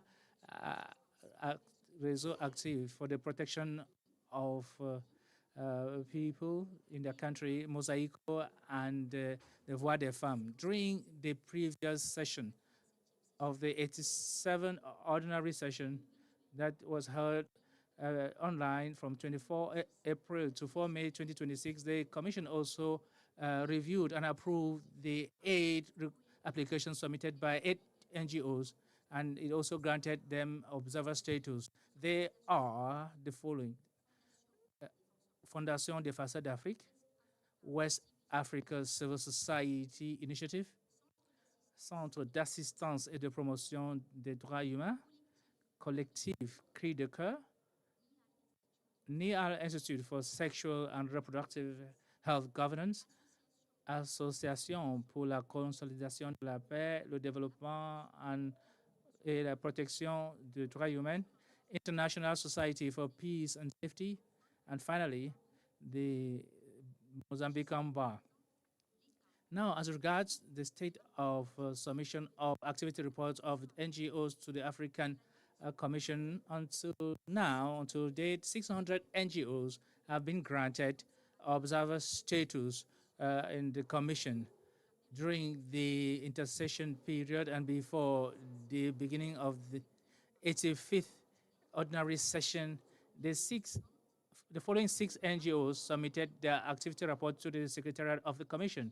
They are the Fédération internationale de l'action et des chrétiens pour l'abolition de la torture, FIACAT, affiliate number 40, Zimbabwe Human Rights Association, affiliate number 82. East and Whole of African Human Rights Defender Project number 359, World Coalition Against the Death Penalty number 557, FFLD number 553, and finally, Wellbeing Africa WBA number 562. To date, on the 600 status, NGOs that have observer status, 31 have submitted at least one report on their activities. The African Commission would like to congratulate these NGOs for having met the obligations of submitting activity report, and I'd like to seize this opportunity to urge all NGOs that have observer status to regularly submit activity reports to the Commission every other year in accordance with the provisions of Resolution 572. Thank you for your kind attention, and I yield the floor back to you, Mr. Chair. Thank you, Honorable Commissioner. I'd like to join you to congratulate the civil society organizations and national human rights institutes, and also urge them to intensify and strengthen cooperation with our commission. I'd also like to recall the obligation of presenting a report. It is something very important for us because that's what enables us to conduct follow-up on the work on the protecting human rights that you are doing in your respective countries or in the countries that you operate. This brings an end to item 3 of our agenda and will enable us to start item 4 on the situation of human rights in Africa. We're going to start by getting the main results from a fora of national human rights institutions and the fora of non-governmental organizations fora that took place just before this session that we started today. I'd like to give the floor now to the representative of the National Human Rights Institution for 7 minutes. Thank you.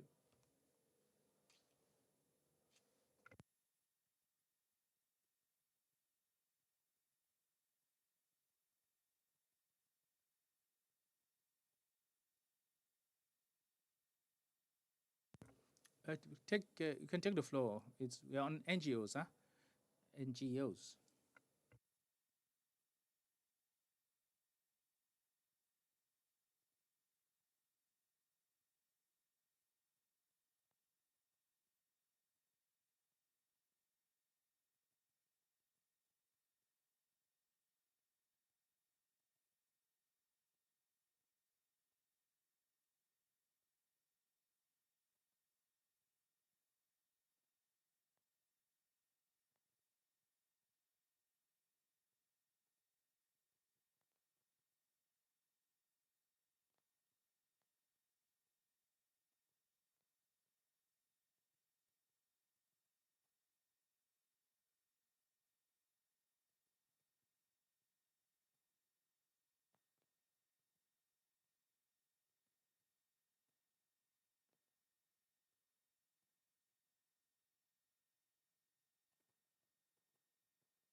truth-telling, and collective visioning for the future of our continent.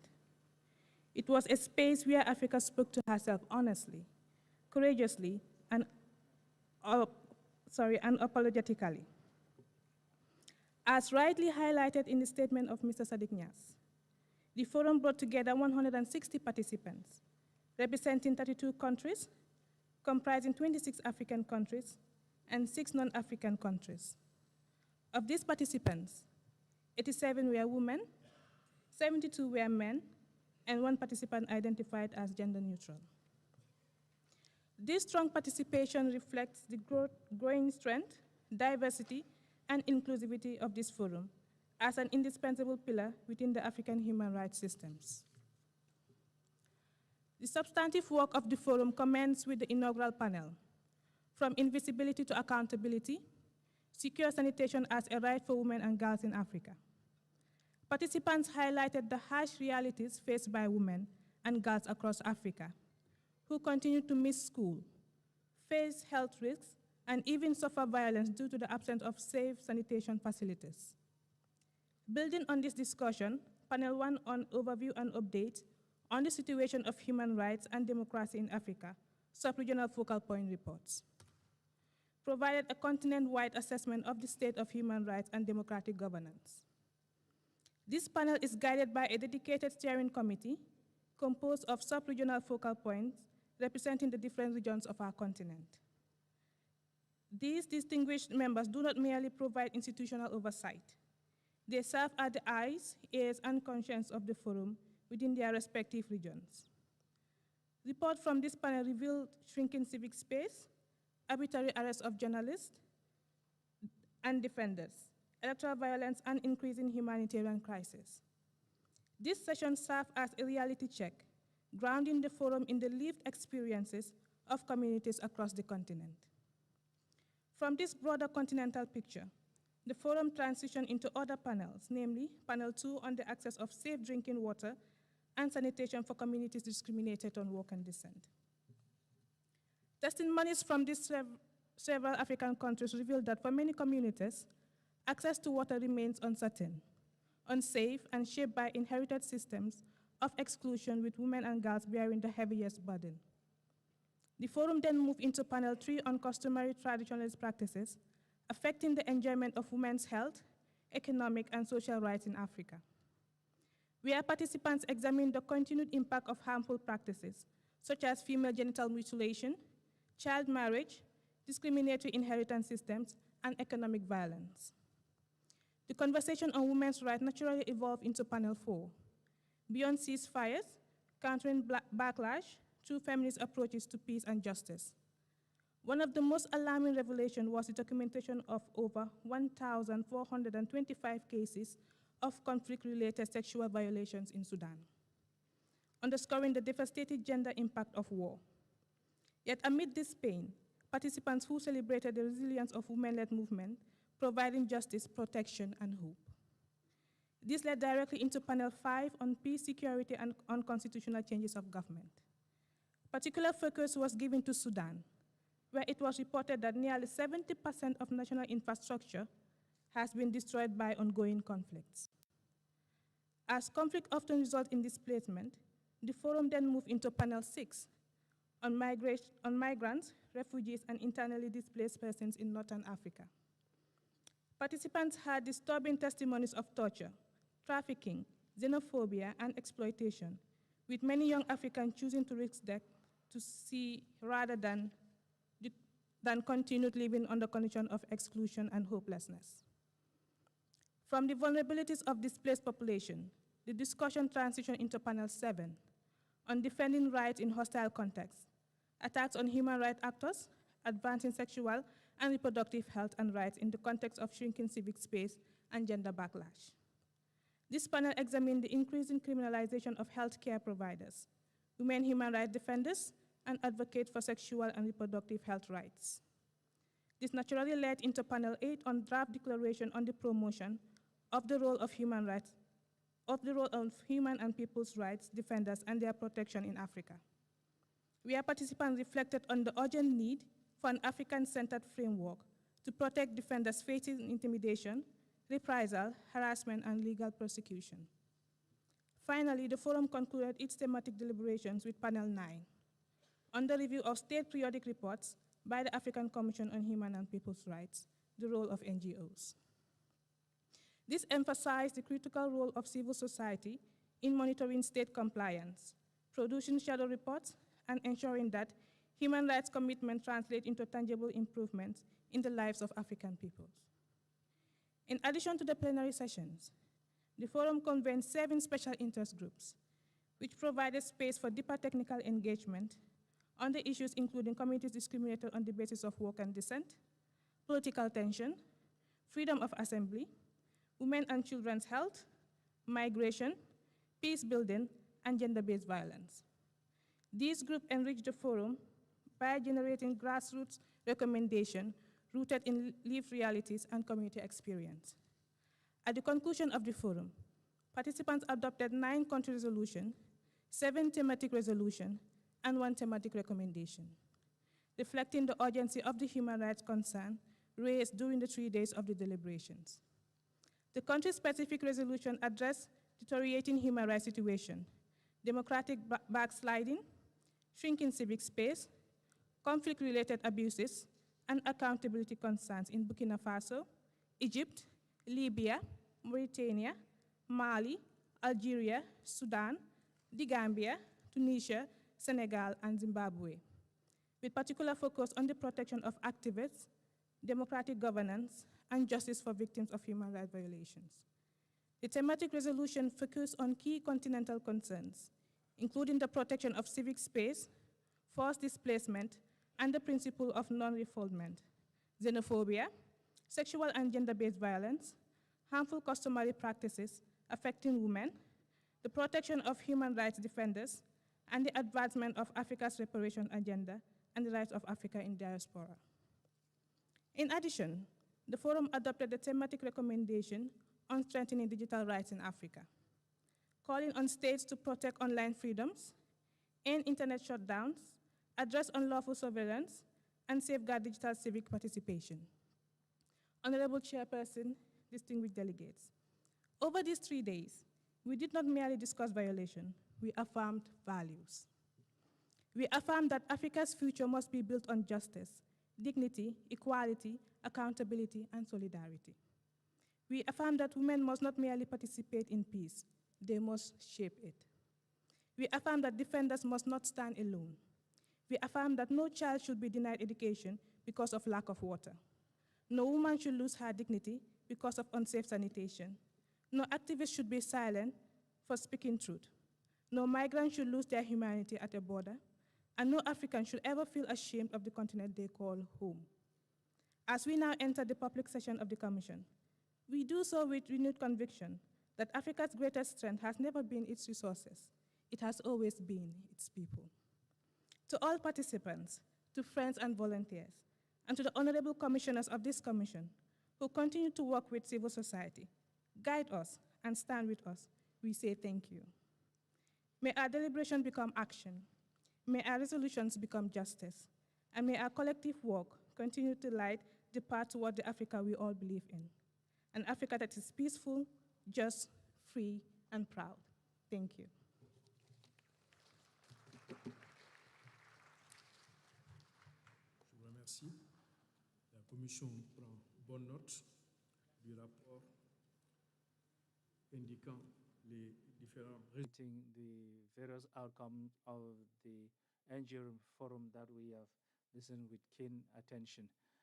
From now on until 4:30, we are going to listen to statements from delegates of state, of delegates of international organizations, and thereafter we'll listen to delegates of national human rights institutions, and we'll wrap up with the statements from delegates of non-governmental organizations. Now I'd like to open the list of states that have indicated their willingness to take the floor, and I'd like to invite Mrs. Ful Balani, who represents South Africa. Mrs. Balani, if you are in the hall, please, you have 7 minutes for your statement.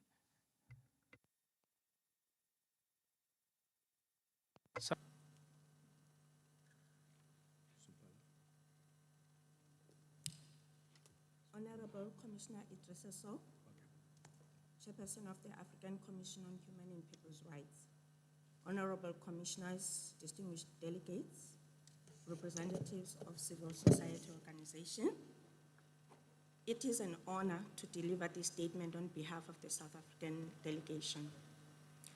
Today, we are witnessing a period of increasing human rights challenges that requires a decisive action.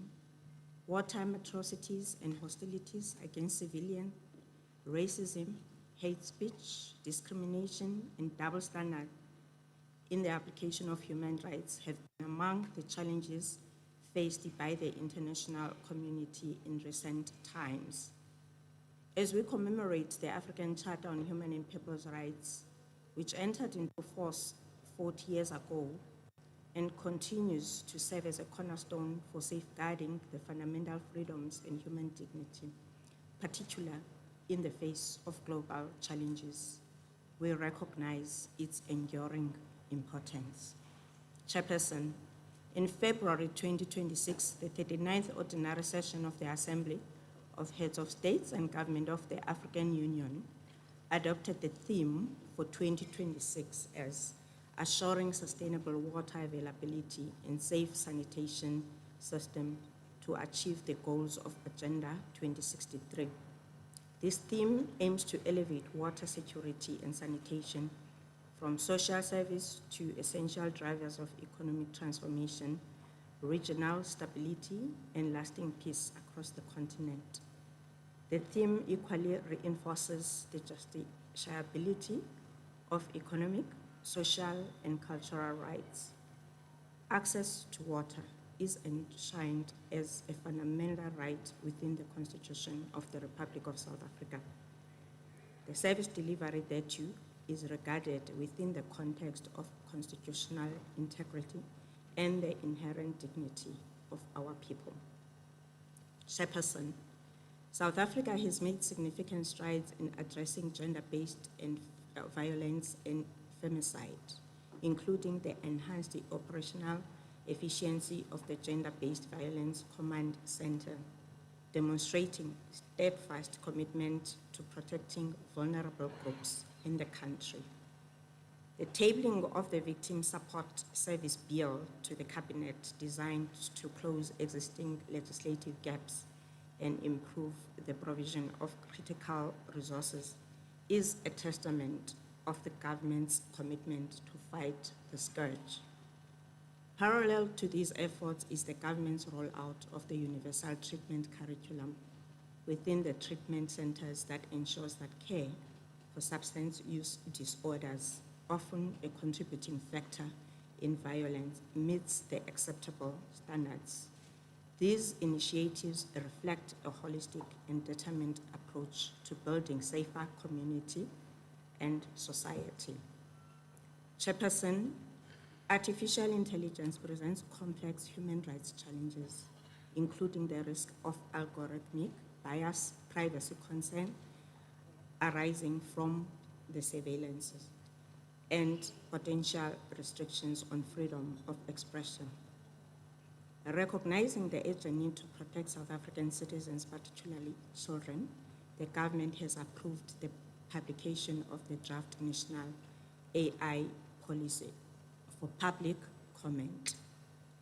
Chairperson, on issues of migration, the government of the Republic of South Africa notes the incidents of violence and criminal activities targeting foreign nationals in various regions of South Africa.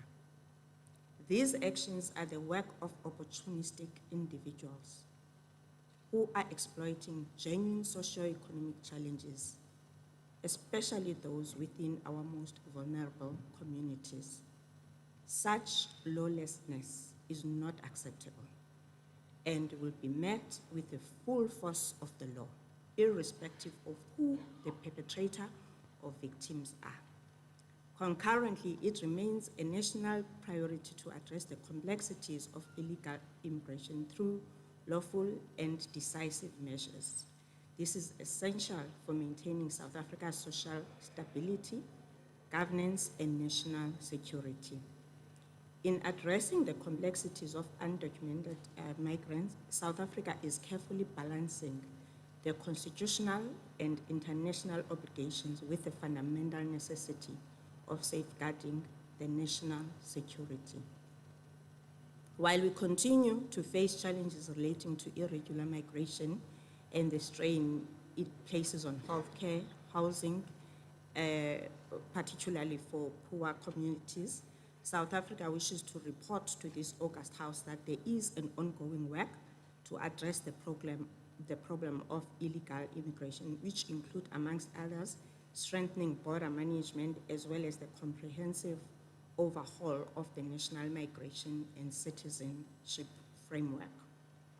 Chairperson, in closing, South Africa calls on the continent to work together to address the root causes that forces people to leave their countries. There must be a genuine, open, and frank conversation on the push and pull factors, including good governance, rule of law, and democracy in all African countries in accordance with the Constitutive Act of the African Union. Our demonstrated commitment to deepening African integration and solidarity should not be undermined by isolated acts of criminality. Finally, we wish to thank the Commission and civil society organizations for their tireless work in monitoring and defending these rights for our shared future. I thank you, Chair.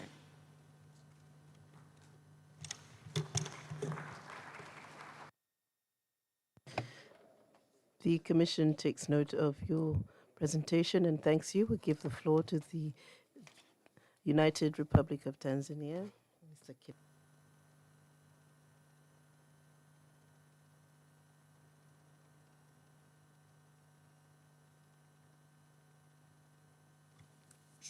Je donne la parole au représentant de l'Algérie.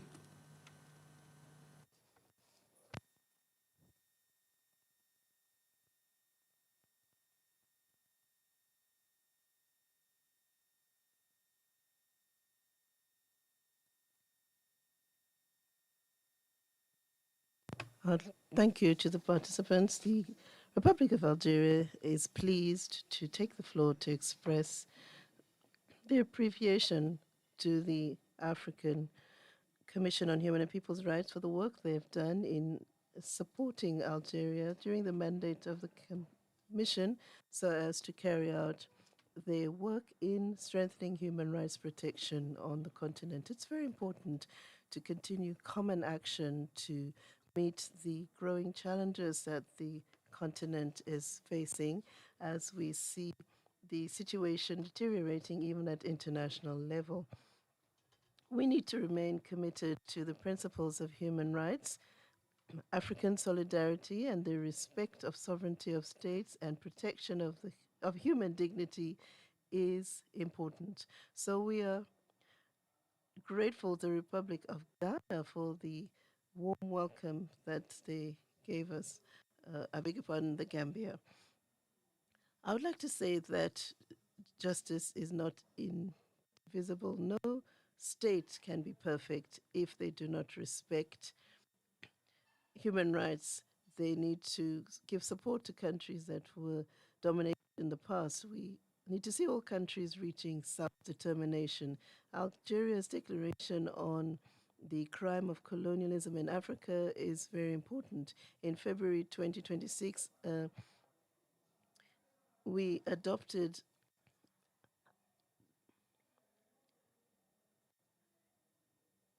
a text on this, and this is part of the principles of justice, and we want to preserve the collective memory of the African continent. Algeria reiterates its commitment to support the rights of the human and people's rights, and in this case, that of the Sahrawi Arab Democratic Republic is vital. We have been focusing on the respect of human rights in the Sahrawi Arab Democratic Republic, and we would like to see the injustice against these people be accountable. There needs to be accountability for this. We also are concerned about the situation in Gaza. We want to see accountability being taken for this as because of the Israeli occupation. The Palestinian rights, human and people's rights are being violated. And ladies and gentlemen, Algeria continues to carry out activities and advocacy to promote freedom and access to human rights for its people and that of the continent in general. In 2025, we took up certain reforms in our country to better protect the rights of the vulnerable in society, in particular the respect of persons with specific needs. Measures were adopted in our country to guarantee equitability or equitable access to justice for all persons in our country in order to respect the fundamental rights of all human. In 2025, we were pleased with the developments that took place in terms of protection of privacy in the digital space.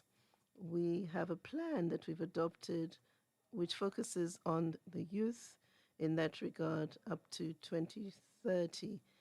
In February 2026, there was a national strategy adopted for the combating of human trafficking and support for those who have been victims of human trafficking. In the area of health and education, Algeria has also been taking significant steps. All of this to ensure that all the different rights of our people are respected. There is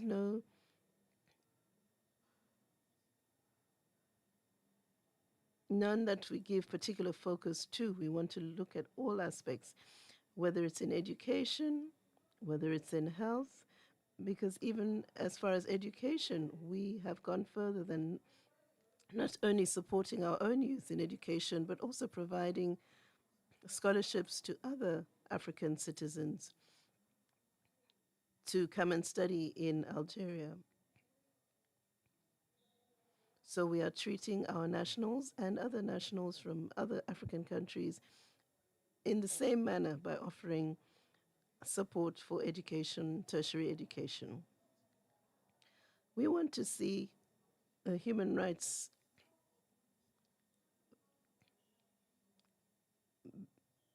receive greater protection, not only in our country, but throughout the continent. We've taken some measures also as far as the exploitation of minerals and development of natural resources in our country. We see this as a lever for economic development of the Algerian state.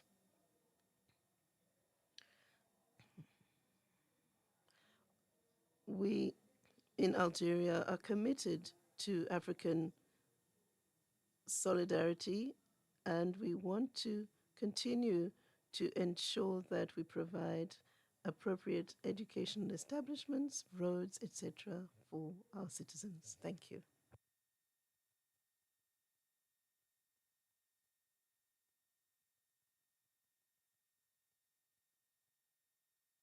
The Commission takes note of your input and thanks you for your presentation. I would like to call upon the delegate from the Republic of Zimbabwe.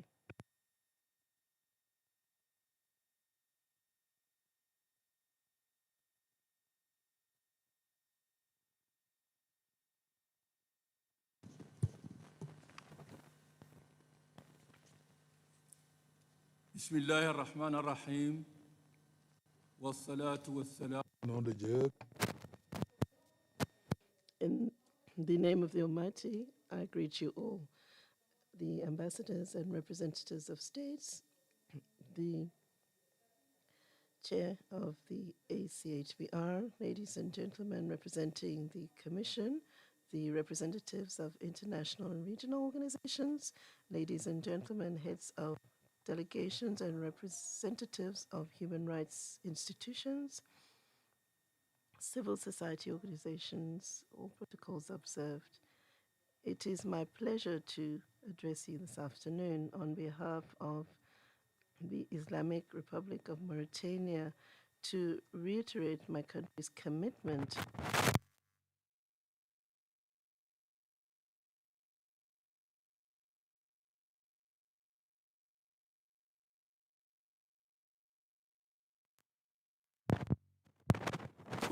السياق الإفريقي.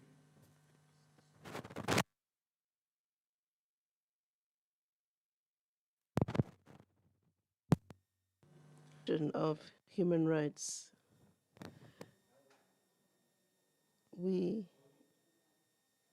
have seen the establishment of monitoring mechanisms in our country in order to have an appropriate understanding of what's taking place in terms of human rights, observing human rights in our country. We feel that our continent and the Sahel region in particular are facing significant challenges like terrorism, crime, transnational crime, organized crime,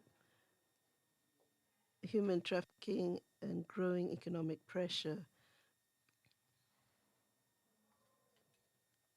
These challenges are not just theoretical in nature, but it's a daily reality that we are facing. It obliges all our countries to find an appropriate balance between security needs and the protection of our people's rights and freedoms. Mauritania has taken a global approach, and our approach is based on the fact that security and human rights are in complementarity. They're not contradictory.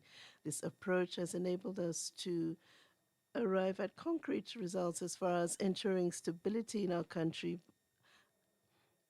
maintaining the rule of law, and building institutions that defend human rights. Mauritania has continued to contribute to joint efforts of our African organizations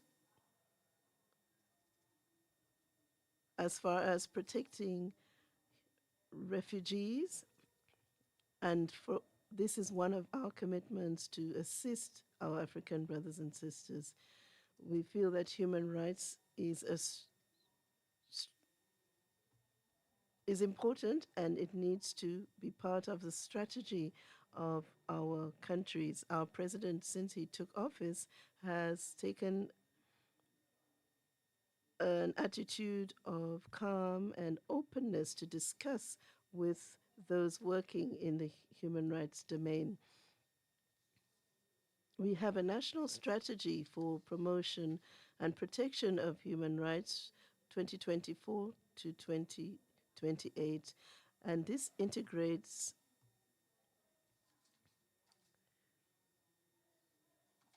building national institutions, improving transparency, and supporting vulnerable groups, in particular women, children, and youth. Mauritania recognizes that civil and political rights is inextricably linked with economic and social rights. We have been making efforts in combating poverty and providing social protection services to our people, as well as improving access to education and health. All of this, of course, are issues that other African countries are facing, but we understand that even with limited financial resources, we can still take steps to support our people and build African solidarity. We want to see equitable development that will enable our people to arrive at a situation where their rights are respected more and more. Because of our geographical location as Mauritania, we are a transit country, and we want to pay special attention to that. There's the trafficking of migrants as well as human trafficking that crosses through our country. So this leads us to focus our efforts also on vulnerable groups such as the migrants. The management of migration requires international cooperation because this is a challenge for our countries. We need to be able to exchange and work together as communities or countries in a region to deal with the migration issue. We need to work with the other African countries in cooperation to address the issue of migrants. We need to continue to provide periodic reports and make progressive recommendations, which are realistic as well, taking into account our national priorities and our institutional capacity as well. The African continent needs to go beyond speeches on human rights. It needs to be a true priority in our actions in our country and in our decision making in our countries. We need to build on the gains that we have already made so that we can face the growing challenges that I've mentioned already. Mauritania will continue to work with other African countries to ensure that we have a just and balanced society. The hopes of our people are met as far as dignity, justice, and development. So let me conclude by re-emphasizing our commitment to build our national human rights institutions and to build a culture of human rights and human dignity in our country and throughout the African continent. This is vital for development and progress of all our people. I thank you for your attention. We take note of your declaration and thank you for your input. We will now call upon the representative from Zimbabwe. Zimbabwe, you have the floor. You have 7 minutes. Our sincere apology, Honorable Chair. We are ready to deliver our statement tomorrow. Sorry for the inconvenience, Honorable Chair. C'est parfait, nous prenons bonne note.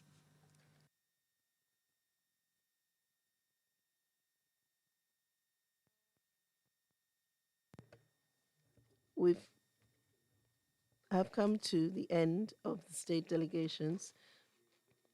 We would now like to hear from the African Union organs with your human rights mandate. The Special Rapporteur of the United Nations, you have the floor. Thank you very much. Colleagues, I am the United Nations Special Rapporteur on Minority Issues, having been elected to this mandate by the UN Human Rights Council in late 2023. My name, as was said, is Nicolas Levrat. Besides fulfilling this UN mandate, I'm also a full professor of European and international law at the University of Geneva. It is a pleasure for me to attend the 87th ordinary session of the African Commission on Human and People's Rights, and an honor to address this plenary session. At the outset, let me underline that my participation in this session takes place within the framework of this Addis Ababa roadmap. This roadmap has, since 2012, promoted enhanced collaboration between the UN Human Rights Mechanism and the African Commission and other African Union human rights bodies. It is in this connection that I have traveled to Banjul to meet you and to better understand minority issues in Africa with a view to further amplify UN and African Union mechanism cooperation in addressing minority issues. The purpose of my UN mandate is to promote the implementation of the 1992 UN Declaration on the Rights of Persons Belonging to National or Ethnic, Religious and Linguistic Minorities, and to identify ways and means to overcome persistent obstacles to the full and effective realization of the rights of persons belonging to minorities. Minority issues have traditionally been understood in relation to so-called national minorities, which often emerge as a byproduct of nation-building processes. This dynamic was first noticed in early 20th century Europe when two European empires were dismantled after the First World War, leading to the emergence of numerous new states and a great number of minority issues. Fearing that the fate of these minorities could become a destabilizing factor leading to conflicts, an international regime for the protection of minorities was established in the 1920s to prevent kin-state interventions. In 1948, the young UN organization adopted the Universal Declaration of Human Rights. However, the UN General Assembly indicated in that resolution, I quote, that the United Nations cannot remain indifferent to the fate of minorities. However, considering that it is difficult to adopt a uniform solution of this complex and delicate question, which has special aspects in each state in which it arises, and considering the universal character of the Declaration of Human Rights, the UN General Assembly decides not to deal in a specific provision with the question of minorities in the text of this declaration. So minority protection is not universal in the sense that that term had in 1948. Minority protection is and remains in the process of being developed based on the special aspects in each state in which it arises. This is why I'm here, to learn more about the special aspects of minority issues in the different African contexts. This is also why my report to the 61st session of the Human Rights Council in March this year investigated the root causes of minority issues. I identified 5 major root causes. Additional to nation building, I identified decolonization, migration, entrenched system of social hierarchy, and the coexistence of persons pursuing nomadic lifestyles within predominantly sedentary societies. It seemed to me that all these root causes are relevant in the African context. Without further developing, there will be a panel discussion on these issues this Wednesday morning. I would like to emphasize that during the 61st session of the Human Rights Council, the representative of Kenya, speaking on behalf of the African group, supported the idea to further work on the decolonization process as a root cause of minority issues in Africa. It is a root cause of minority issues because newly independent states emerging through decolonization largely retained colonial borders which had been drawn without regard for the territorial anchoring of Africa's diverse people. I therefore hope to be able to further explore these issues with you alongside those stemming from the other root causes such as migration, entrenched social hierarchies, or the status of non-sedentary communities. Further, the Human Rights Council has specifically requested that in carrying out my mandate, I cooperate closely with regional organizations in order to synergize complementarity and avoid duplication. This is why I'm preparing a report to the 64th session of the UN Human Rights Council to be held in March 2027, examining the role of regional organizations and mechanisms in promoting and protecting the rights of persons belonging to minorities. This report will also suggest paths to better cooperate among the regional mechanisms and with the UN. At the heart of my analysis is the recognition that regional organizations occupy a distinct and complementary space between global norm setting and national implementation. Their proximity to both states and affected communities places them in a unique position to translate international standards into context-specific protection on the one hand, and to contribute to the emergence of better fitting standards to be adopted by the UN on the other. The report will therefore analyze and compare regional norms and standards, existing monitoring and accountability mechanisms, avenue for minority communities to access and engage with these processes, and the ways in which regional mechanisms support state through technical assistance and capacity building. This focus on regional perspective will also be reflected in the 2027 United Nations Forum on Minority Issues. The theme of this year's forum, which will take place on 27-28 November in Geneva, will be addressing minority issues through a regional lens. The forum has brought together since 2008 minority rights activists, civil society organizations, member states, academics, United Nations entities, and national human rights institutions for constructive dialogue over 2 days. I warmly invite you all to engage in this unique platform, also open to non-ECOSOC accredited NGOs. The forum provides an opportunity to share best practices and lessons learned while jointly reflecting on persistent challenges and way forward in advancing minority rights. I look forward to learning more from you in the days ahead and to stay connected beyond this gathering so that together we can bring greater visibility to the successful ways in which this vast continent has advanced the protection of minorities and supported the blossoming of diverse and thriving societies. I thank you for your attention.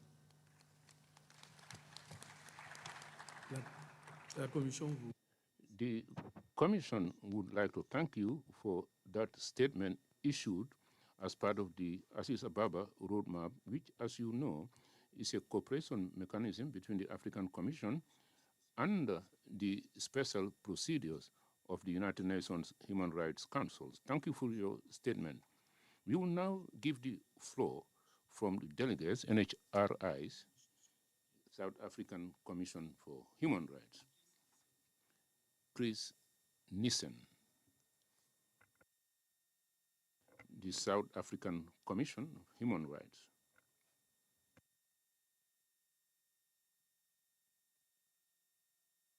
The Cameroon Human Rights Commission, Professor James Kobila.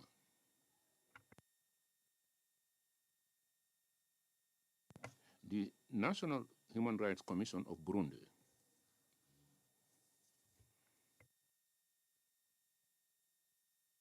The National Commission of Human Rights of Mali. Honorable Chairperson of the African Commission on Human and People's Rights, distinguished commissioners of human rights, their representatives of NHRIs and the states, human rights defense organizations, distinguished men, ladies and gentlemen. First and foremost, I would like to thank you on behalf of the chairperson, the acting chairperson of National Commission of Human Rights of Mali, for the honor given to us to participate in this session, which is an opportunity to talk about the human rights situation from January to May 2026 in terms of progress, challenges, and recommendations. A summary of the positive developments. We note the official delivery of the National Charter for Peace and Reconciliation to the heads of state. This charter, in Article 2, Paragraph 3, defends the sacred character of life, respect of human dignity, and our fundamental freedoms. Thanks to the enhancement of the capacity of the armed forces and training in human rights, and they were able to circumvent the attacks. We put in place instances to fight against the violation of the establishment by the Ministry of Human Rights of the committees for the monitoring of reform of the NHRIs, the announcement of the operationalization of the electronic bracelet in 2026, the holistic catering for gender-based violence victims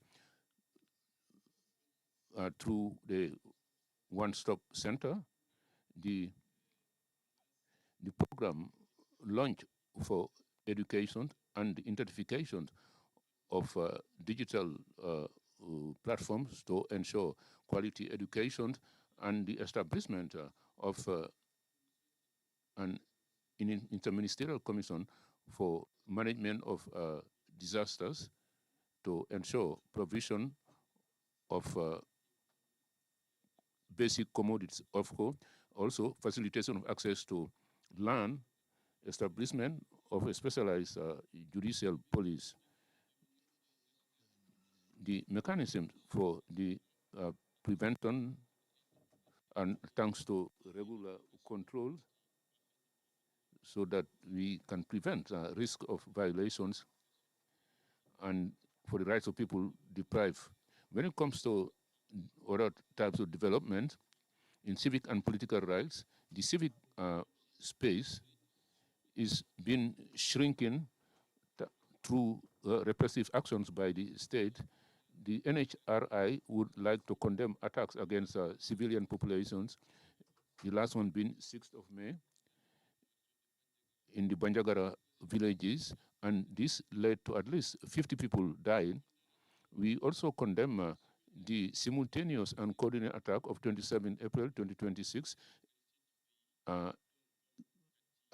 attacking several areas, Bamako, Kati, Savare, Gaul, Gital, and also people were kidnapped. The socio-economic rights have also borne the brunt of repression, and the rights of elderly people are also violated. When it comes to recommendations, the NHRIs would recommend a better protection of the civil society, adopt a specific law on slavery and other practices, establish the conditions to secure the atmosphere, and also adopt a bill on gender-based violence.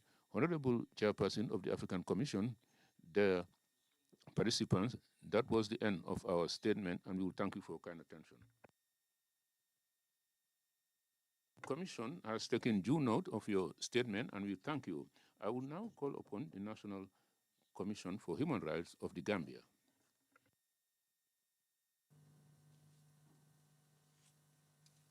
J'appelle la Commission nationale sahraouite des droits de l'homme.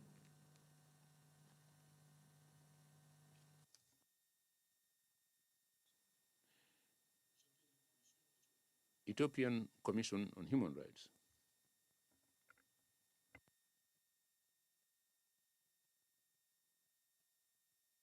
They are not here either.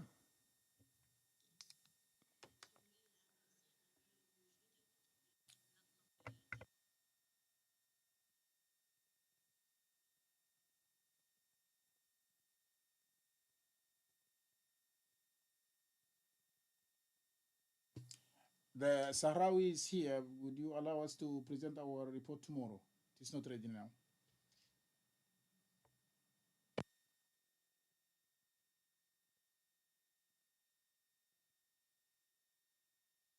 I understand that you are the representative of the state. I would like to give the floor to the representative of NHRI.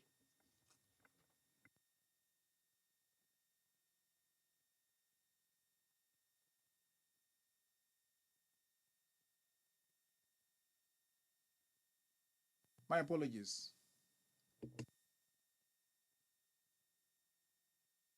We are now at the end of the list of those who requested the floor from the NHRIs.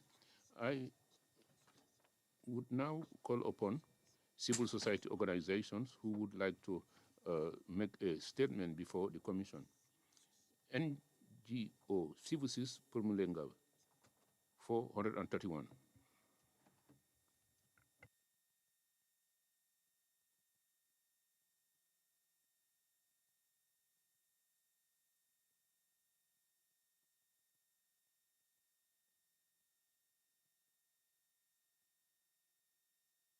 The Strategic Initiative for Women from the Horn of Africa, Ramaturai Jata, 433, serial number.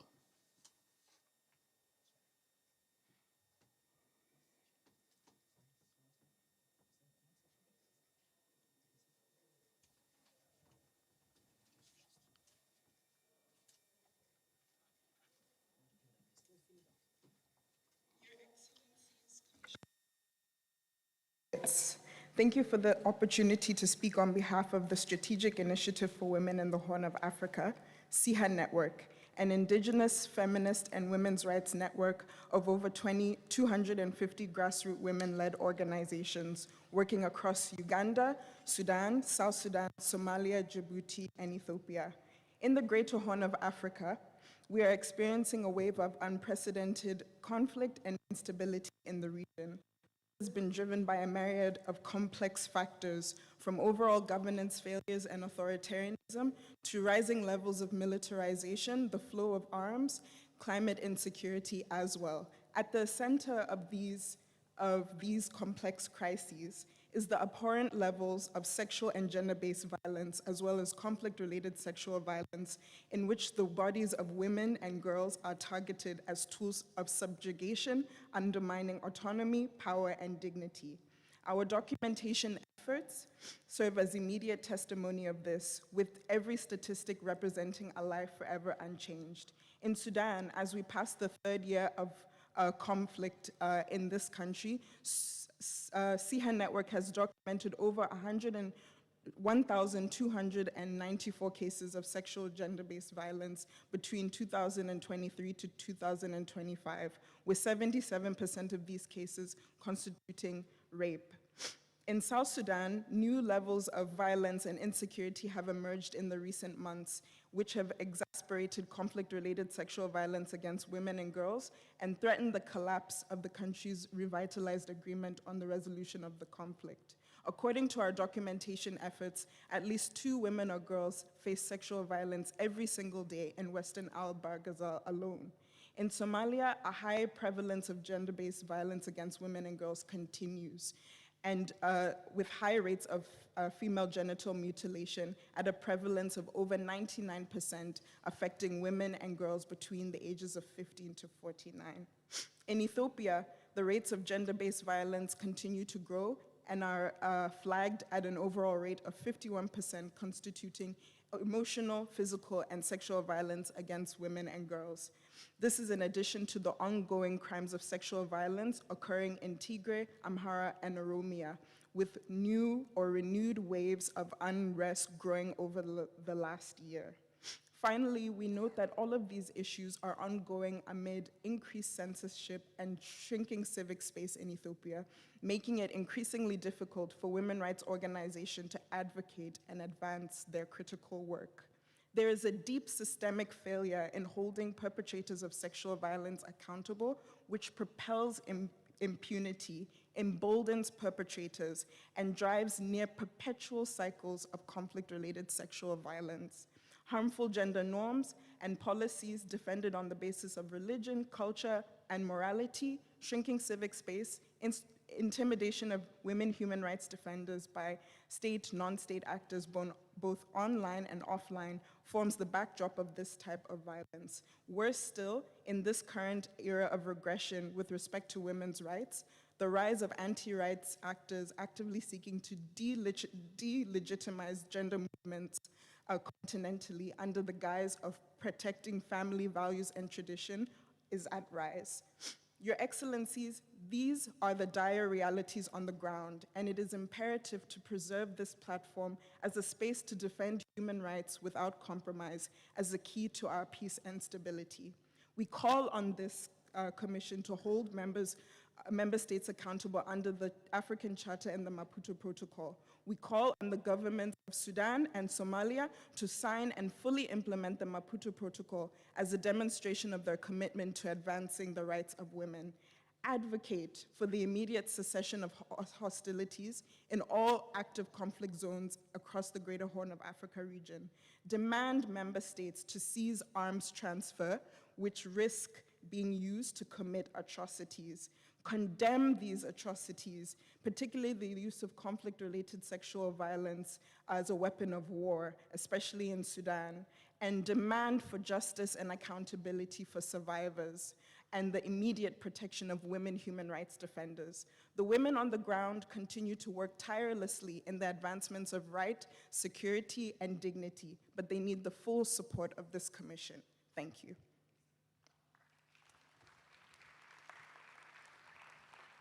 La Commission prend bonne note de votre déclaration et vous remercie. J'appelle à présent International Service for Human Rights. For human rights, you are next.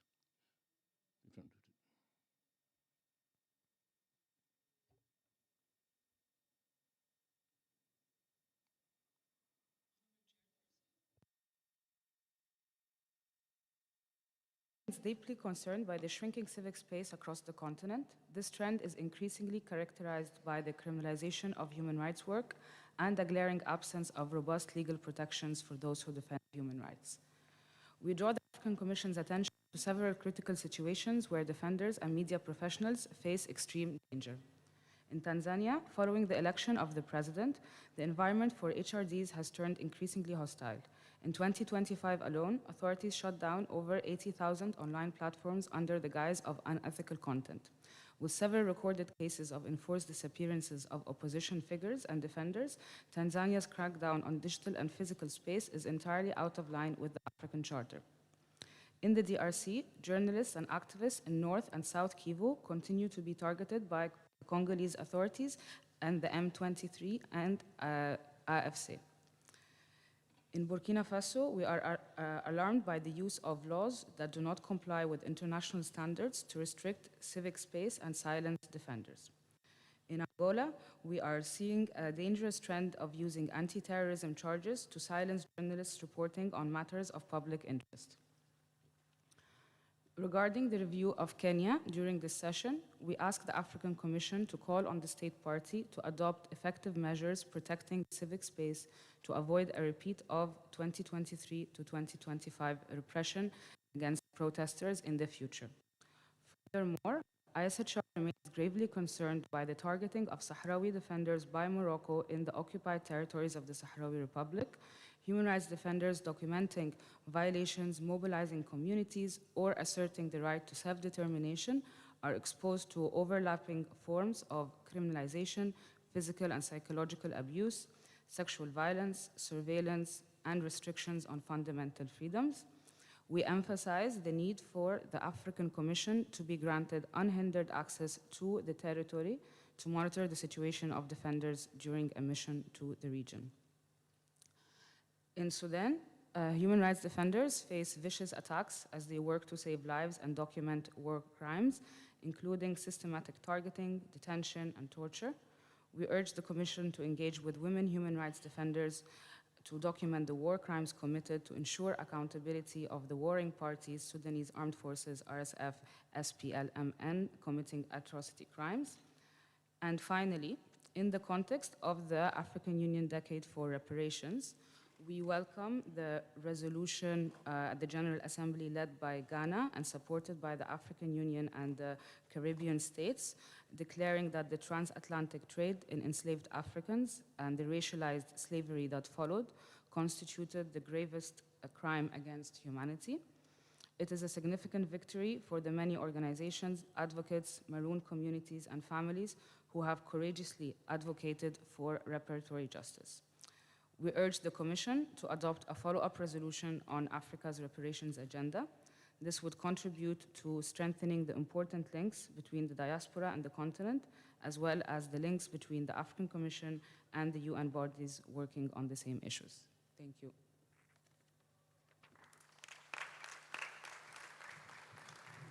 La Commission vous remercie et prend bonne note de votre déclaration. J'appelle le Forum for Development and Human Rights Dialogue. Human Rights Dialogue, 560. Observe a number.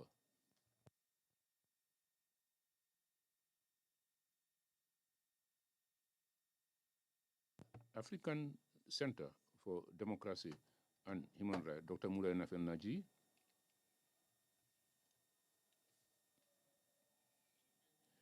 International Laureate, 482. Observe a number.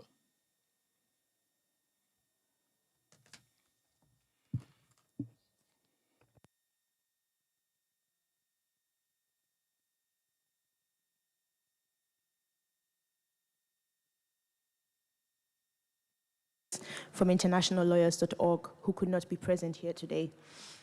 Internationallawyers.org, a collective of international legal practitioners, is committed to the principle that human and people's rights must be recognized not only in rhetoric but also implemented in practice.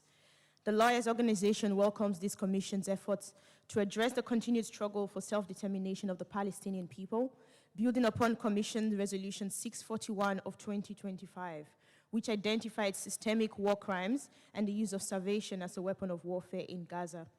Today, we urge the Commission to take further steps for the realization of its good intentions.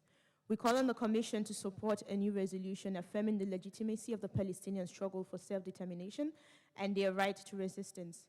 We note that boycott, divestment, and sanctions movement, the BDS movement, is an important and necessary tool for achieving the objectives of Article 20 of the Charter, which recognizes the right of all peoples to assistance in their liberation struggles against foreign domination. Second, we bring to your immediate attention the catastrophic situation in Sudan. The human and people's rights violations there have reached a paroxysm of atrocity, with over 150,000 estimated deaths and the internal displacement of millions of people. The collapse of the healthcare system and the confirmed famine in Darfur require that this Commission engage every available mechanism to draw global attention to this systemic impunity. Third, we express grave concern about secretive bilateral agreements where non-African states deport third country nationals to African countries where they have no legal or personal ties. We note with concern the example of South Sudan, where individuals are still held after months without charge following such transfers. We call on the Commission to recognize these practices as what they are, a violation of the prohibition against mass expulsion, fundamental right to dignity and due process, and to urge all states to refuse cooperation on such deportations. Fourth, we reiterate our concern over the existing threat of the climate crisis. We urge the Commission to provide full support for the African Court's upcoming advisory opinion by calling on member states to deny cooperation with high-emitting states outside of the continent that contribute to climate change without providing adequate mitigation, including new and additional climate finance, technology transfer, and capacity building to African states. Without such adaptation support, climate-related health impacts may lead to the death of an estimated 100 million additional Africans in this century. We call on the Commission to complete its study on climate change, focusing strictly on the implementation of legal obligations by African states. Internationallawyers.org reiterates our willingness to lend our considerable legal expertise to the completion of this study. Fifth, we draw the Commission's attention to the serious human rights violations that have taken place in Madagascar since the unconstitutional changes of government in October 2025. We encourage the Commission to publicly urge the government of Madagascar to stop arbitrary detentions and violations of the right to fair trial and to release political prisoners. Finally, we must speak directly to the situation in Egypt. The Commission is seized of communications involving numerous individuals detained over the overturning of free and fair elections by the 2013 coup d'etat. Many of these cases remain pending while the Commission refuses to consider them. The continued delay of these cases is unacceptable. We call on the Commission to act on these communications as a matter of highest priority. We thank you for your attention and remain ready to cooperate in the service of justice. Thank you.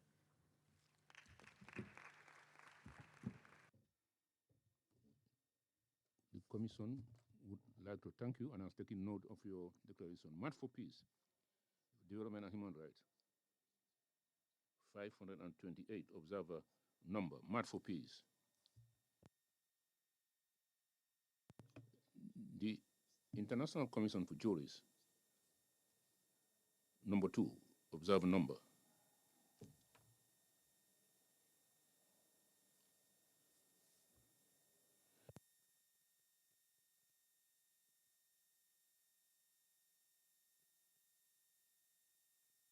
Commission of Jurists remains profoundly concerned at attacks on judicial independence and the freedom of the legal profession across North Africa. In violation of the Charter and the Commission's guidelines on the right to a fair trial and legal assistance in Africa, judges and lawyers find themselves under immense state pressure to deviate from their professional obligations, with serious consequences for the rule of law and individuals' fair trial rights. With respect to Tunisia, the ICJ welcomes the Commission's ongoing efforts to draw attention to the judicial independence crisis in the country, including the arbitrary prosecution of the President of the Association of Tunisian Magistrates, Judge Anas Hamedi. Judge Hamedi has been one of the staunchest defenders of judicial independence in Tunisia, denouncing the executive's dissolution of the High Judicial Council and its instrumentalization of the judiciary to crack down on dissidents. On 6th of April 2026, Judge Hamedi paid the price for his stance in favor of judicial independence when, in violation of his human rights, he was sentenced to 1 year's imprisonment following his conviction on charges connected to his work with the Judges Association. In Egypt, persistent judicial subordination to the executive is instrumental to the widespread arbitrary detention of lawyers, political opponents, journalists, and human rights defenders. Members of the judiciary also systematically fail to investigate credible allegations of torture and enforced disappearance. Last year, the already dire situation was compounded by Egypt's promulgation of a new criminal procedure code, entrenching prosecutors' powers to extend pretrial detention without judicial oversight and limiting the rights of victims and their families to file complaints against state officials. In Libya, ongoing political and institutional conflict is increasingly damaging the unity of the judiciary, with signs of its fragmentation emerging. The judicial system's exploitation by competing authorities undermines its ability to function independently and impartially. Judges, prosecutors, and lawyers operate in an environment characterized by intimidation, insecurity, and political interference.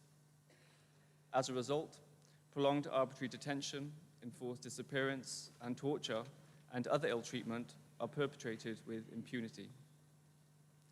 Honourable Commissioners, the ICJ calls on the Commission to urge states parties to guarantee the rights of judges and lawyers to fulfill their professional obligations independently and impartially across Africa. Thank you.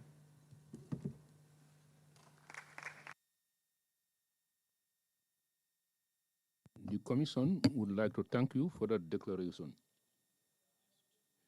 The Institute for Human Rights and Development, 231 observer number.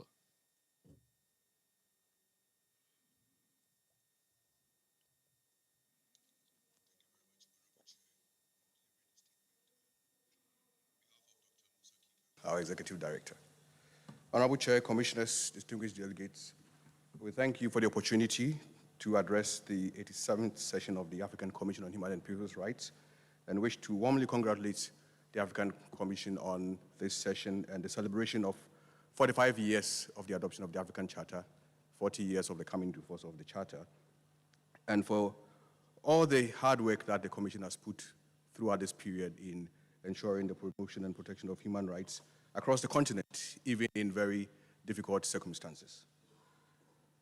Chair, we remain concerned about the persistent patterns of human rights violations across the continent, especially excessive use of force, shrinking of civic space around elections. We have seen violence across many countries during elections in 2023 in Mozambique, October 2025,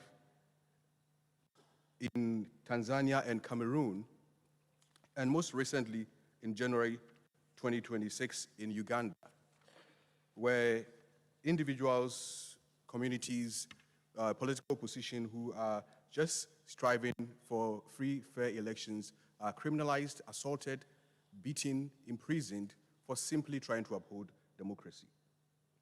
We call on the Commission to demand accountability from these countries to ensure that the African Union and its political and policy organs are keenly aware of these violations that are ongoing in this different context, and that robust action is deployed to ensure that democracy, the rule of law, thrives across the continent. Honorable Chair, Commissioners, we are also deeply concerned about violence ongoing in the central belt of Nigeria, where civilians of all manner of religions are being subjected to various forms of violence, displacement, without much recourse from the government of Nigeria. We urge the Commission to intervene and ensure that the government of Nigeria investigates, prosecutes, and ensure that perpetrators of this violence are brought to book and communities are offered the redress that they deserve. Chair, in addition to the country-specific concerns that we have, we also wish to highlight concerns relating to delays in the determination of communications by the Commission, which is increasingly also becoming an issue for human rights litigants and communities who want their rights to be vindicated by this august body. Delay denies justice. Individuals whose rights are being violated are losing hope when they have communications pending for 5 to 10 years and only to get decisions subsequently. We urge the Commission to ensure that decisions are decided expeditiously so that those who are violated get the justice that they deserve within reasonable time. Honorable Chair, Commissioners, while we acknowledge the importance of providing regional guidance on the protection of human rights defenders in Africa, we respectfully and unequivocally have to disagree with the Commission on the recently shared draft Declaration on Human Rights Defenders in Africa. We remain committed to submitting written comments on this instrument, but feel compelled to make a public statement about the potentially harmful consequences of this instrument if adopted in its current form.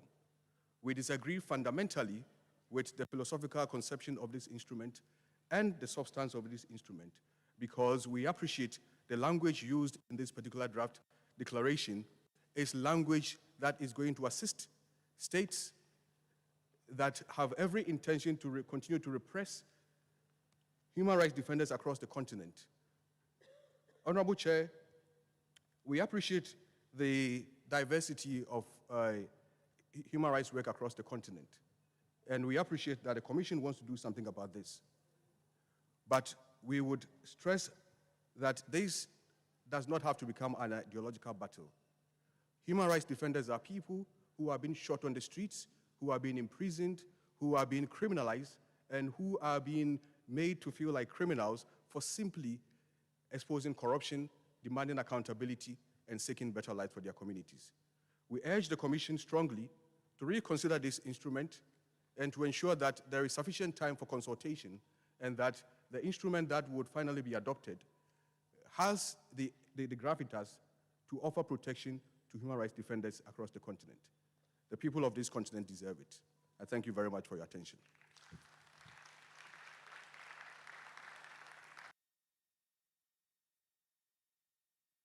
The Commission has taken due note of your statement and request you to stay committed with the Special Rapporteur on Human Rights for your objections and contributions with regard to the report that he's about to launch and which until now is requesting for needs a public contribution. At this juncture, we're going to wrap up with a list of speakers on civil society organizations. Ladies and gentlemen, I would like to point out that the various speakers have managed the time that was granted them. As you must have noticed, for this session, we made an innovation in order to make the most of the time allotted. That's why we developed a monitoring system, as you can see on the board, to project in real time the time that's allotted to speakers. I count on your collaboration, close collaboration, so that we stick to this allotted time. Thank you for your understanding and collaboration in making most of the time allotted. At this juncture, I will wrap up with item 4, which was devoted to the human rights situation, and move on to item 5 of our agenda, which is on the panel discussions. A panel that's dedicated to the Maputo Protocol regard to the reservations on this legal instrument will be led by Honorable Janet Salanjai, and I would like to invite her to take over the baton and to invite the speakers to join her on the podium. Thank you.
Thank you very much, Honorable Chairperson, for giving us the opportunity to have I think this is the maiden panel of the 87th session of the African Commission on Human and People's Rights. Thank you, Honorable Chairperson. Chairperson, let me take the opportunity to say very good afternoon to you, the Vice Chair. We have a very distinguished panel today. One of the panelists, I'm sure, will join us soon, who is the Honorable Minister of Gender, Children and Social Welfare of the Gambia. She'll be joining us soon. But we have a very distinguished and eminent panel. Let me just take the opportunity to also greet the commissioners of the African Commission on Human and People's Rights, the Honorable Ministers and representatives of member states of the African Union and of the Charter, the second Vice President of the Pan-African Parliament, other members of organs present here today, my esteemed panelists, representatives of national human rights institutions, civil society organizations, development partners, ladies and gentlemen. As has been indicated, my name is Honorable Commissioner General Matulai Salenjai, Special Rapporteur on the Rights of Women in Africa, and it's my distinct honor to welcome you to this panel on a matter of profound urgency and promise. It is withdrawing reservations to realize the full potential of the Maputo Protocol. We meet at a very momentous time to both celebrate and also render accountability. Celebration, because just 2 months ago, on the 3rd of March 2026, the African Commission adopted the advocacy framework for withdrawing reservation to some provisions of the Maputo Protocol. That framework, which we will officially launch at the conclusion of this panel, is the result of sustained collaboration, expert insight, and the unwavering conviction of African women and girls deserving nothing less than the full protection of the most progressive women's rights instrument on the continent. But in the same vein, accountability, because adoption is not enough. Implementation is crucial, and implementation requires an honest conversation. Allow me to record that as we stand today, 46 of the 55 member states of the African Union have ratified the Maputo Protocol. This is significant progress. However, 9 states have entered reservation to provisions on marriage, divorce, inheritance, affirmative action, and crucially to Article 14 on sexual and reproductive rights. These 9 states are Algeria, Cameroon, Ethiopia, Kenya, Mauritius, Namibia, Sahrawi Democratic Republic of South Africa, and Uganda. Commendable that they've ratified the convention. Reservations are indeed permitted under international law, but they are not meant to be neutral. When a reservation excludes or modifies the legal effect of a core provision of a human rights treaty, it ceases to be a technical move. It becomes a battle between a woman and her rights. Now let me speak directly to the impact, because this is not an abstract law. When Kenya and Uganda maintain reservations against medical abortion, women and girls who become pregnant through rape or incest are forced into dangerous, unsafe procedures. And I repeat, dangerous, unsafe procedures. Unsafe abortion remains a leading cause of maternal mortality in our continent. Those are deaths that are not inevitable, they are enabled, and are enabled by the reservations that we enter. When Mauritius, sorry, I'm just trying to usher the Honorable Minister. Okay. When Mauritius declines to enforce positive discrimination because its constitution does not recognize, women became locked out of leadership opportunities. When Algeria reservation is to nationality, it reinforces sexism in law. It teaches generations of girls that they are less than equal than boys. So these are just practical issues that I'm referring to. And when any state hides behind the phrase incompatible with domestic law or contrary to our culture, our values, it is in concept of African moral values. We must ask what morals, what interpretation, and why do other states with majority Muslim countries, Muslim citizens, or deeply connected with traditional values, such as the Gambia, Mali, Senegal, and Tunisia, find no contradiction in ratifying without reservation. So these are some of the examples we want to highlight. Let me be unequivocal. The Maputo Protocol does not contradict African values. And I repeat, it does not contradict African values. It enshrines the best of them, including dignity, equality, justice, and the liberation of women from harmful practices. This panel, however, is not about problems. It is about solutions. We have proof that withdrawal is possible. The Gambia, for instance, our gracious host, withdrew its blanket reservation in 2006, following determined civil society advocacy. Subsequently, the Gambia criminalized mutilation. I'm sure the panelists will dilate on that as they make their presentations. Rwanda withdrew its reservation on medical abortion in 2012 after national and international advocacy.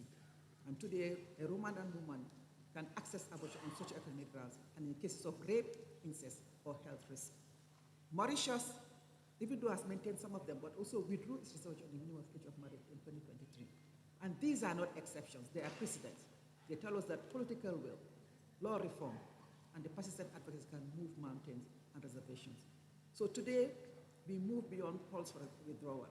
Over the next hour, we will interrogate the real barriers, legal, political, and cultural that sustain reservation. We will hear from states that have walked this path. We will learn from national human rights institutions and civil society about how to hold governments accountable, and we will live with concrete strategies. Because our objective is not only to counter ratification. Our objective is to ensure that every woman and girl in Africa can claim the full promise of the Democratic Protocol. At the end of this panel, we will also officially launch the advocacy framework for lifted reservation.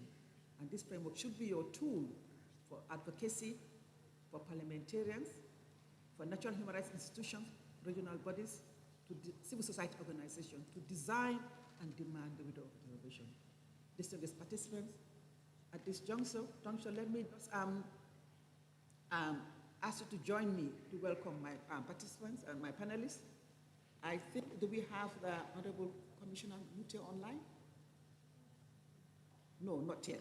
Okay, the first panelist should have been Honorable Commissioner Lawrence M. Mute, who was a distinguished, was a vice chairman of the African Commission, former member of the Commission, and an expert who was instrumental in adopting this instrument. Hopefully, he will join us in due course. But Honorable Chairperson, distinguished delegate, I have the singular honor and privilege to welcome in our midst the Honorable Minister of Gender, Children and Social Welfare of the Gambia, Honorable Fatou Sanyang Kinte, a women's rights activist in her own right. She's the Minister of Gender of the Gambia, but to let you know that she's headed the Women's Bureau, she's headed the UNFPA program on gender and women's rights. So she's an activist in her own right.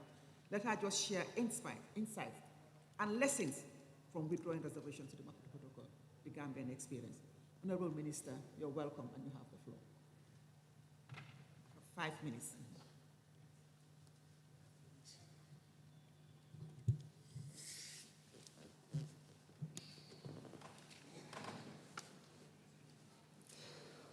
The Chairperson, ladies and gentlemen, I am honored to share our experience and lessons learned from the withdrawal of the reservations to the Maputo Protocol. This milestone reflects our unwavering commitment to advancing the rights of women and girls, and to ensuring that our national laws and practices align with continental and international human rights standards. The Gambia signed the Maputo Protocol in 2005 with reservations.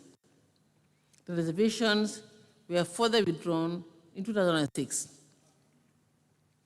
The Gambia had reservations on provisions relating to marriage, divorce, inheritance, and sexual and reproductive health. These are Articles 6, 7, and 21, respectively, and also 14. This reflects sensitivities around Sharia law and customary practices. However, through sustained advocacy, inclusive dialogue, and courageous leadership, we recognize that reservations limited the transformative potential of the protocol and the protection it offers to women and girls. The withdrawal of the Gambia's reservations in 2006 was spearheaded by the Office of the Vice President, responsible for the Ministry of Women's Affairs, supported by the African Commission on Human and People's Rights, the Special Rapporteur, and civil society organizations. This multi-sector leadership ensured the process was legally sound, politically feasible, and socially accepted. The Gambia's removal of reservations on the Maputo Protocol was achieved through legal reforms, advocacy, and political commitment, making it a model for other African countries. The next stage lies in ensuring these rights are lived realities for Gambian women and girls. Key leadership in the process of the Vice President with responsibility for the Ministry of Women's Affairs. It took the central role in coordinating national consultations, drafting reforms, and formally submitting the withdrawal of the reservations. It also provided political leadership and ensured alignment of domestic laws with the protocol. The African Commission on Human and People's Rights. The Commission developed an advocacy framework and facilitated technical workshops to guide the government's withdrawal is issued. It also issued, to further strengthen the withdrawal of the protocols, the African Commission issued resolution ACHPR/RES 632 in 2025, urging states to remove reservations. The Special Rapporteur on the Rights of Women in Africa organized workshops and provided technical guidance on harmonizing Gambian law with the protocol. CSOs like SOA, Equality Now, Gambian women's rights groups sustained advocacy campaigns, community dialogues, and pressure on policymakers. They helped build consensus among religious leaders, lawmakers, traditional leaders, and communities. Our journey was shaped by 4 key pillars. 1, sustained advocacy. Civil organizations, women's rights groups, and community leaders played a central role in raising awareness, challenging harmful practices, and building consensus for reform. Their voices ensured that the process was participatory and grounded on the realities of Gambian women. Legislative reforms. We enacted laws outlawing female genital mutilation and child marriage, strengthened family law provisions, and reinforced constitutional guarantees of equality. These reforms created a legal environment that supports the full implementation of the protocol. Political will. Our leadership demonstrated courage and commitment, affirming that women's rights are human rights. By prioritizing gender equality in national policy, we ensured that reforms were not only symbolic, but actionable. Strengthening legal protection. Beyond removing reservations, we invested in mechanisms to enforce the laws, protect victims, and empower women and girls to claim their rights. This includes capacity building for law enforcement, judicial officers, and community structures. The lessons learned, the lessons we draw, are very clear. 1, advocacy must be continuous and inclusive, engaging communities at every level. Legal reforms must be accompanied by education and enforcement to ensure real impact. Political will is indispensable. Without it, progress stalls. Regional solidarity and guidance from the African Union and the African Commission on Human and People's Rights provided critical support and encouragement. Why did this matter? Expanded protections. Women in the Gambia now enjoy stronger legal rights in marriage, divorce, inheritance, and reproductive health. Regional leadership. The Gambia's withdrawal set a precedent for other African states still holding reservations. International credibility. It signaled compliance and international human rights standards, boosting the Gambia's standing in global forums. Challenges ahead. Implementation gap. Despite legal reforms, patriarchal norms and religious conservation still hinder full realization of the rights. Awareness and enforcement. Laws must be backed by public education, judicial enforcement, and community engagement to ensure women benefit in practice. Monitoring. The African Commission on Human and People's Rights and local NGOs continue to track progress and hold the government accountable.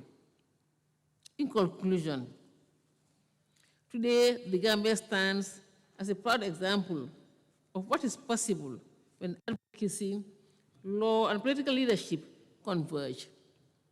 We call upon sister states that still hold reservations to reflect on our experience. Withdrawal is not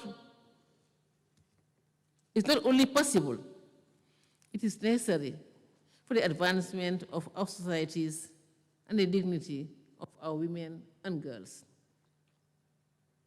Together, let us build an Africa where the Maputo Protocol is fully implemented and where women's rights are respected, protected, and promoted without reservation.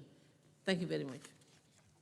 Thank you very much, Honorable Minister, sharing your perspective from the perspective of the member state of the African Charter and the member state of the Maputo Protocol, reinforcing the issue of multi-sectoral approach, contextualizing any advocacy, and bringing on board all stakeholders, the state, civil society, religious and traditional leaders, ensuring that you're able to garner legitimacy.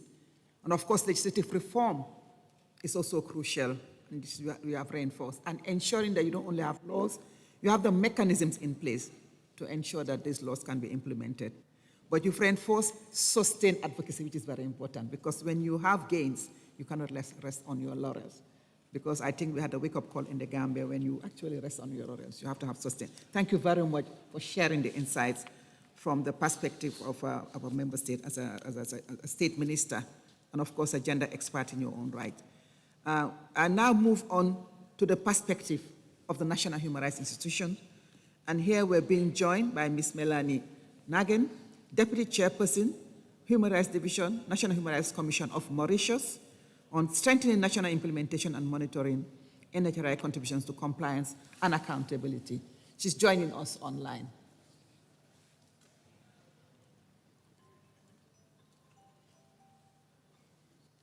We cannot hear you. Are you muted? Can you unmute? No, I'm IT? I am not. Okay, we can now hear you. Okay. So I shall start. Yeah, go ahead, yes. You have 5 minutes. Honorable. And Yes, I didn't stop thank the you, Honorable thank Minister. I will stop you if you go. You can go ahead, yes. I will try to keep the time. So Honorable Minister, Honorable Chairperson, Honorable Special Rapporteur, Commissioners, Excellencies, ladies and gentlemen. So at the outset, allow me to reaffirm the strong commitment of the Republic of Mauritius to the promotion and protection of the rights of women and girls, both at national and regional levels in Mauritius. So Mauritius, obviously, as you must all be aware, ratified the protocol to the African Charter on Human and People's Rights on the Rights of Women in Africa, which is the Maputo Protocol, on the 16th of June 2017. And it is important to note that this ratification represented not merely a symbolic act, but conscious affirmation to our constitutional values, dignity, of dignity, So the Maputo Protocol remains one of the most progressive human rights instruments, and Mauritius approaches this conversation today in a spirit of openness. So while from the outset, Mauritius entered certain reservations upon ratification. These reservations never, to note that it has never intended to undermine the object or the purpose of the protocol. So a significant milestone has been reached when the Republic of Mauritius withdrew its reservation to Article 6B of the Maputo Protocol concerning the minimum age of marriage. So following the enactment of the Children's Act of 2021, which established 18 years as the minimum age of marriage, Mauritius has formally withdrew this reservation on the 3rd of March 2023 and deposited the notice of withdrawal with the African Union Commission on the 12th of May 2023. So today the reservations, the remaining reservations of Mauritius continue to be actively reviewed. We have, ladies and gentlemen, also Mauritius has undertaken important reforms which reflect this progressive trajectory, I would say. The Criminal Code Amendment Act 2012 under Section 235A, there has been the legalizing of the termination of pregnancy, which is abortion, under strictly regulated circumstances, including cases involving rapes, cases involving incest, cases involving sexual assaults, or cases or circumstances where there has been threats to the life of the mother or serious risk to the physical or mental health of the mother. Another improvement we would say is that in 2025, that is last year, Section 242 of the Criminal Code of Mauritius, which previously provided a partial defense for killing in murder in circumstances linked to adultery. So this particular section, 242, has been repealed. So clearly, this reform constitutes a powerful and symbolic step towards dismantling gender stereotypes and harmful historical narratives in Mauritius. So at the level of political participation in Mauritius, it is important to note that there has been progressive constitutional and legislative amendments which have also been introduced to improve the representation of women in local governments and regional assemblies. So the Constitution and the electoral frameworks have been amended to ensure more balanced gender representation in local elections and within, for example, the Rodrigues Regional Assembly. So these measures have contributed to a gradual but meaningful increase in women's participation in public life. At our level, that is the National Human Rights Commission, we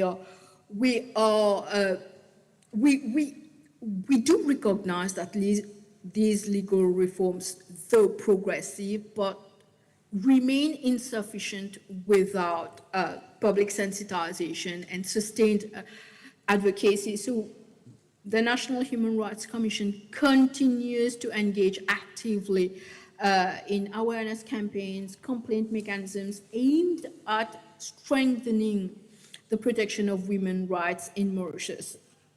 So between 2019 and 2024, the National Human Rights Commission has conducted over 100 sensitization campaigns targeting women and the wider public with regards to women's rights. And recently, during the past year, the concept of feminicide, which is understood as gender-related killing of women, has become increasingly important, an important area of reflection as well. In Mauritius, it is a matter that has already entered parliamentary discourse here in Mauritius and national public debate. So even at the level of the National Human Rights Commission, we have made interventions, we have reported with regards to feminicide and the importance of the population becoming aware that it is important to continuously advocate for stronger preventive mechanisms and victim protection. So, ladies and gentlemen, the discussion surrounding the reservations of Maputo Protocol at our level remain constructive, and we humbly believe that it is the reality of meaningful implementation of women's rights is there. Thank you very much. I think we have to always, but we thank you so much for just taking time to join us online and to share the perspective from National Human Rights Institution of Mauritius and for all the good work that you're doing in terms of the recognition of the fact that reservation is not meant to undermine the treaty obligations. And all the law reform processes that are taking place in Mauritius and your role in ensuring that there's advocacy to ensure awareness of these laws, because it's one thing to have good laws, it's another to ensure that these laws are being implemented. I'm sure I'll give you a minute to round up maybe whatever else you have to say, you will say at that point in time. But for now, I'm compelled, I'm so sorry. It's okay, I understand. Okay. Thank you, thanks so much. Thank you so very much. Melanie. I think we've heard from a member state, we've heard from the National Human Rights Institution. We need to hear from the civil society and those who actually take an active part in advocacy and lobbying for women's rights. And in the case of the Gambia, we have the doyen here, Madam Hannah Foster, who was part of the campaign for the lifting of reservations in the Gambia. As the minister has said, it was a collective role, the state, led by the vice president at the time, at the highest level, supported by civil society development partners. Beyond ratification, how civil society can drive compliance on withdrawing reservations to the Maputo Protocol. I have the singular honor to invite Ms. Hannah Foster, Executive Director of the African Center for Democracy and Human Rights Studies, who needs no introduction when it comes to human rights and women's rights. Madam, you have the floor. Thank you very much, Commissioner Janet Sala Njai. I'm pleased to be on this panel and to accept the privilege of sharing some of the points that we have in relation to the topic. My assignment is to share the experience of advocacy for the lifting of reservations by the Gambia. And I must say that in 2003, there was excitement with the adoption of the Maputo Protocol. And I must mention the fact that the Gambia was the first state to sign. And then ratification began. And states started to ratify 1, 2, 10, and Gambia was very quiet. As a member of SOA, we thought we should engage. So we came together, we put together a group, advocacy group, called the Gender Action Team, and we developed a strategy. We had consultations, and what was exciting was the fact that even during the advocacy for the adoption of the protocol, we had worked closely with the Office of the Vice President and Minister of Women's Affairs. So we continued. And what was also interesting was the fact that we made sure that whether it's in the Gambia or outside, whenever we meet the Vice President, we remind her of how many states have ratified, and the fact that Gambia was the first state to sign, but we are still waiting for the ratification. So after the 14th ratification, we were like, so Gambia does not want to be part of history, to be one of the first states that really adopted, yes. So the pressure was too much for her, and immediately they started working, and they were able to ratify so that it entered into force on the 25th of November, which was celebrated here by the African Commission with Commissioner Maiga and others. It was a very, very exciting moment for all of us. And then we continued on another step of ensuring that there's domestication. But then there were 4 reservations on 4 articles, Articles 5, 6, 7, and 14. And if you look at those provisions, they are at the heart of the protocol because they touch the personal law of women, and they were instigated by religious tradition, culture. And we were forced to sit down again, and develop our strategy further to lift the reservations.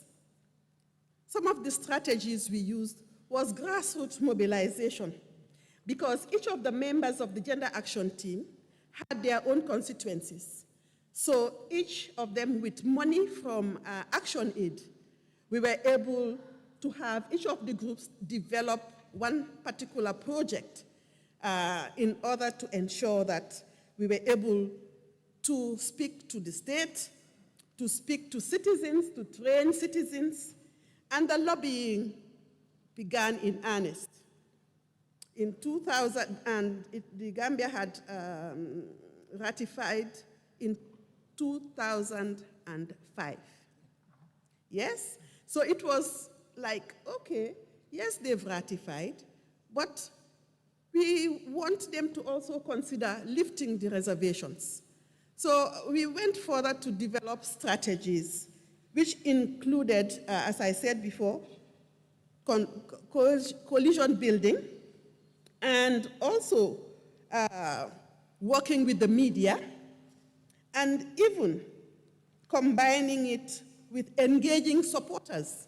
And not only supporters, but people who we felt did not have enough information to support the process.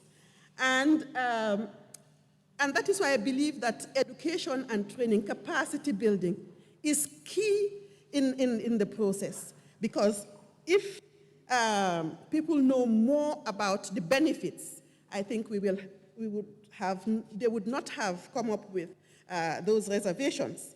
We carried out some direct lobbying. We even had March Pass. We had awards to the champion, that was the minister himself. And what was also exciting for me was the fact that we started carrying out some research. Yes, research on, so that any information we gave was data-driven, and we had research projects that helped. How many women? Women's health, maternal health, you know. We also had data on violence against women, number of women affected by violence, number of women in decision-making, and these were all in the protocol, and to ensure that we know more about that. But I must commend the Honorable Vice President and Minister of Justice, because when we came to the point whereby the protocol was going to be taken back to the Parliament, we had marathon sessions in her office in which experts, health experts were brought in, the likes of Maimuna Savage, the likes of Ramu Cole, and others were there to ensure that we know more. And The Vice President also brought in the members of Parliament in regions where it was very difficult for them. And most of them were like, especially when we talked about violence against women, the area of FGM.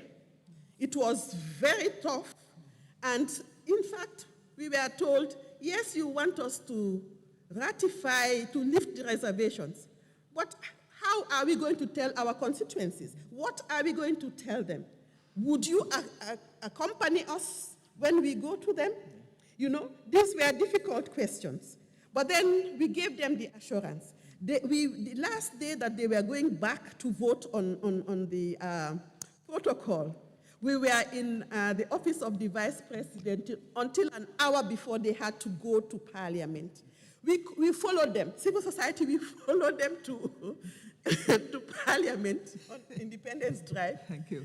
Yes, but it was, civil society were very, very engaged in the process. Yeah. And I'm happy that and because also it was, you know, the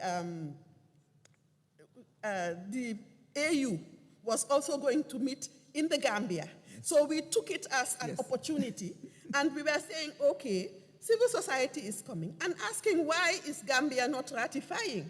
So please, and yes, we said, okay, you want to host, but make sure you provide that example.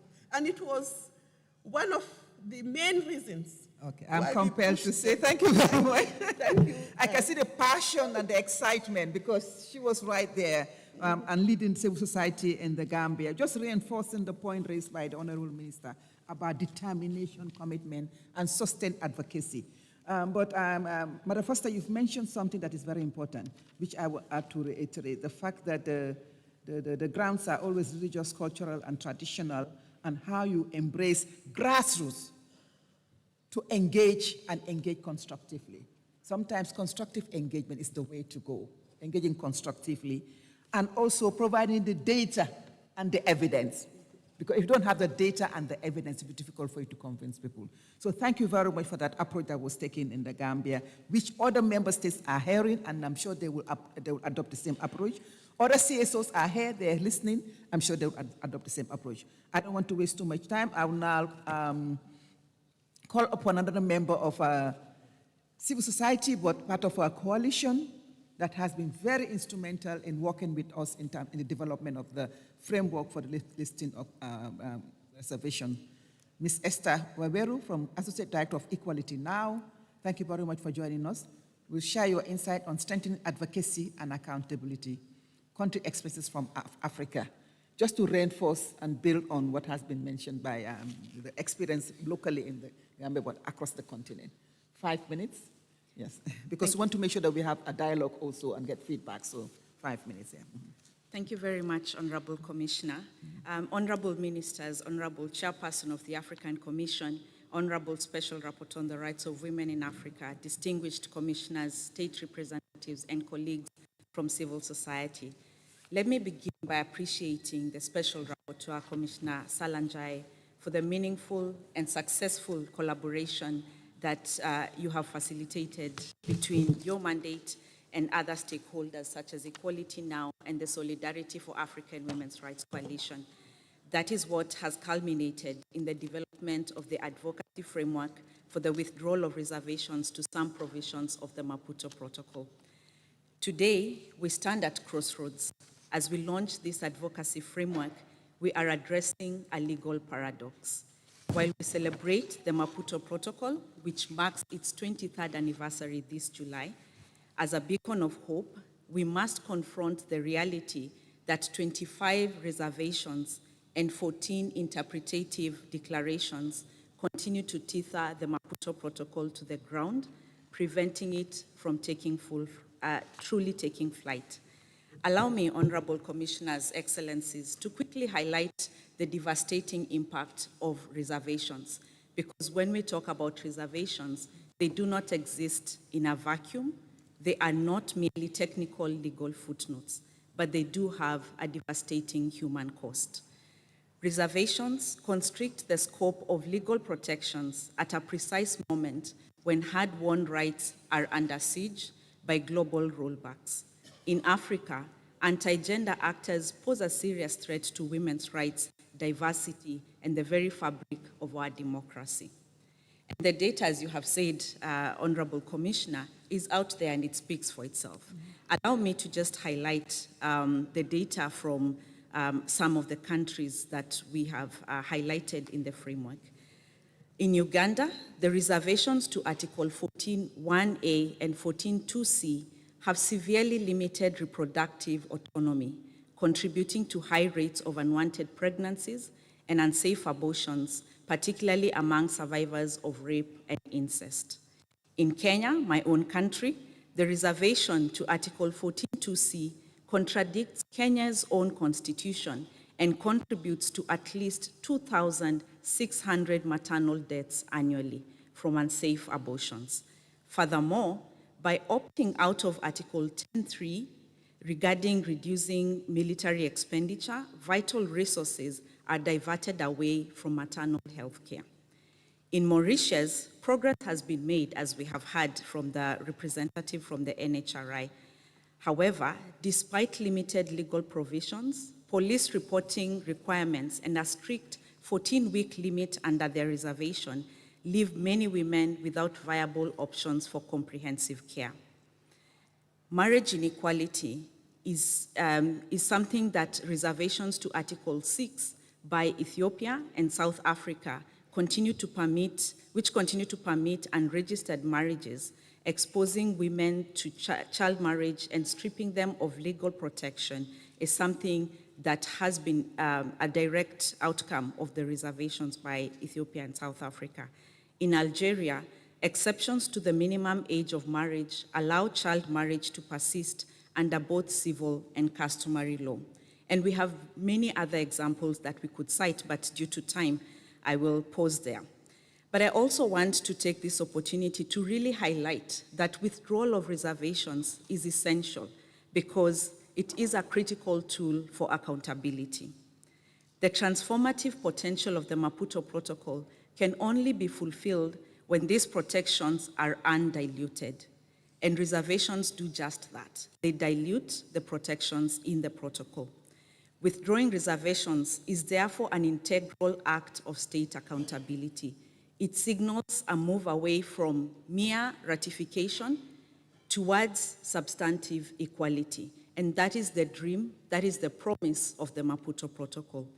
And therefore we look to countries like the Gambia, Rwanda, and Mauritius that have successfully lifted reservations as best practice countries. And as Commissioner, you have said, this is a path for other countries, the 9 that still have reservations, to follow.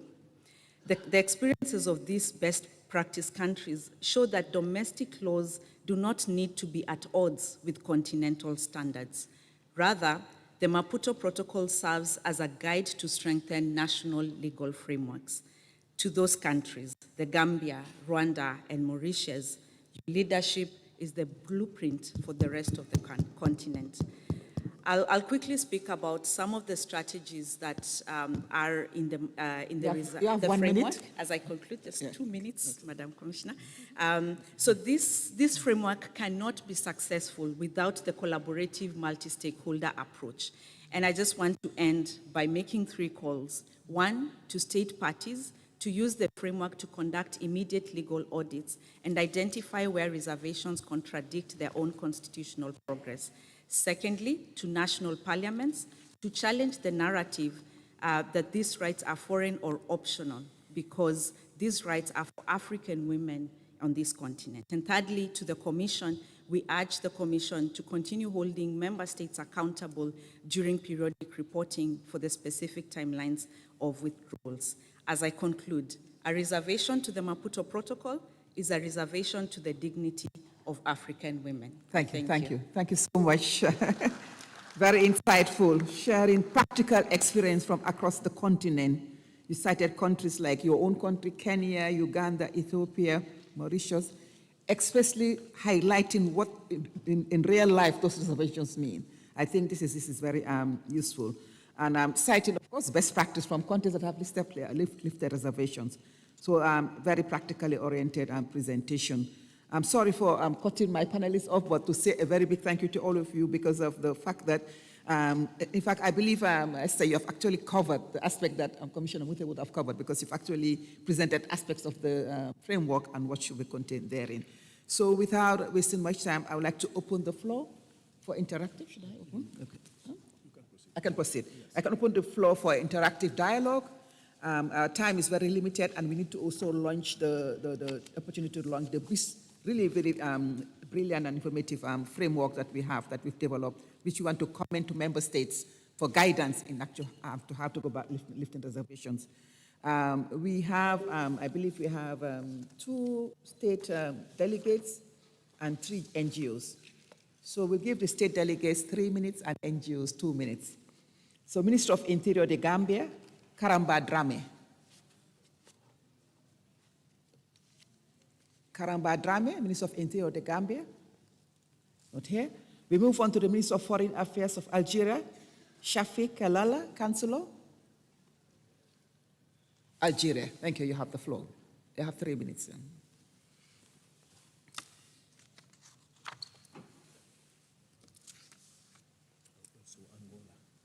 Oh, Angola. I didn't see Angola. Okay, they didn't register, but it's okay.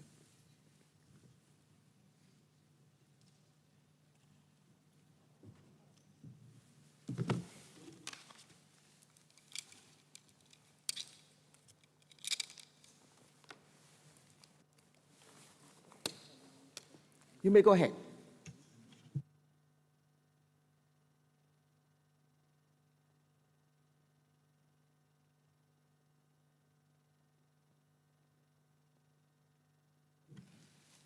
Okay, can I give Angola? Is yours working? Then Angola can come, then we'll come back to you.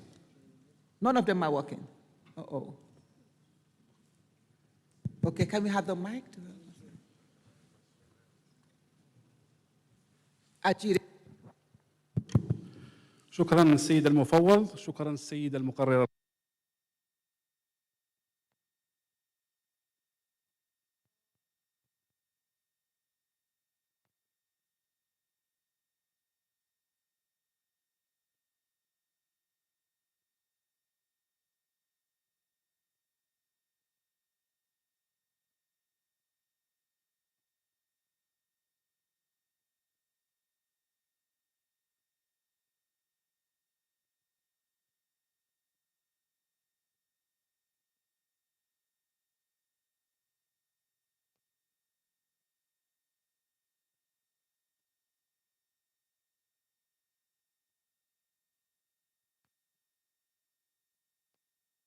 Against all forms, the Maputo Protocol is not only a legal text, but it's a leverage for social development. Algeria would like to affirm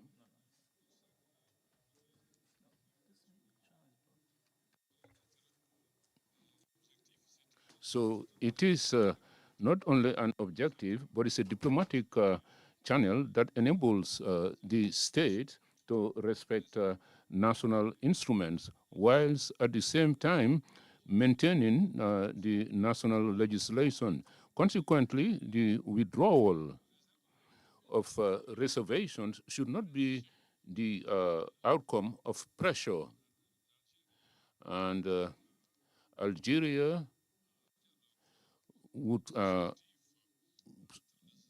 privilege constructive discussions between the civil society and the state. We have to take into account the diversity of cultures and legal system, but this only reflects the unity of our country. The Maputo Protocol brings together countries which have different historical background, and we would like to reiterate our support to the Maputo Protocol, and we will continue to deploy efforts to ensure that women benefit from their rights and also to ensure the stability of the institutions concerning this matter. Thank you.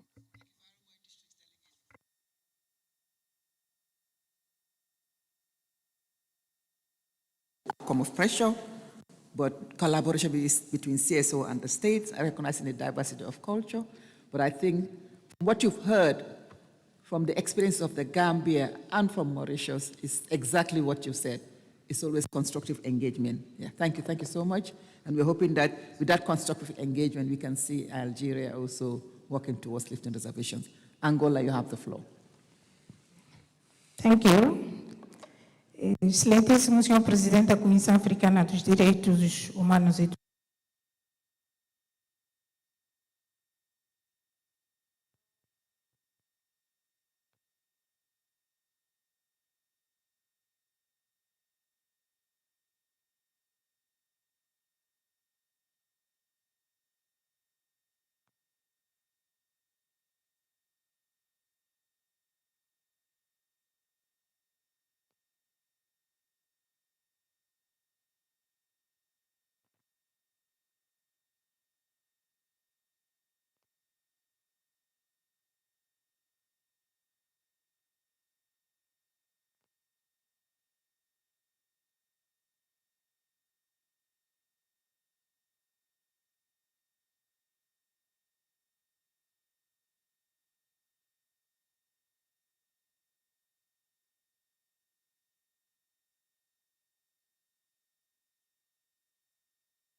institutions of the state. So this was presented in October, November, the second report, and it contains important recommendations that have been implemented. They are being analyzed by the various ministerial departments which mainstream the Interministerial Committee for the Preparation of National Human Rights Institutions. Throughout the years, so, well, for the promotion of gender equality and the fight against gender-based violence, GBV. And we also have a national plan, Resolution 1325, Women, Peace and Security Strategy of Human Rights. We also have enhanced the institutional mechanisms in terms of support to victims through the counseling center. We have family huts in the courts, legal assistance, the establishment of toll-free lines, and also whistleblowing. This indicates that there are a series of services and support to denounce these acts and also to enhance the confidence of the victims. There are mechanisms that support this institutional frame. Angola has made progress when it comes to the political participation of women with gender mainstreaming in the educational programs, empowerment of women, especially in the rural communities. With respect to rights and political participation, decision-making process, the executive of Angola would like to implement the principle of parity in compliance with the gender policy. We will do everything to ensure that the objectives of equality for women are possible. Therefore, in that context, Angola would like to continue its commitment to assist, to work hand in hand with the African Commission, civil society, to fast-track the implementation of Maputo Protocol and the objectives of Agenda 2063. I thank you for your kind attention.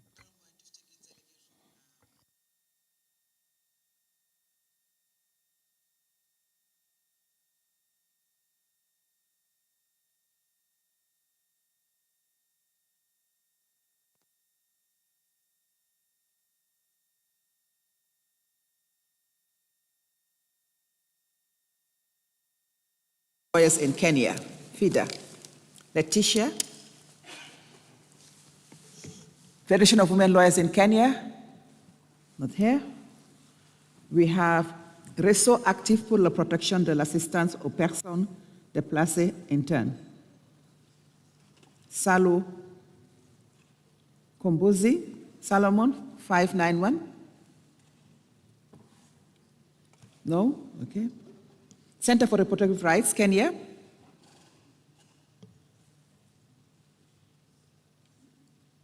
Center for Reproductive Rights, Kenya? Okay. Okay.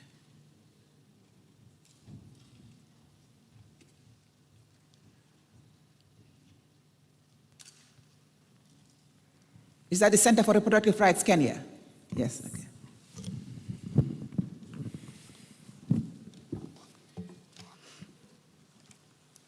Thank you.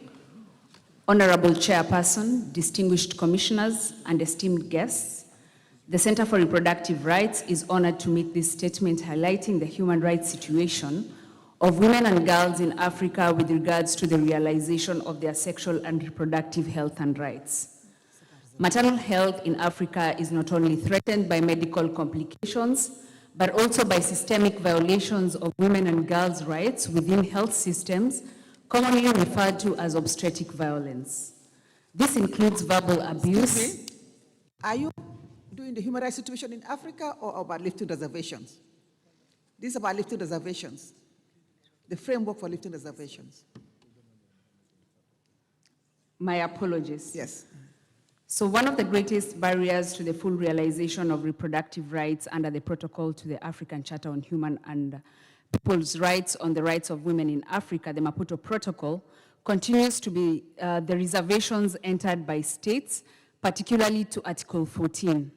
These reservations undermine the object and purpose of the protocol and weaken the collective commitment to women's rights and on the continent. They create a fragmented legal landscape where access to essential healthcare depends not on rights, but on geography, politics, or ideology. Reservations are often justified through appeals to culture, religion, or morality. Yet the consequence is that women and girls, especially poor women, rural women, adolescents, and survivors of sexual violence, continue to face unsafe abortions, preventable deaths, criminalization, and profound violations of their dignity and autonomy. Even in countries without formal reservations, implementation gaps persist. Governments have withdrawn safe abortion guidelines, restricted services under political pressure, or failed to adequately fund reproductive health care. In many cases, courts are left to navigate deeply politicized environments where scientific evidence and human rights standards compete against stigma and misinformation. At the same time, courts across Africa have also emerged as important sites of progress. Increasingly, courts are recognizing that reproductive rights are grounded in dignity, equality, health, privacy, and freedom from cruel, inhuman, and degrading treatment. A growing body of jurisprudence has affirmed that access to reproductive health care, including safe abortion within the grounds recognized under Article 14, is a constitutional and human rights imperative. Some courts have adopted transformative and gender-sensitive interpretations of constitutions and regional human rights obligations, helping to shift abortion away from stigma and criminalization and toward a framework grounded in public health, autonomy, and substantive equality. These decisions are important because they recognize the lived realities of women and girls and the disproportionate impact of restrictive laws and marginalized communities. However, judicial progress alone is not enough. States must withdraw reservations to Article 14, align domestic laws and policies with Maputo Protocol, and ensure the effective implementation of court decisions through adequate funding, clear medical guidelines, and protection for healthcare providers and patients. Ultimately, reproductive rights must be treated not as negotiable political questions, but as fundamental human rights. In this regard, we welcome this advocacy framework for sensitization on duty bearers at national level. We thank you. Thank you so much, Center for Reproductive Rights, for sharing your insights on the importance of lifting reservations, especially with regard to Article 14 of the Maputo Protocol. Well, this brings us to the end of the exchange, the dialogue, because we didn't have any questions, we had contributions, and I want to thank all the contributors for the interest this panel has generated. I don't think I need to get back to the panelists. Sorry? Oh, Commissioner. Okay, I didn't see. Okay, Commissioner, I'll give you a minute to round up, or 2 minutes, because I said minute and then I saw the look. 2 minutes, yeah. Thank you for lifting reservations. Thank you very much, Chairperson, for this panel. I would like to congratulate you on the outset for revisiting the issue of reservations. Chair, I would like to say 2 things. One, that prior to Maputo +10, only one country, Malawi, had reported under Article 62 of the Charter. Before that, it was the Women, Gender and Development Directorate in the African Union that was reporting on Maputo under Article 9 of the Solemn Declaration of Gender Equality. And I think it is very important to acknowledge the work that was done by the Directorate alongside SOA and Equality Now. I think if the Gender Directorate had not provided that platform to SOA, they would not have made the progress that they made. Secondly, I wanted to say just 1 or 2 things about the reservations that were entered to during that time, because I happened to be in the scene. One of them, we took advantage of timing. We knew there were countries that if we did not take advantage of particular moments in those countries, like the constitution review in Kenya, it would never have been ratified. In Uganda, it was the convention, the Kampala Convention, on which we rode. And in many countries, I can recall how we managed to quickly get advocacy to the level of ratification. So I think one of the things that we need to know, and we realized then, was that they needed our support to ratify.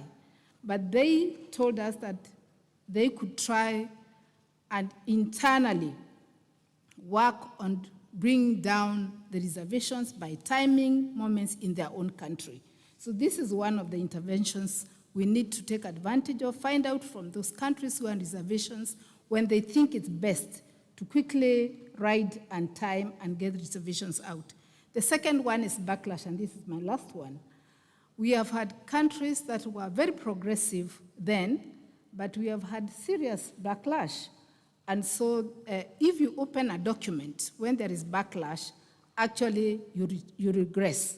So I would just like to encourage your mechanism to work together with the member states and the SOA and Equality Now to time those moments and those countries that are not in the mode of backlash. I thank you, and I yield back the floor. Thank you very much, Honorable Commissioner Lita, for sharing your insights from the perspective of your previous role as a member of the AUC and head of the Women Gender Youth Directorate. Indeed, the All for Maputo campaign was a collective effort of the Gender Directorate, the Special Rapporteur on the Rights of Women in Africa at the time, and to ensure that they work together, and CSO SOA to ensure that the Maputo Protocol enters into force. And I think that campaign is still very relevant in terms of this framework for lifting reservations and identifying opportune moments to ensure that we cash in on those, and ride on those. As the Gambia, we were told that the AU was supposed to meet in the Gambia, and we said we cannot host the AU without making sure that we ratify and lift the reservation. So you are indeed right. Thank you very much. We've heard from all our panelists, the member states, represented by the Honorable Minister of Gender, expert who didn't join us, but it has been represented, I believe, by the CSOs and their participation, NHRI from Mauritius. The reservations should not be permanent. They may be necessary, but they should not be permanent. And these are choices, and these choices can change because we've heard from those who've actually changed. They actually lifted reservations. At this juncture, since we didn't have any questions, it were contributions which we acknowledge. It is therefore my profound privilege to officially launch the advocacy framework for withdrawing reservation to some provisions of the Protocol to the African Charter on Human and People's Rights. This framework is not simply a document, it is a roadmap, a tool, a call to action. Inside these pages, every stakeholder will find guidance tailored to their role, as has been highlighted. States will find legal and political pathways to withdrawal. NHRS will find strategies for monitoring and accountability. Civil society will find advocacy tools to pressure and persuade. And I repeat, persuade, because we say we should not pressure. Regional mechanism will find a mandate to act, and that is the African Commission. The goal is to ensure compliance. The goal is for full withdrawal, full implementation, full right. The Gambia, Rwanda, and Mauritius have shown us that it is possible. The remaining 9 states with reservation have shown us where work remains. So today, I place this framework in your hands and urge you all to use it, share it, demand action from it. It is my singular honor and privilege to officially launch this framework. I invite all the commissioners and people who are here to join me in launching the framework. Yes. Can we have the soft copy out, IT? Soft copy of the framework is out there, yeah. Commissioner, please join us.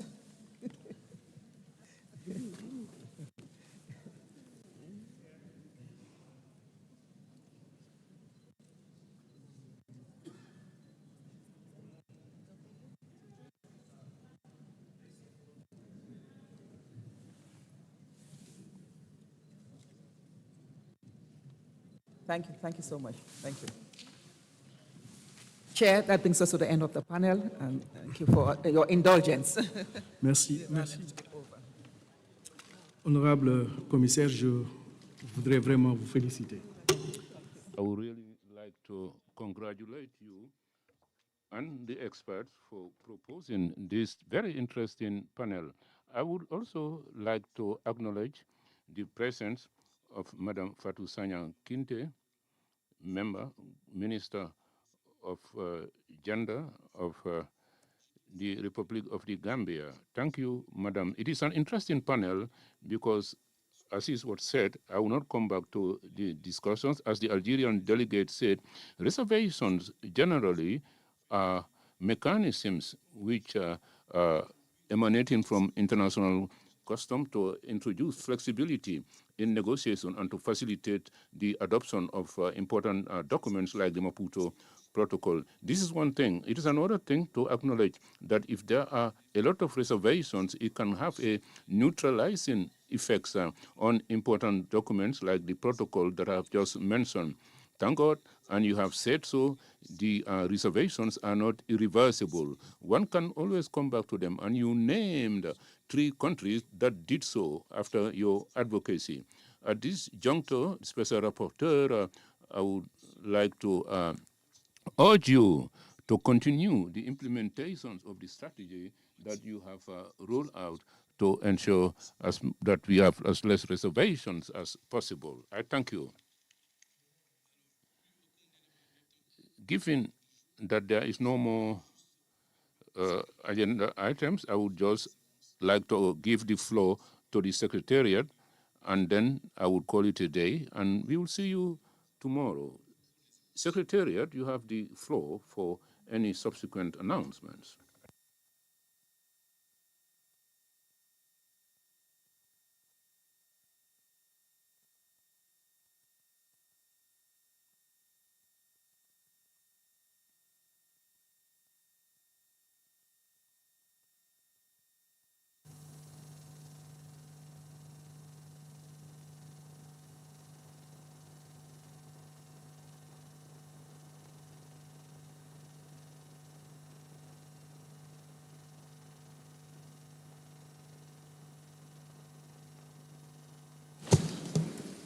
Thank you very much, Honorable Chairperson, for giving me the floor.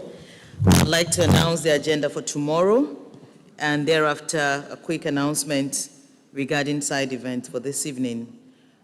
Tomorrow we will start again at 9 a.m. with the joint panel of the African Commission on Human and People's Rights and the UN Independent Fact-Finding Mission on Sudan from 9 to 10, and on human rights situation in Africa from 10 to 11. After the health break, we would have a panel on the theme of the year 2026, assuring sustainable water availability and safe sanitation systems in Africa, led by Honorable Commissioner Mwandenga. We would continue again with the human rights situation in Africa and receiving statements from the various registered distinguished participants. And after lunch, we would receive the activity reports of two special mechanisms of the African Commission, being the Special Rapporteur on the Rights of Women in Africa, as well as the Chairperson for the Committee on the Prevention of Torture in Africa. We urge all those who are willing to or interested in taking the floor during the presentation of these activity reports to kindly register on our website or with the registration team right outside this hall. There is a side event happening this afternoon, which we had announced earlier. No, I don't have this side event. There's a side event happening in thematic room 2 this evening. We had announced it earlier. Regrettably, I no longer have the document related to that side event. We kindly urge the organizers of the side event to please share their flyers so that the participants can be able to participate in the side event. If we have the organizers of the side event in the room, please. Thank you very much. Plus rien n'étant inscrit à l'ordre du jour. That we do not have any more items on the agenda, I will call it a day, and then we will see tomorrow at 9 o'clock. I wish you a good evening. Thank you, and see you tomorrow.